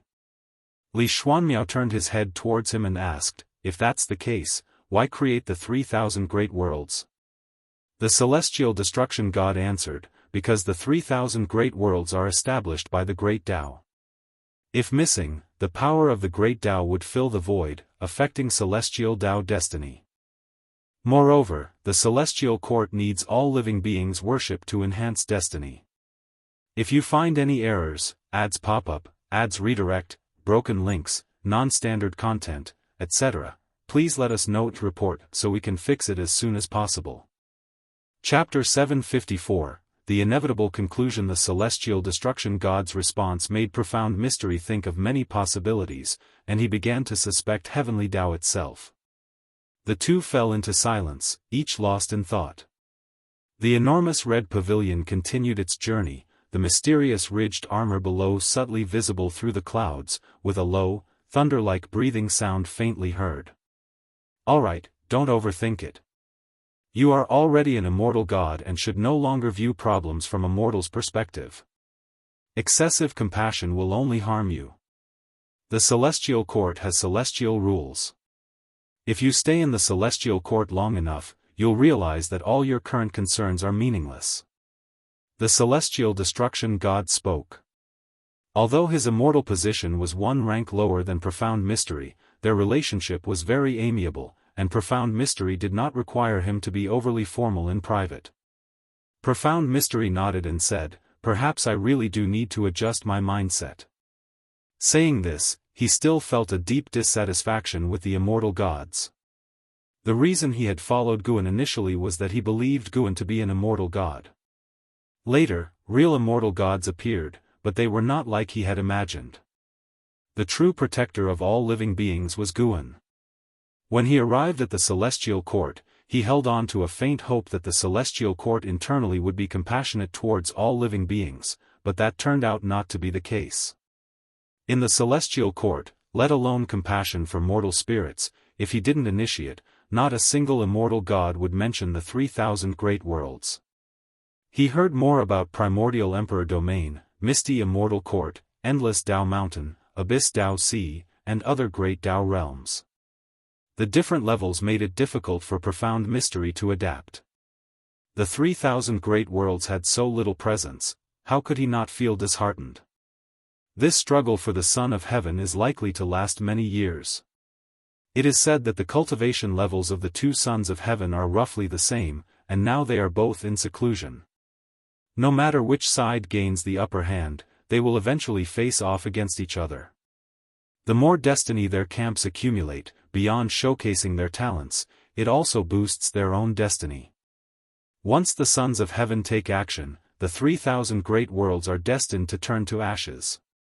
The celestial destruction god spoke softly and then paused before saying, "With the divine venerables around, the struggle for the Son of Heaven should not involve us. You can rest easy." CTH Novel Fire. Net website on Google to access chapters of novels early and in the highest quality. Profound Mystery shook his head and said, "I'm not afraid of trouble." "Never mind, let's not talk about this anymore. I heard the quota for the 100,000 stars has been opened. Are you really going to try?" The celestial destruction god nodded and said, "I managed to transfer from under the god of destruction to under the divine venerable. I must now complete the transformation of my divine authority. The stars are good, it allows for peaceful cultivation and easier access to the great Tao." Profound Mystery, being an immortal monarch, had yet to secure a specific immortal authority. However, he was not worried because his master, the radiant divine venerable, had already made arrangements for him. Now, apart from cultivation, he represented his master, walking through the heavenly realm, using his master's name to acquaint himself with various immortal gods. The two began discussing their upcoming travels. The immortal palace they were visiting also had significant backing, and even the celestial destruction god looked forward to this trip. He benefited from Profound Mystery's influence. This kind of visit wasn't just for conversation, they would either get to hear the Tao or receive the other's bounty. Not only did various immortal gods respect the radiant divine venerable, but they also had high hopes for Profound Mystery's future. Anyone who could pass the heavenly Daoist test and ascend had boundless potential.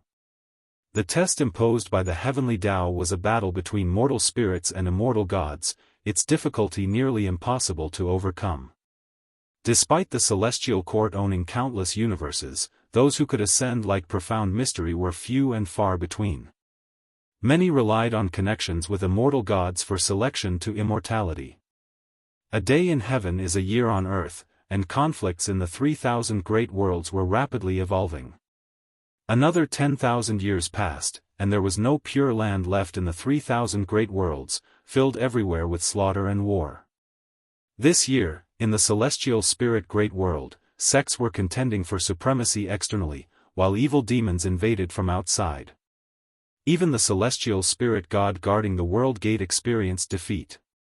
Disciples of Wuxia began to emerge, rescuing the suffering beings. In the imperial palace on the Taitsang continent, Guan was playing chess with Li Xiandao. The weather was cool, and a gentle breeze stroked their hair. At this moment, Li Xiandao frowned deeply, pondering. Guan casually waved a folding fan in one hand and held a teacup in the other, feeling utterly at ease. Even the 10 or so shooting stars streaking across the sky did not catch his attention. Li Xiandao took a deep breath and said, "I lost." He lifted his eyes to Guan, wanting to speak but hesitating. "You have something on your mind. Speak up, don't hold it in," Guan said with a smile. As long as he didn't deliberately avoid it, anyone's inner thoughts would directly reach his ears. However, some words still needed to be said by the other party. Li Xiandao stared at Guan intently and said, "There are unified sects in this world, but no unified imperial dynasty. Even the bygone Holy Court focused primarily on the immortal cultivation realm, disregarding the safety and well-being of common people. I want the Taizong dynasty to become the ruler of the world. I want to be an unprecedented emperor." Over the years, Li Xiandao had always been cautious, considering Guan in every decision to avoid disapproval, which was why the Taizong dynasty had remained problem-free. With Guan around, Li Xiandao never acted recklessly. But over time, he too would feel weary and needed a greater goal to invigorate himself. "If you want to contend, then contend. I've never restricted or obstructed you, have I?" Guan said with a shake of his head and a laugh. Li Xiandao breathed a sigh of relief. It was good that Guan didn't mind. "Then I will strive for it." Over the years, the Taizong dynasty has been accumulating power. Since Yang Jian left, Longteng has taken on the responsibilities. He is even stronger than Yang Jian. Speaking of this, pride filled Li Zuando's face. Longteng was the son of Long Qing, equivalent to Gu An's grand disciple. By virtue of this relationship, Li Xiandao treated Longteng very well, even allowing the Long family to grow strong. Longteng did not disappoint him, never overstepping bounds. In both the court and among the people, there was just that Longteng was more like a crown prince. Longteng had indeed grown significantly, achieving the title of primordial Dao Emperor in his youth. Now, he had reached the cultivation level of Daoist Zhang Zizai Immortal. He was the face of the Taizong dynasty, and even if he did not take action, no force dared to offend the Taizong dynasty in the surrounding seas. He had come this far with considerable help from Guan Longteng's magnanimous and upright character greatly aligned with Gu An's preferences. Now, Guan spent more time visiting him than Long Qing. Li Xiandao was also a Daoist Zhang Zizai Immortal, but he kept it well hidden. The world only knew him as a free immortal. The strength of his cultivation meant that Li Xiandao was no longer constrained by aristocratic families or sections. The Taizong dynasty truly belonged to him now. It was what he once dreamed of. Guan smiled and said, "Then let me see how far you can go. Anyway, I won't be helping you. In my eyes, the Taizong dynasty is no different from any other dynasty in the world. I hope you understand this." In stern tones, Li Xiandao said, "Of course. How could we ask you to intervene in conquering the world? How would the world even play a part if you did? To be honest, the reason I want to unify the world is not only for the sake of all living beings but more so to realize my own ideals. I want to become a figure in the celestial spirit great world's history who is never forgotten. If you find any errors, ads pop up, ads redirect, broken links, non-standard content, etc., please let us know to report so we can fix it as soon as possible." Chapter 755, The Immortal Lectures regarding Li Zuando's ambition. Guan gave no comment. Every person has their own goals, and even the greatest people have their private thoughts. He himself is such a person. Li Xiandao has the right to choose his own life, as long as he does not bring calamity to the entire world. There are so many evil people in this world, and many who stir up warfare. Killing them all is impossible. After chatting with Li Xiandao for half a day, Guan wandered alone in the Taizong dynasty, while Li Xiandao excitedly returned to the imperial study to start planning his military campaign. Unlike the chaos in various places, the Taicang continent has always been peaceful, unaffected by the trends of the world. However, even in peaceful lands, there are people in suffering. If Guan encounters them, he does not hesitate to help. He has the ability to save the world, but he does not do so because of the laws of the Great Tao. Helping individuals is simply because he wishes to. Sometimes, when he sees the fate of some people change because of him, Guan feels a sense of joy. His figure disappeared into the vast crowd of the city, seemingly inconspicuous and insignificant to this world. In the void, countless sword shadows floated in all directions, forming a spectacular sword array. Each sword shadow was larger than stars, and within the array stood a disheveled red-clothed sword cultivator, holding a sword, surrounded by violent and chaotic sword chi. His gaze fixed on Liya outside the sword array. Though far apart, their eyes met, causing intense spatial fluctuations along the way. Liya, dressed in black, pointed his finger like a sword, his sword intent emanating naturally. In the dark void behind him, a dreadful sword shadow stood, formed by his sword intent. Such powerful sword intent. Clearly, your cultivation level is just beginning to enter the Daoist collection Freedom Immortal realm, but the strength of your sword intent grants you the ability to excel within your realm. The red-clothed sword cultivator spoke, his tone full of admiration, seemingly unfazed by the sword array before him. Liya's eyes were cold, staring at him, and asked, "From which realm do you come? Why have you come to the celestial spirit great world? Why have you sacrificed so many souls to your sword Tao?"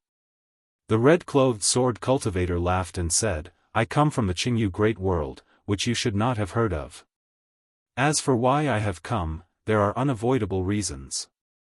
I am severely injured, my sword intent suffering karma retribution, and I need numerous souls to heal." Liya frowned, surprised at the other's honesty. Despite the severe injuries, he still possesses such strength. Liya's heart was filled with hesitation, not fearing the red-clothed sword cultivator but realizing that powerful cultivators like him from outer heaven are increasing.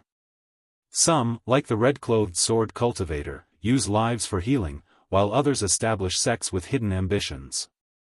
Whether inside or outside heaven, the situation grows increasingly chaotic. Seeing your aptitude, I can forgive your offense. Serve as my sword slave, and I can show you higher realms. This great world will only become more chaotic, and one day, even the immortal gods guarding it will struggle to survive. The red-clothed sword cultivator looked at Liya, sneering as he spoke. At his words, Liya felt countless eyes in the dark observing him like cold snakes and scorpions, making him uncomfortable. Boom! A terrifying impact came from the dark depths, stirring the Tao spiritual chi along the way, causing Liya's black clothes to flutter, making him instinctively turn to look. See Novelfire, any *T website on Google to access chapters of novels early and in the highest quality. He saw two figures exuding terrifying auras rapidly colliding in the distance, their movement techniques far surpassing his perception, making him heart-poundingly fearful. One of those auras should belong to the legendary celestial spirit god. The celestial Tao destiny and the celestial Tao light layer of the celestial spirit great world were completely alike, only more oppressive. Even the celestial god is entangled? Liya thought secretly, and at that moment, a fierce wind blew towards him, making him instinctively turn back. His pupils dilated as he saw the red-clothed sword cultivator penetrate his sword array, killing towards him. The red-clothed sword cultivator had a grim and horrifying smile, reaching out his right hand for Liya's head, like a vengeful ghost extending its hand. Under the bright sun, in a bustling and prosperous city, Guan leaned against a courtyard wall, holding a large chicken leg. As he chewed, he said indistinctly, Zhao Zilong marched through an army of millions, relying on a long spear and a white horse to charge in and out, staining the baby in his arms with blood. In front of him stood a dozen children, both boys and girls, the oldest no more than 13, the youngest just over 5, all nervously watching Guan, waiting for him to continue. Guan stopped, swallowing hard as if he choked and gently patted his chest. Meat alone isn't enough, who will sneak a jar of wine from home for me? Guan asked with a smile, causing the children to burst into an uproar. You already spent a lot of our money on this roast chicken, and now you want a drink? How can you be like that? The chicken isn't finished yet, and you want a drink? Liar. Big liar. Continue the story. How can you stop here? The children were anxious, some raising their small fists as if they wanted to hit Guan. The people playing in the street looked over curiously. Most found it odd that Guan, who dressed richly, would argue with a group of children. Mothers with children quickly moved away, fearing Guan was a bad person. Guan smiled even wider, his eyes glinting. What do you understand?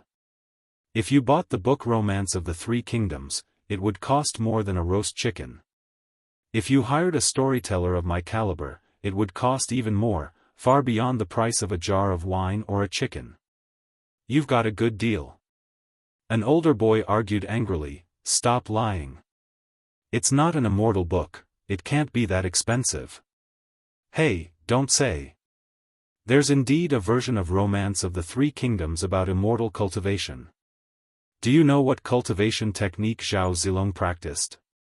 Guan's words quickly dispelled the boy's anger, replaced with curiosity, as other children also showed curious expressions. Guan did not continue to speak but started to devour the chicken leg rapidly, the children urging him. Bang! A figure fell from the sky, landing on a nearby street, raising rolling dust and a strong wind, scaring the children in front of Guan into screams. The people in the street began to flee, turning everything into chaos. As the dust settled, two figures appeared. It was the red-clothed sword cultivator and Leah. The red-clothed sword cultivator held Leah by the neck with one hand, raising him in the air, covered in blood and very miserable. Still refused to submit? I've been very restrained, otherwise this city would have turned to ashes. If you don't agree, I'll extract the souls of everyone in this city before your eyes to offer as sacrifices, the red-clothed sword cultivator sneered, then his gaze swept around and quickly focused on Guan and the group of children gathered by the courtyard wall, making them stand out conspicuously. Leah faced away from Guan, unable to sense his presence, but noticed the red-clothed sword cultivator's gaze, glancing with his peripheral vision. His pupils shrank, and a strange smile appeared on his face. If you find any errors, ads pop up, ads redirect, broken links, non-standard content, etc., please let us know to report so we can fix it as soon as possible. Chapter 756, Unknown Threat. Leah was delighted when he saw Guan, so a smile appeared on his face, but this delight was quickly replaced by embarrassment. SAR the Novel Fire, NE*T website on Google to access chapters of novels early and in the highest quality. Every time he met Guan, he bragged about how free he was outside. Previously, Li Xianyu had exposed his lies in front of Guan, saying he often got injured. It was hard for him to cope with that, and this time, he got caught red-handed by Guan. How could he not be embarrassed? The red-clothed sword cultivator noticed the change in Li Ya's expression. He squinted at Guan, who was surrounded by children, and sneered, "You know this person?" Leah replied with difficulty, "I advise you not to act recklessly, or else." Before he finished speaking, the red-clothed sword cultivator grabbed him and appeared out of nowhere, standing before the children, scaring them away with cries. The red-clothed sword cultivator scrutinized Guan and asked, "Did you come specifically to rescue him? How could there be such a coincidence? He descended from the sky, chose a random city, and yet, he encountered the captive's acquaintance." Guan looked at the red-clothed sword cultivator and smiled, "I could be, or maybe not. If you put him down now, there might still be room to settle the conflict between you two." Humph. The red-clothed sword cultivator snorted coldly and suddenly reached out towards Guan, moving as swiftly as lightning. Boom! A gust of wind arose out of nowhere, shaking everything on the street. The robes of the red-clothed sword cultivator and Leah fluttered violently, their eyes widened with fear. Impossible! His hand was blocked by an invisible force, unable to touch Guan. What astonished him the most was that the aura he released should have been enough to obliterate everything within 1,000,000 miles, yet apart from the strong wind, nothing was destroyed around him. In a split second, he realized the vast difference in power between him and his opponent. Even if he wasn't seriously injured, he wouldn't be a match for this person. Senior. The red-clothed sword cultivator hurriedly spoke, but before he could finish, Gu An's eyes turned cold, and he turned to ash. Thud. Liya fell to the ground, half kneeling, and touched his throat, feeling the cold mana dissipating. He turned to Guan and couldn't help but ask, "Did you come specifically to rescue me? You have successfully taken 31,782,281 years of lifespan from the Red Sword Ghost Demon, late stage of heaven-encompassing free immortal realm, only 31 million years of lifespan, a bit too little." Guan replied, "I have been in this city for 2 days, telling those children the story of the romance of the 3 kingdoms. I've almost finished half of it." Upon hearing this, Liya was horrified. Could it be that Guan had foreseen things to this extent? That red-clothed sword cultivator randomly chose a place to descend but happened to land near Guan. During the descent, he didn't feel Gu An's presence, which means Guan really calculated that he would come here, and it was 2 days ago. Liya was now the primordial Dao Emperor, his cultivation level had reached the Daoist collection freedom immortal realm, and he had his understanding of the path of cause and effect derivation. However, he still couldn't fathom how Guan did it. It was too incredible. Seeing Liya's terrified expression, Guan asked with a smile, "What? Do you want me to reveal a bit of heavenly secrets to you? Like today's calamity, you will face more of in the future." "No. No. I don't want to know." Liya hurriedly interrupted, extremely flustered. Even so, Gu An's words already left him cold.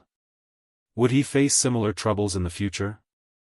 Although he often got injured and said he didn't mind, who would want to get hurt if they could avoid it? Liya wasn't a masochist, he didn't fight to get badly injured every time.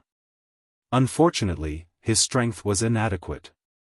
Guan changed the topic and asked, "Do you need my help to heal?" Liya's face turned awkward, and he shook his head in refusal. "Then take your time recovering. I'm leaving." Guan said these words and disappeared from where he stood. Was it Liya's illusion, or did he see Gu An's lips curl into a smile when he turned around? The feeling of relief from surviving was quickly replaced by embarrassment and shame, making him wish he could find a hole to crawl into. He could only try to think positively that junior brother Gu had saved him more than once, and he should get used to it. Just the thought of being held by the throat and lifted into the air made his face flush with embarrassment. He didn't want to face Guan, and luckily Guan didn't stay longer. According to junior brother Gu, the world will become even more chaotic in the future. Liya thought worriedly, seemingly unable to escape the feeling of powerlessness no matter how high his cultivation level reached. The path of the great Tao was indeed long. When could he become like junior brother Gu, with the ability to laugh at the world? Dust flew as Liya stood on the street, lost in thought until the presence of approaching civilians brought him back to reality, then he vanished from the spot. Rescuing Liya was just a minor episode, Guan didn't mind much. If it wasn't for this catastrophe that left Liya with no hope, he wouldn't have intervened even if Liya suffered a lot. But this incident was enough to prove that the celestial spirit great world had been forced into the struggle for the Son of Heaven. Besides hiding and creating chaos, some of the outsiders were also working for the Son of Heaven to win over the major sections. In Gu An's view, the celestial spirit great world would inevitably fall into turmoil. More and more outer heaven visitors and immortal gods appeared, causing the future of the celestial spirit great world to change daily, all reflected in Gu An's eyes. He saw countless outcomes in the future. Knowing all results, he could choose the destiny he was satisfied with, but for now, he didn't want to intervene. As long as the celestial court didn't invade the celestial spirit great world on a large scale, other situations were just minor skirmishes. In a good mood, Guan walked through the mountains, humming a tune while observing the changes in the destiny of heaven and earth. He saw many people's hardships, even the Tai immortal monarch and the 72 immortals of Jianghu would fall into dire situations. On the other side, among the continuous mountains, on a hillside, the 72 immortals of Jianghu were distributed, some meditating and cultivating, some comprehending the rules of heaven and earth, others deducing the future. The purple dragon star monarch looked towards the horizon, his brows furrowed slightly. A female immortal approached him curiously and asked, "Senior brother, what are you looking at?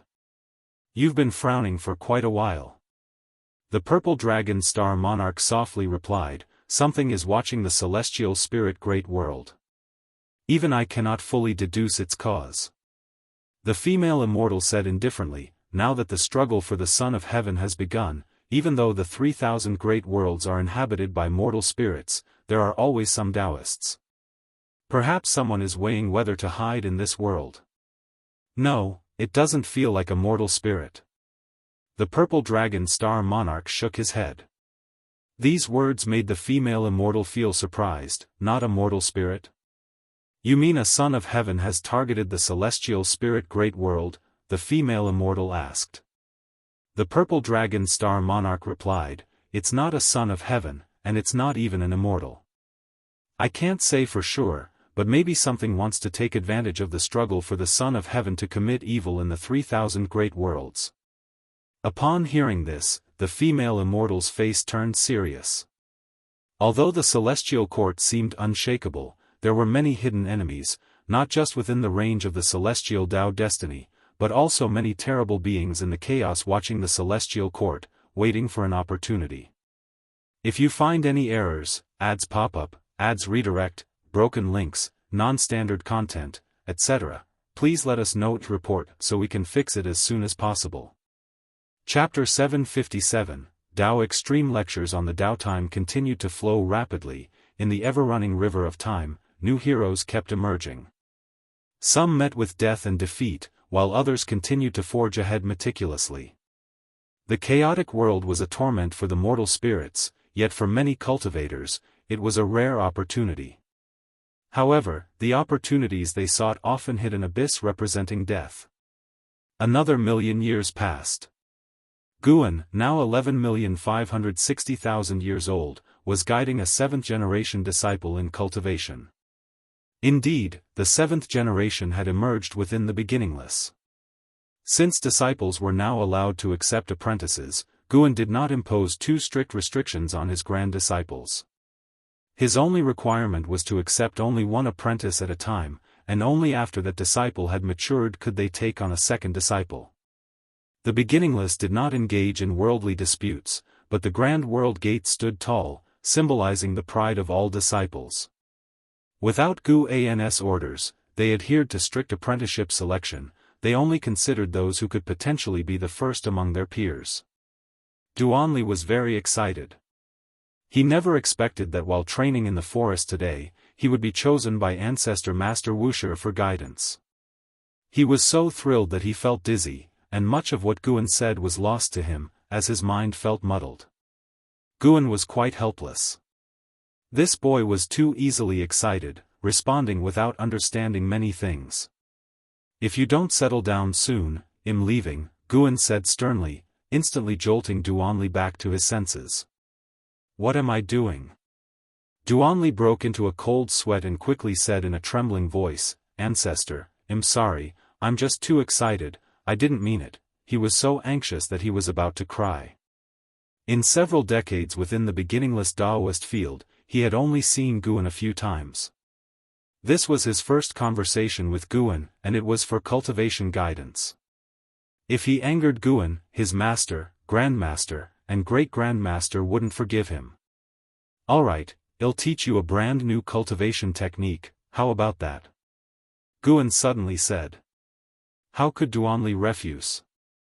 He quickly bowed to thank Guan. Guan allowed Duanli to kneel. He raised his right hand and pointed his index finger at Duanli's forehead. Just as Duanli looked up, his pupils suddenly dilated, and he fell into a daze.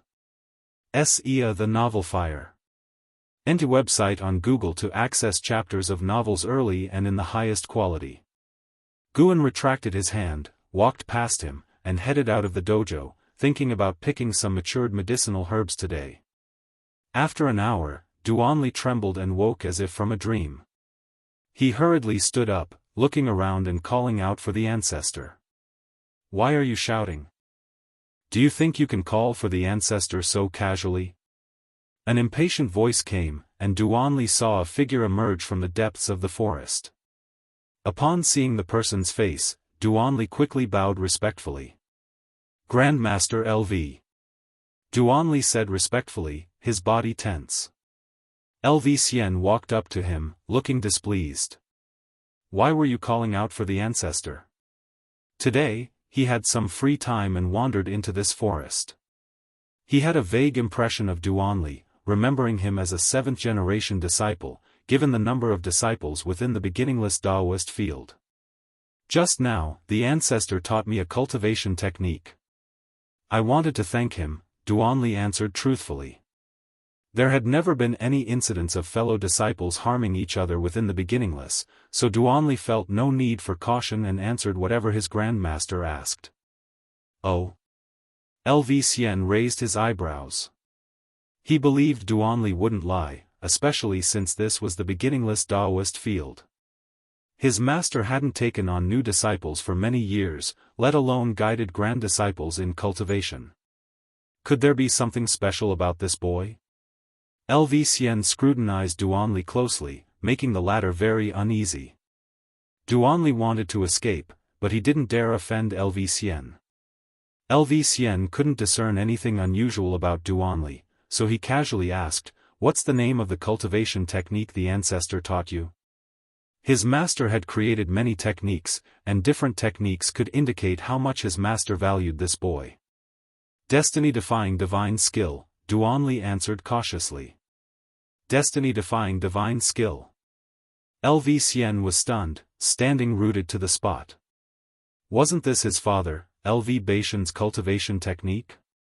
His father had been dead for a long time. Usually, he wouldn't even think about his father. Growing up, knowing his body housed another soul, he harbored deep hatred for his father, wanting to personally kill him. But gradually, he came to understand. Because he was busy exploring the outside world, he missed his father's funeral. He seemed indifferent, but a thorn remained in his heart. Unexpectedly, his master still remembered his father. LV Xian recalled how long ago, his father often discussed with him how to cultivate Guan into the next sect leader. Those years were long gone, the specific memories were fading, and his father's face had become blurred. "Grandmaster LV? Are you alright?" Duanli asked nervously, feeling anxious. Could this destiny-defying divine skill have some great significance? He believed the ancestor wouldn't harm him, but he feared the significant background of this skill might be beyond his capacity. LV Xian came to his senses, showing a complex smile. "Nothing, cultivate well. Since you've got the true teachings from the master, your fortune is deep. Cherish it well. If you disgrace this technique, it'll be the first to deal with you." These words made Duanli's legs tremble, making LV Xian shake his head with a smile before turning to leave. He needed to reflect on the past, to avoid forgetting his origins. LV Xian suddenly understood why his master often daydreamed. Perhaps it was to recall the past, to always remember who he was. In the following days, the news of Duanli receiving teachings from Guan spread throughout the dojo, arousing curiosity among all disciples. Even second-generation disciples summoned him to observe his talents and comprehension. Unfortunately, Duanli did not exhibit greater aptitude than other disciples. However, this did not disappoint the disciples, instead, it heightened their anticipation. The master couldn't possibly mistake, even if Duanli didn't seem exceptional, received by the master, he would certainly excel in the future. Thus, 10 years quickly passed. Since imparting the skill to Duanli, Guan had not sought him out again. This morning, he heard of a great power preaching at the endless Dao mountain, which piqued his interest, and he decided to attend. The great power was a Dao extreme Daoyuo immortal, with profound Dao practice. Listening to the teachings would definitely be beneficial. However, Gu An's true self needed to pick medicinal herbs, so he sent a clone, suppressing its cultivation level to the heaven-opening Daoist immortal realm. The clone moved at great speed, soon entering the endless Dao Mountains domain. In the dim sky, the majestic Dao Mountain peaks loomed amidst the spiritual fog, mysterious and solemn. Guan flew towards an old acquaintance, Hongya Zi, who had been very hospitable during their first meeting, introducing him to many fellow Daoists. Since Hongya Zi was also here, it was natural to go see him. Approaching the Dao Mountain of the Great Power Preaching, Guan soon spotted Hongya Zi. As before, he was chatting and laughing with several cultivators, enjoying the moment. Hongya Zi was the first to notice Guan, exclaiming with joy, "Fellow Daoist Meng Lang, long time no see. If you find any errors, ads pop up, ads redirect, broken links, non-standard content, etc., please let us know to report so we can fix it as soon as possible." Chapter 758, Jianghu, Beyond the Heavenly Dao. Looking at Hongya Zi, Guan smiled and nodded at him. Hongya Zi, after saying a few words to those around him, flew towards Guan. It had been millions of years since their last meeting, and Hongya Zi was as enthusiastic as ever, holding Gu An's hand and having endless things to talk about. Guan knew that the misty immortal court had had a rough time over the years. The Son of Heaven had been putting pressure on them, hoping they would participate in the struggle for the Son of Heaven, but the misty immortal court had its own pride and repeatedly refused. The Son of Heaven's patience had worn thin, and this put great pressure on the misty immortal court. Hongya Zi came to unwind and had no intention of getting involved in the matters of the misty immortal court. The two chatted for a while and then ascended Dao Mountain together. Along the way, Hongya Zi introduced Guan to this Dao extreme Daoist immortal named Jianghu, who was born in the primordial emperor domain. He had once been part of the immortal class, later reincarnated and started his cultivation anew, breaking free from the celestial court's destiny. No one knew how long he had lived. When Hongya Zi was young, he had heard of Jianghu's name. His admiration for Jianghu clearly surpassed that for the white-haired ancestor. After ascending the mountain, the two arrived at Jianghu's dojo, which was vast and already filled with many people meditating. They found a corner and sat down. Listening to Hongya Zi recount Jianghu's deeds, Guan looked forward to seeing Jianghu even more.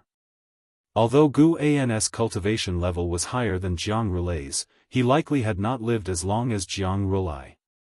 Even the venerable Gu Xianyu had lived through accelerated periods to achieve enlightenment, which requires the accumulation of years. Perhaps the conversation grew deeper, as Hongya Zi couldn't help lamenting the misty immortal court stance towards the celestial court.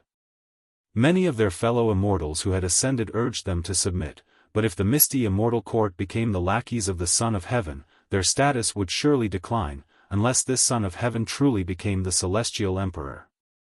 Otherwise, the path in the celestial court for the misty immortal court would only get narrower. Hongya Zi couldn't understand what those fellow immortals were thinking, being so bold as to gamble the fate of the misty immortal court. Perhaps they have their reasons, Guan comforted him. Hongya Zi thought the same but was still filled with dissatisfaction towards those fellow immortal gods. Time passed quickly. A full 100 years passed before Jianghu descended. By then, the dojo had gathered hundreds of thousands of listeners, a grand scale with the lowest cultivation level being heaven-balancing golden immortal. Jianghu was enveloped in Dao light, with only Guan able to see his true form. This person had skin like white jade, a face difficult to distinguish between male and female, with an extreme coldness between the eyebrows. Wearing a golden robe and a crown with golden horns resembling a flood dragon, he appeared like a supreme divine king descending, with a dharma aspect of the world behind him, exuding overwhelming dominance.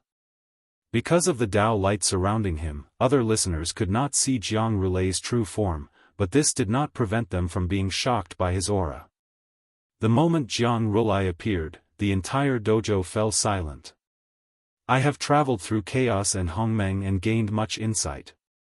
Today, I will expound the Tao of creation for you all. Jianghu's voice resounded, his tone indifferent but carrying immense authority that left no room for doubt. Creation? Guan was intrigued and began to look forward to Jianghu's lecture.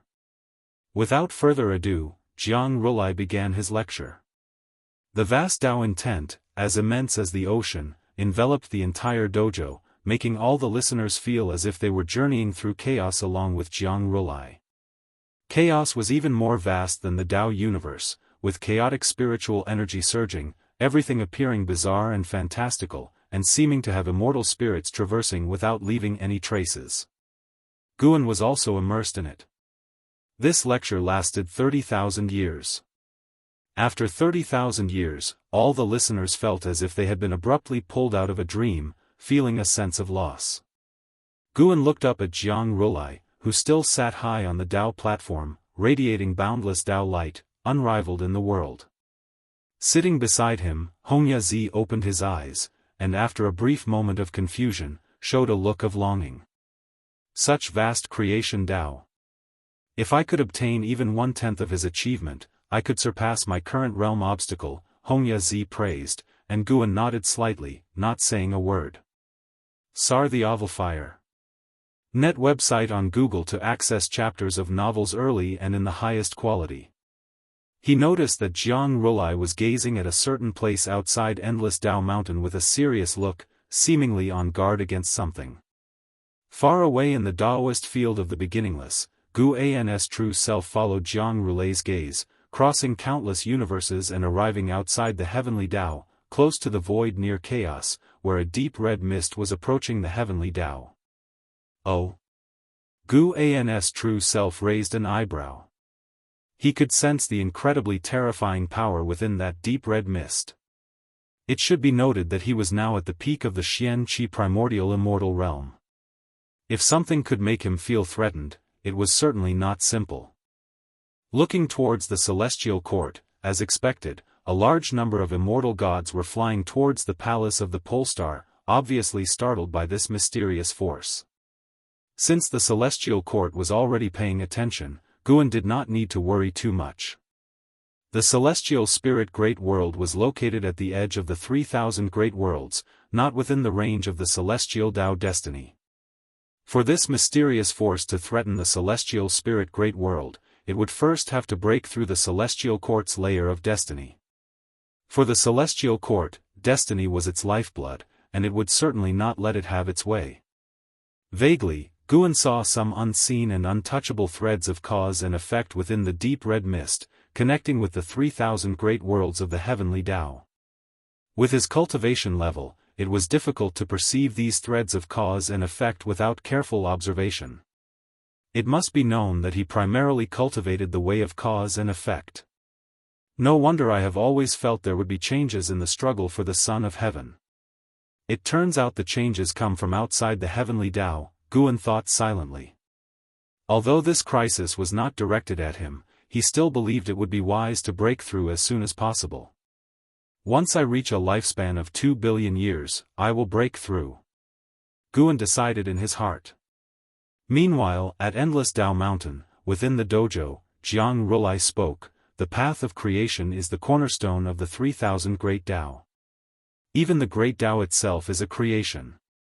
I hope you can understand the profound mystery of creation and attain the Tao soon. After speaking, he stood up. Tens of thousands of listeners also stood up and saluted him. Jianghu sought nothing from his lecturing, yet it was deserving of their bowing in respect. Jianghu transformed into a rainbow light and disappeared into the dim cloud sea. Guan saw him flying in the direction of the celestial court. It seemed that although he had broken free from the celestial court, he still had connections with it. Fellow Daoist Meng, where will you go next? Wuxia looked at Guan and asked with a smile. Guan heard his inner voice and answered, I plan to continue my journey through the myriad realms of the great Tao. Wuxia wanted to follow him and see his dojo, but he didn't want to return to the misty immortal court. However, he couldn't bring Wuxia back to the celestial spirit great world. In that case, why don't we travel together? Wuxia suggested with a smile. Guan had no objections and nodded in agreement. After all, he was just an avatar. Where he went and what he did would not affect his true self harvesting medicinal herbs. Seeing Guan agree, Hongya Zi was even happier. He grabbed Gu An's wrist and asked, "Then let's go, fellow Daoist Meng. Where do you think we should go first? I want to take a look at the underworld. Just as well, I have acquaintances in the Nine Divine Mansion of the underworld. The profound abyss ancient tree of the Nine Divine Mansion is about to bear fruit. Perhaps we can witness a spectacle. Is that so? That's perfect. If you find any errors, ads pop up, ads redirect, broken links, non-standard content, etc., please let us know to report so we can fix it as soon as possible." Chapter 759, Dark Divine Sect. When Gu An's avatar traveled to the underworld with Hongya Zi, Gu An's true form maintained his usual life rhythm, occasionally glancing at the deep crimson mist beyond the heavenly Tao. The sweeping speed of the deep crimson mist was fast, yet slow compared to the vastness of the great Tao, and it wouldn't touch the boundary of the celestial Tao destiny in a short time. It was worth noting that the celestial court hadn't taken any action against the deep crimson mist. Guan saw numerous immortal gods fly into the palace of the Polestar, then scatter away together as if nothing had happened.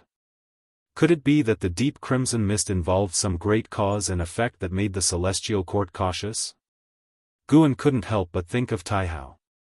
It was unknown when the ethereal celestial emperor would emerge from seclusion. Perhaps the immortal gods were awaiting the celestial emperor. As one great thousand world was completely conquered by another, the struggle for the Son of Heaven became intensely fierce. Both camps were utterly ruthless, casting these 3,000 great worlds into an era of dark turmoil. The greater the survival pressure, the more it would stimulate the birth of exceptionally talented beings. 27,000 years had passed since Jianghu's teaching concluded. On this day, just past noon, Guan rested in the courtyard, his body lying on a rocking chair, gently swaying. "I am the true monarch Qitian, today I shall rescue the demon emperor. I dare anyone to try and stop me." A domineering roar resounded throughout the world, startling Shenzhen, who opened her eyes before the artifact refining cauldron. Not just her, all the disciples in the dojo heard, which piqued their curiosity. "Qitian? True Lord? Did you read your journey to the west again?" Shenzhen turned her head to Guan, asking teasingly. Guan didn't open his eyes, his face covered by a round fan, softly saying, "Who knows," to yell while rescuing someone, either arrogant or foolish. Shenzhen laughed, "Whether successful or not, at least all living beings will remember his name, and know of his act to rescue the demon emperor." Beneath the round fan, the corner of Gu An's mouth lifted slightly, but he didn't reply. Cultivators across the world indeed were discussing the name of true monarch Qitian. This guy truly intended to rescue the demon emperor. Confident in his broad divine skills, he believed it would be successful. Yet, before he even saw the demon emperor, he was jointly suppressed by the 9 sect cultivators. Though the 9 major sects had begun to slaughter each other, they never ignored the demon emperor, dispatching great cultivators to guard him without concern for the wider world, their sole duty to watch over the demon emperor. After several days of great warfare, true monarch Qitian was thrown into the demon emperor's cave mansion, enduring endless days of darkness together. Interestingly, this true monarch Qitian was related to Guan. His ancestor was How Long, once raised by Guan roaming the human world. How Long already carried a divine name. Occasionally returning to the Daoist field of the beginningless, he spent most of his time wandering and frolicking in the human world, his progeny numerous, truly upholding the dragon's dignity. In the dim cave chamber, heavy breathing echoed continuously. In the center sat a man in white clothes. Though his robes were torn, he remained unstained by dust, possessing an extraordinary aura. He was the demon emperor. In the corner of the cave loomed a curled shadow, like a fearsome giant serpent, from which the breathing came. "If you're afraid, just bow and admit your mistakes to them, there might be a way out." The demon emperor spoke with closed eyes, his tone indifferent. At these words, demonic chi surged from the darkness, rushing towards the demon emperor. Silence. How could I be afraid? A furious shout erupted, revealing the fearsome shadow morphing into a disheveled man stepping forward. This man was none other than true monarch Chitian, with two sharp dragon horns sprouting from his head. He glared at the demon emperor, angrily saying, "Great sage equaling heaven was suppressed for 500 years without begging for mercy. How could I be afraid? Though I don't know who great sage is, 500 years can't compare to 1,000,000. Their patience far exceeds your imagination." The demon emperor spoke without opening his eyes. True monarch Chitian calmed down, confusedly asking, "They've imprisoned you for so long, for what? Couldn't they kill you?" "Of course. If they could kill me, they would have done it already. Perhaps in the depths of destiny, heaven doesn't want me dead." The demon emperor's words piqued true monarch Kishan's curiosity. "What divine skill have you cultivated, making you unkillable? You should care about yourself first, figuring out how to endure the millennia ahead." True monarch Chitian, upon hearing this, sat cross-legged before the demon emperor and said, "Although I haven't been imprisoned for millennia, I've spent years in seclusion. At worst, I'll cultivate here." His eyes roamed, observing the demon emperor's exceptional aura, steady as a rock. He suddenly felt this might be his great opportunity. Just like the myths, surviving catastrophe could bring fortune. Perhaps he could learn the undying divine skill from the demon emperor. Sun Wukong in Journey to the West possessed an immortal body, even the celestial court couldn't subdue him. The demon emperor remained silent, while true monarch Chitian watched him, scratching his head, pondering. The days of suppression were far harsher and more despairing than true monarch Chitian had anticipated. Endless hopelessness would be a form of extreme torment. SAR the Novel Fire, net website on Google to access chapters of novels early and in the highest quality. As time passed, true monarch Kishan's excitement and curiosity gradually faded, turning to agitation and rage, until all emotions were eradicated, leaving only numbness. Another 1,000,000 years passed. Guan had just returned from the Hidden Spirit Palace, entering the courtyard as an Xian quickly approached. "Master, recently a sect named Dark God Sect appeared in the human world. They widely spread scriptures, urging mortal spirits to believe in the Dark God, claiming darkness and light coexist, though the world remains bright, bones litter the land, and people's hearts find no redemption. The Dark God will bring darkness to the world's dangers, offering salvation in the darkness." An Xian spoke with deep concern, deeply wary of the Dark God Sect. Guan asked, "Has the Dark God Sect started disrupting the human world?" "No, locating their sect is impossible. Only numerous scriptures are spread, misleading hearts. The Immortal Cultivation sect is busy fighting and vying for power, neglecting the Dark God Sect. But I've deduced it and can't see through them. There's something unusual behind the Dark God Sect." An Xian spoke earnestly, staring at Guan, hoping her master could provide answers. Guan looked towards the celestial vault and said, "The Dark God indeed exists. He has arrived, observing this human world." And Zin's eyes widened and she asked, "Where is he? What does he look like?" Guan didn't respond, calmly watching the celestial vault. Beyond the celestial spirit great world, in infinite darkness, sat a skeletal figure. Leg bones supported the hand bones, within the palms burned green flames, manifesting countless worldly scenes, rapidly transforming. If you find any errors, ads pop up, ads redirect, broken links, non-standard content, etc., please let us know to report so we can fix it as soon as possible. Chapter 760, The Calamity from Beyond the Heavenly Tao. The white skeleton in the darkness sat motionless, only the green flame in its palms flickered continuously, looking bewitching and eerie. After an indeterminate amount of time, its skull slowly trembled, dark eyes opened under its brow bone, representing the ultimate evil of the great Tao, profound and terrifying. It slowly lifted its right hand, its bones spread apart, and 7 small bones wrapped in black mist flew out, disappearing into the darkness in the blink of an eye. Having done all this, it closed its eyes again and continued to fall into slumber. Far away in the celestial spirit great world, Guan did not tell an Xian about the origin of the Dark Divine sect, but said that the Dark God resided in the outer heaven, making an Xian frequently look up to the sky, but she could see nothing, which only increased her desire for a higher realm. Under the background of world conflict, the Dark Divine sect, although drawing some attention, was not yet powerful enough to participate in the struggle for supremacy, so the major immortal cultivation sects did not pay much attention. Unbeknownst to anyone, the Dark Divine sect rapidly developed, eventually infiltrating various major sections. Those who were disillusioned and consumed by hatred were attracted to the ideals of the Dark Divine sect, and they even saw the divine presence of the Dark God in their dreams, which obsessed them and drove them to madness. 50,000 years later, the Dark Divine sect had become an unignorable force in the human world, with followers in every sect. However, the Dark Divine sect could not stop the wars in the human world.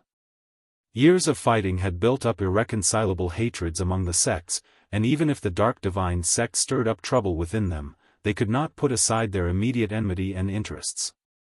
In the depths of the universe, before the world gate, Celestial Spirit God, Tai Immortal Monarch, the 72 Immortals of Golden Cave, and Emperor Tianhong gathered here. Having regained his immortal position, Emperor Tianhong radiated with immortal light, brighter than the distant stars. At this moment, the faces of Celestial Spirit God, Tai Immortal Monarch, and the 72 Immortals of Golden Cave were extremely grave. They surrounded Emperor Tianhong, all remaining silent. Celestial Spirit God was the first to break the silence and asked, "Are we sure this is related to the chaos evil demon beyond the heavenly Tao?" Emperor Tianhong nodded and said, "The chaos beyond the heavenly Tao is vast and boundless.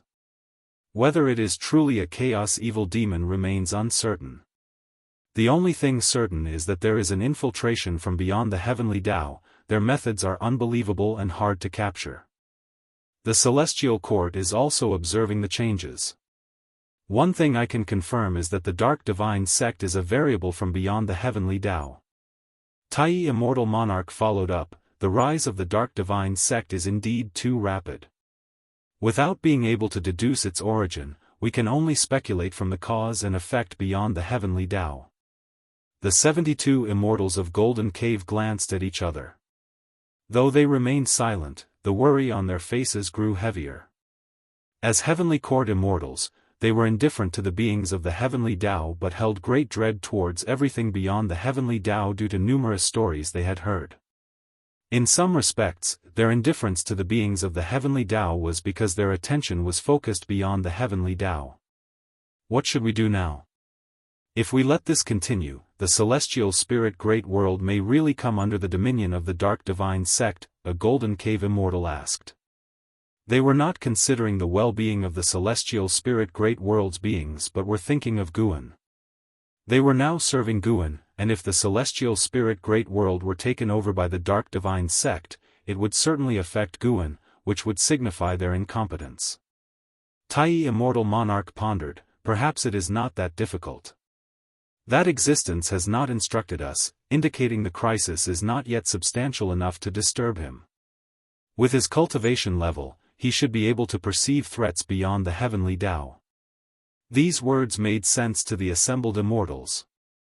S.E.A. The novel, F. Ire. Enter website on Google to access chapters of novels early and in the highest quality. Guan could face the eternal life venerable, his cultivation level unfathomable. Regardless, although he has not given instructions, we cannot just stand by. Let's investigate together, Tai Immortal Monarch ordered. The immortals had no objections and soon dispersed. Celestial Spirit God stood at the world gate, watching the departing figure of Tai Immortal Monarch and could not help but sigh, "Just this composure alone is beyond me." Even knowing the cause and effect related to the Dark Divine sect beyond the heavenly Tao, Tai Immortal Monarch did not hastily seek out Guan but continued to act, intending to prove himself. If it were him, he would certainly have sought out Guan, believing Guan possessed greater insight. But then again, if Guan could perceive it, what difference would it make if he asked or not? And if Guan could not perceive it, telling him would not change the already established existence of the Dark Divine sect. According to his understanding of Guan, even if Guan could not fully understand the cause and effect of the Dark Divine sect, he would still not be completely unaware of its presence. Celestial Spirit God no longer thought about it and turned his gaze to the World Gate. Within the Celestial Spirit Great World, the chaotic forces grew stronger, and the matters he could oversee became fewer. Guarding the World Gate was his immortal position, a duty he had to ensure. At the very least, he could not allow intruders to break into the Celestial Spirit Great World through the World Gate. Celestial Court, Guangfa Immortal Palace. In the vast hall, Li Xuanmiao, Celestial Destruction God, and hundreds of other immortals sat, maintaining a certain distance from each other. Each presented their Dharma aspect, resplendent and beautiful, exuding the unique aura of immortals. Guangfa Tai Guang Divine Venerable sat at the head, overlooking all the immortals in the hall. Today's topic: how should the Celestial Court deal with the Dark God from the chaos? Guangfa Tai Guang Divine Venerable spoke, and the immortals, his disciples, fell into contemplation even before he spoke. A white-haired elder at the front spoke first. The Dark God differs from the chaos evil demons we know.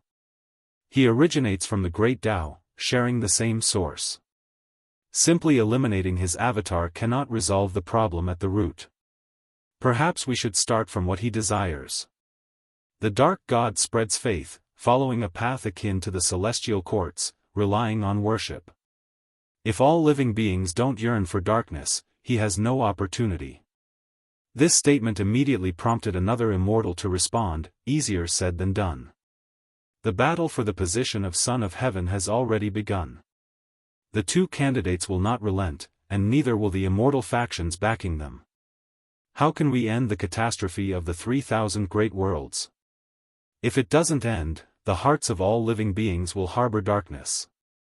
At this, more immortals began to speak, each offering their opinions, and some even quarreled, making the atmosphere in the hall intense. Li Xuanmiao sat near the front but remained silent, patiently listening.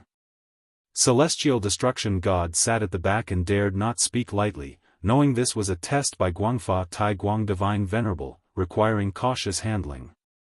After a long time, Guangfa Tai Guang Divine Venerable interrupted, "None of your strategies can avoid the struggle for the position of Son of Heaven.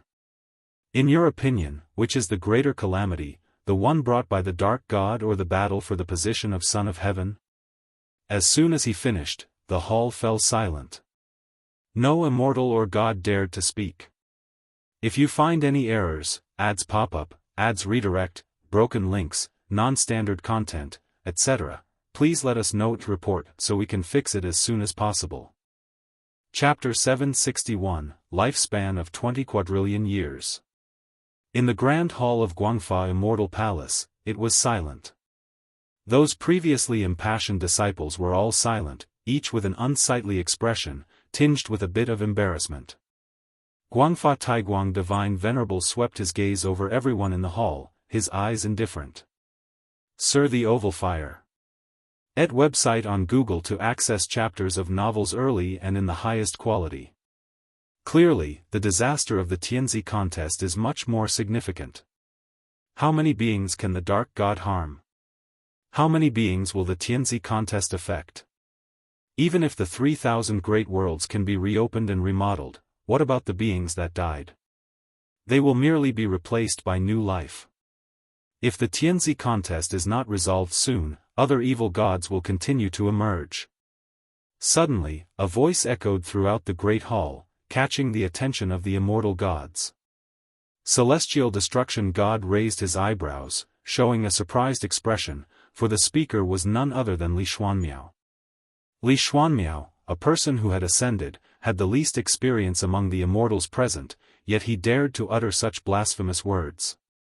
Wasn't he afraid that some immortal gods among them were subordinates of the Son of Heaven? While being surprised, Celestial Destruction God also felt a sense of admiration.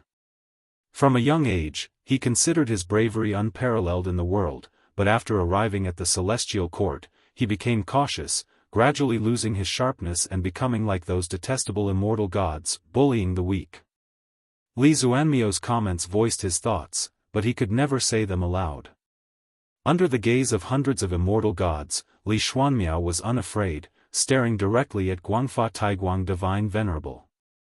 From this moment, the subject was no longer Guangfa Taiguang Divine Venerable testing the disciples but rather Li Xuanmiao testing Guangfa Taiguang Divine Venerable, at least in Li Xuanmiao's mind.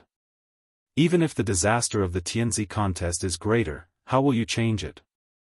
In this celestial court, only the celestial emperor can alter everything. Seeing the celestial emperor is harder than becoming a supreme immortal. Even if you see him, what makes you think you can convince him?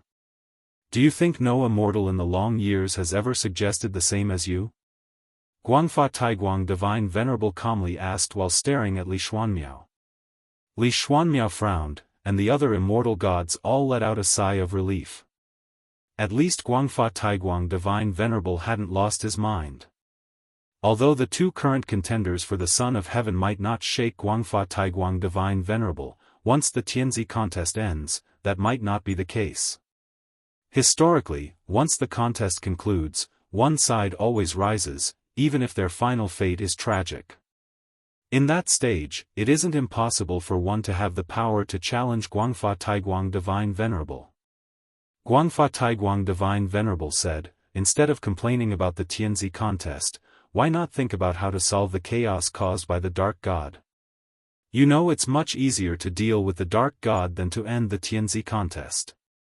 You bring up the Tianzi contest because you don't want to address the chaos caused by the Dark God, right? The immortal gods showed awkward smiles, not daring to refute. Li Xuanmiao calmed down. Although he felt Guangfa Taiguang Divine Venerable made sense, he also thought Guangfa Taiguang Divine Venerable was avoiding the issue. While they thought about how to deal with the Dark God, would great powers like Guangfa Taiguang Divine Venerable consider how to solve the Tianzi contest? He didn't receive an answer, and Guangfa Taiguang Divine Venerable didn't continue on that topic but instead began discussing the great Tao origins of the Dark God. Using this topic, he continued preaching, deeply immersing the disciples in Tao intent, gradually making them forget their troubles. Guangfa Taiguang Divine Venerable looked at Li Xuanmiao. Li Xuanmiao had already closed his eyes, and Guangfa Taiguang Divine Venerable's gaze was full of appreciation and worry. Disciple, the waters in this celestial court are much deeper than you think. Your arrogance can help you soar higher or cause you to fall harder. Guangfa Taiguang Divine Venerable raised his eyes and looked outside the hall at the celestial vault, his expression turning worried. He sighed in his heart, Dark God, are you coming back? 150,000 years later. Although the human world was still embroiled in conflict, the sky remained blue. On this day, Guan returned from Human World Peak, feeling quite upbeat because his lifespan had reached 20 million billion years. He planned to rest for a night and break through the next day. Returning to Daoist field of the beginningless, he greeted the disciples training and sparring along the way, which surprised them. Before he could return to his abode, an Xian appeared ahead, urgently saying, Master, the Dark Divine sect has made a move. A dark heavenly god has emerged, and even the immortal gods are powerless against him. If the immortal gods can't defeat him, they will naturally retreat. Aren't you going to intervene? An Xian asked. In her opinion, those immortal gods were already above all beings' existence. If even they couldn't deal with the dark heavenly god, only her master could resolve it. If her master couldn't solve it, they could only consider escaping. Guan replied, Don't be anxious. The dark heavenly god doesn't seek to destroy the world. Moreover, it's not yet time for me to act. He paused and continued, Tell the disciples that opposing the dark divine sect carries the risk of body and Tao disappearing. I may have the opportunity to avenge them, but I can't protect them at critical moments. Hearing this, an Xian was reassured. Her master saying this clearly didn't take the dark divine sect seriously. The reason he wasn't acting now was likely to test all living beings. I will warn them. An Xian replied solemnly, then saluted and left. Guan continued through the woods, looking toward other great thousand worlds. Besides the celestial spirit great world, 6 great thousand worlds were enveloped by the dark heavenly gods. 7 dark heavenly gods had already suppressed the immortal gods of each world, then began releasing destiny, seemingly preparing to establish a new immortal god system. The dark god watched quietly from the great Dao. This dark god had a Dao extreme Daoist immortal's cultivation level, posing no threat to Guan. Guan was waiting for the opportunity to permanently eliminate him. Moreover, the deep crimson mist approaching the celestial Dao destiny had not stopped. Guan couldn't tell if the dark god was related to the crimson mist. From cause and effect, there was no connection yet, but they both entered the celestial Dao range around the same time. Even if there was no direct connection, they were likely related. Dark God, why do you feel so similar to the heavenly court immortals, especially in the structure of destiny? Guan murmured as he walked. Sitting by the tree in meditation, Duanli opened his eyes upon hearing Guan's voice. Seeing it was Guan, he quickly got up and saluted. Grand Disciple greets Grand Master. Duanli said respectfully, but Guan ignored him and walked past him. Watching Guan's back, Duanli hesitated for a moment before gritting his teeth and following, asking, Grandmaster, I have questions about the destiny-defying divine skill. No one in the dojo practices this skill, so I can only ask you. Guan stopped. This made Duanli even more nervous. Looking back at Duanli, Guan said, the destiny-defying divine skill is mainly about passing on the skill to others. Perhaps you could try passing it on once, it might bring you a surprise. If you find any errors, ads pop up, ads redirect, broken links, non-standard content, etc., please let us know to report so we can fix it as soon as possible. Chapter 762, Primordial Chaos, Outer Heaven. In the long years, all of Guan's hobbies would be transformed with his Dao intent, and the destiny-defying divine skill was no exception. After being modified by this Xianqi primordial immortal, this skill had already transcended the mundane. Looking at the entire celestial spirit great world, no cultivation technique could compare to the creation of this skill.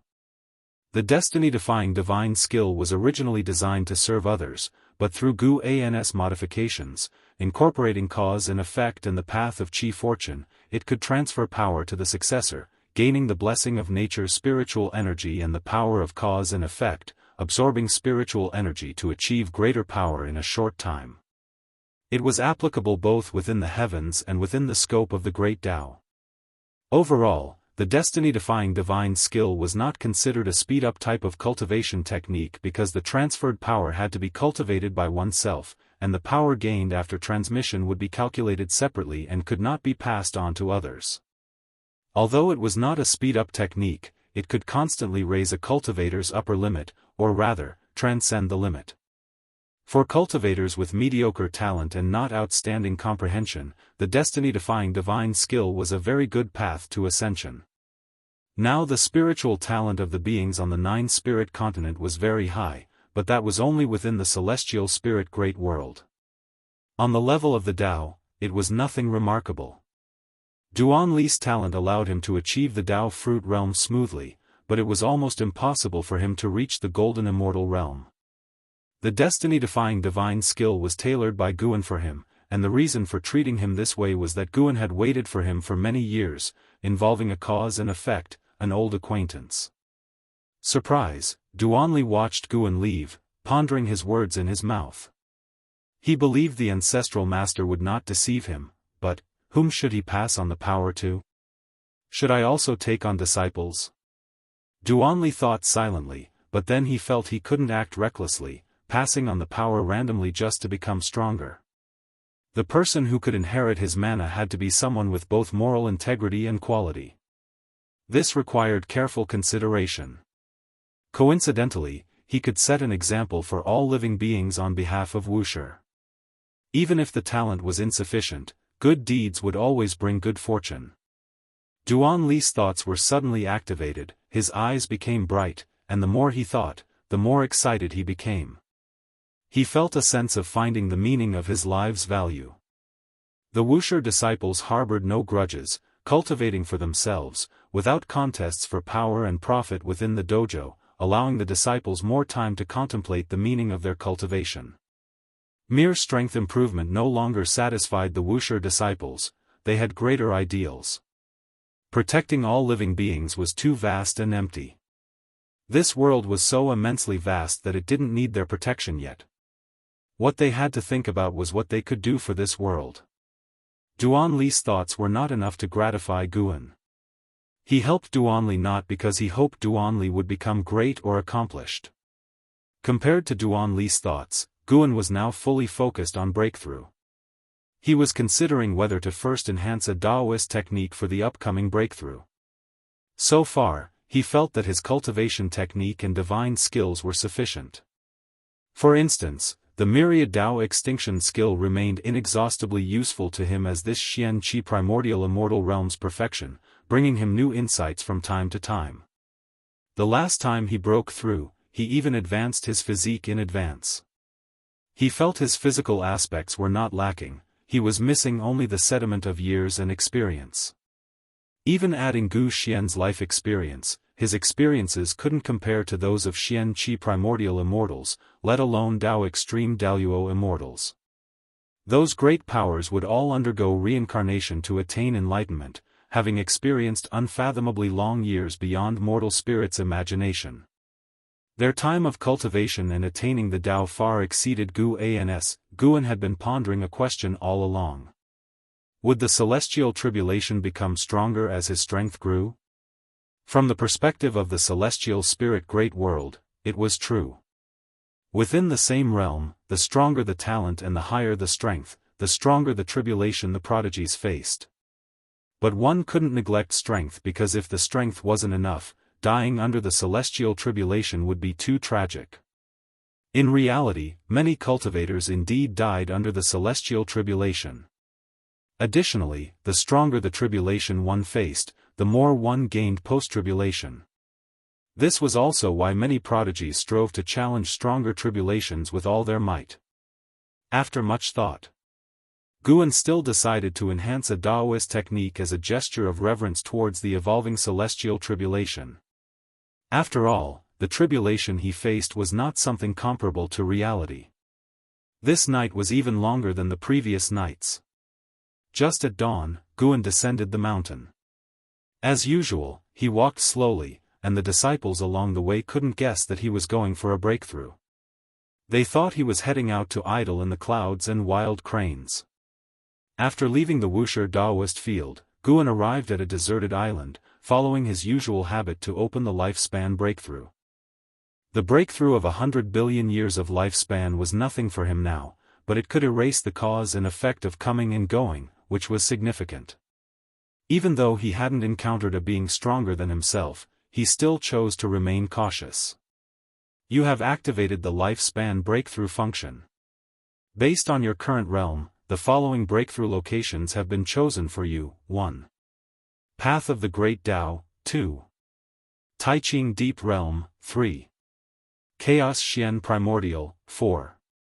Deep Domain, 5. Dao Burial Mountain, 6. Outer Heaven, 7. Boundless Yin Yang Inverted Realm, 8. Final End, 9. Myriad Dao Divine Source. Many new place names appeared again. That meant these places could nurture existences surpassing the Xianqi primordial immortal. Guan couldn't help but marvel at the profundity of the path of the Great Tao. No matter which realm he reached, the path of the Great Tao was still a place he could break through. The newly appeared place names were all full of allure. Chaos Xian Primordial must be a chaotic region outside the heavenly Tao, but the specifics were unclear. Dao Burial Mountain, where Dao is buried. Outer Heaven, this name was too domineering, making one want to see it. Myriad Dao Divine Source was profound, its mystery couldn't be discerned for the moment. Guan was also greatly interested in the previously appeared Boundless Yin Yang Inverted Realm and Final End, which made him a bit perplexed. Where would be the best place to break through? After much thought, he felt he could go to Chaos Xian Primordial. At least this place could be pinpointed outside the heavenly Daoist scope. Moreover, if he made some noise, it might even distract that deep crimson mist, buying more years for the beings of the heavenly Dao. Guan made the decision immediately. Teleporting to Chaos Xian Primordial will cost 10 billion years of lifespan. Do you wish to continue? Continue. At the thought, the long-lost dizziness struck. Even though his realm was already very high, he still felt this discomfort, which made him have even greater reverence for the lifespan ability. Before he could see the root of his ability, he could never call himself invincible. He grew stronger through the evolution of the lifespan. He wouldn't worry too much about its source since it was meaningless. After all, he gained strength through it. What he needed to do was to take it as a goal and motivate himself further. After a while, Guan felt he could open his eyes. The moment he opened them, he immediately activated the lifespan barrier. An invisible lifespan barrier quickly spread out, making his heart instantly calm. Sar the Nelfer. Net website on Google to access chapters of novels early and in the highest quality. If you find any errors, ads pop up, ads redirect, broken links, non-standard content, etc., please let us know to report so we can fix it as soon as possible. Chapter 763. Tremendous changes in heaven and earth. Guan's eyes reflected the brilliant chaos of the starry sky. Though he often peered into chaos, the sights here in the Tai Chu chaos still stunned him. He stood atop a cloud of stars. Ahead of him the multicolored sky spread out, with the 3,000 great Dao transforming into rivers that surged forth, each sparkling with countless stars, as if containing fragments of the starry sky, beautiful and mesmerizing, mysterious and mystical. Here, the cosmos was vast beyond measure, larger than the starry sky anywhere else. The depths of chaos exceeded his expectations in beauty, even surpassing the heavenly Dao universe. The Dao spiritual qi here was superior, making it an ideal place for high-realm cultivators to seek enlightenment. The 3,000 great Dao here differed from those in the heavenly Dao universe. While they remained great Dao, they seemed more lively, as if possessing life, yet without their own will or rules. They flowed incessantly, resembling a pattern, though undetermined. Guan gazed into the distance, faintly perceiving the direction of celestial Dao destiny, far, far away. He couldn't discern everything within the heavenly Dao from here. He could view it through his incarnation, but that was another perspective. What he did see was a deep red fog, equally distant. Retracting his gaze, he sat down cross-legged on the spot. Sarch * the Nell Fire. Enter website on Google to access chapters of novels early and in the highest quality. He prepared to elevate his cultivation technique before beginning his breakthrough. Ultimately, he spent 2 trillion years of lifespan to upgrade the myriad Dao extinction skill to the infinite eternal Dao technique. Fortunately, he hadn't upgraded his technique each time before. 2 trillion years of lifespan during previous breakthroughs wouldn't have been a small amount. Now came the main event. Breaking through to the great realm. For the past dozens of years, he had anticipated the name and fortune of the next realm. He deliberately suppressed this expectation, knowing the joy upon attaining it would be greater the more he anticipated.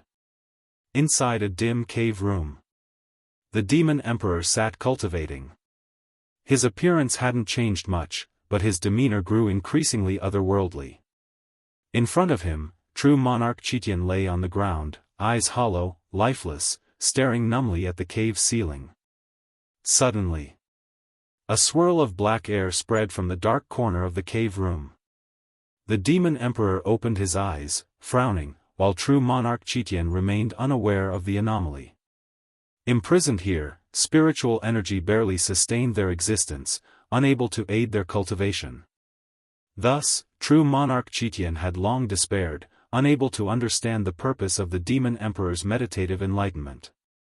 With insufficient spiritual energy, cultivation seemed purely a wasted effort. Imprisoned in darkness, do you still yearn for light? A cold voice echoed. Initially, true monarch Qitian paid it no mind, but after a few breaths, he seemed to realize something, his eyes widened abruptly, and in one swift motion, he jumped up. "Who?" True Monarch Chitian croaked, his voice hoarse from years of silence. His gaze locked onto the dark corner, faintly perceiving a figure condensing and approaching him. Soon, a mysterious robed figure wearing a bronze mask stepped forward. The mask resembled a Chilan's head, ferocious and frightening, exuding immense pressure. True Monarch Chitian furrowed his brows, poised for confrontation. The Demon Emperor didn't rise, simply staring at the mysterious robed figure. "I am the Dark Heavenly God. I can help you escape this place." The robed figure continued, his mask concealing his features, making it impossible for the two to see his expression. Hearing these words, True Monarch Chitian was ecstatic and quickly asked, "You have no ties with the 9 major sects?" "After you were suppressed, the human world welcomed the Dark God, who brings a new order. If you align yourselves with the Dark Fortune, I can save you, even lead you to realms beyond your imagination." The robed figure's words excited True Monarch Chitian even more. He cared not for the Dark God or Light God. As long as the figure wasn't from the 9 major sects and could truly help him escape, he was willing. "I join. I am willing." True Monarch Chitian answered immediately, trembling in excitement. Journey to the west, great sage equaling heaven, he had forgotten them all. In the years without hope, he regretted rescuing the Demon Emperor. The Demon Emperor hadn't done him any favors, he merely admired the legends he heard in his youth. The robed figure then asked, "And what about you?" True Monarch Chitian urged, "Demon Emperor, quickly agree. If we preserve our lives, we'll find opportunities for vengeance. Being trapped here, you'll never have a chance for revenge." Having lost freedom, they recognized its value. Even if not absolute freedom, the ability to roam the heavens and earth was cherished. The Demon Emperor didn't react with joy or excitement like True Monarch Chitian. He gazed at the robed figure expressionlessly and said, "If what you say is true, the 9 major sects will eventually be annihilated by the Dark God. We can escape then as well. If you possess the power to destroy the 9 major sects, why sneak in?" Realizing the truth, True Monarch Chitian felt uneasy. The robed figure, under their scrutiny, didn't respond. The Demon Emperor continued, "You immortals and gods undoubtedly want not just dominance through force but the hearts of all living beings. Even conquering the hearts within the 9 major sects is your aim. If we and the 9 major sects become followers of the Dark God, how would you manage our grievances?" True Monarch Chitian's elation quickly dissipated, his expression changing dramatically. "A new system will naturally arise. If you have good comprehension, you will escape this great thousand world." The robed figure's answer did not satisfy the Demon Emperor.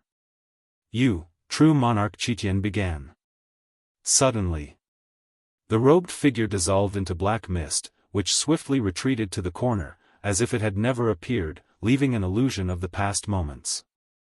True Monarch Chitian, eyes wide, called out for the Dark Heavenly God, but received no response. "Damn!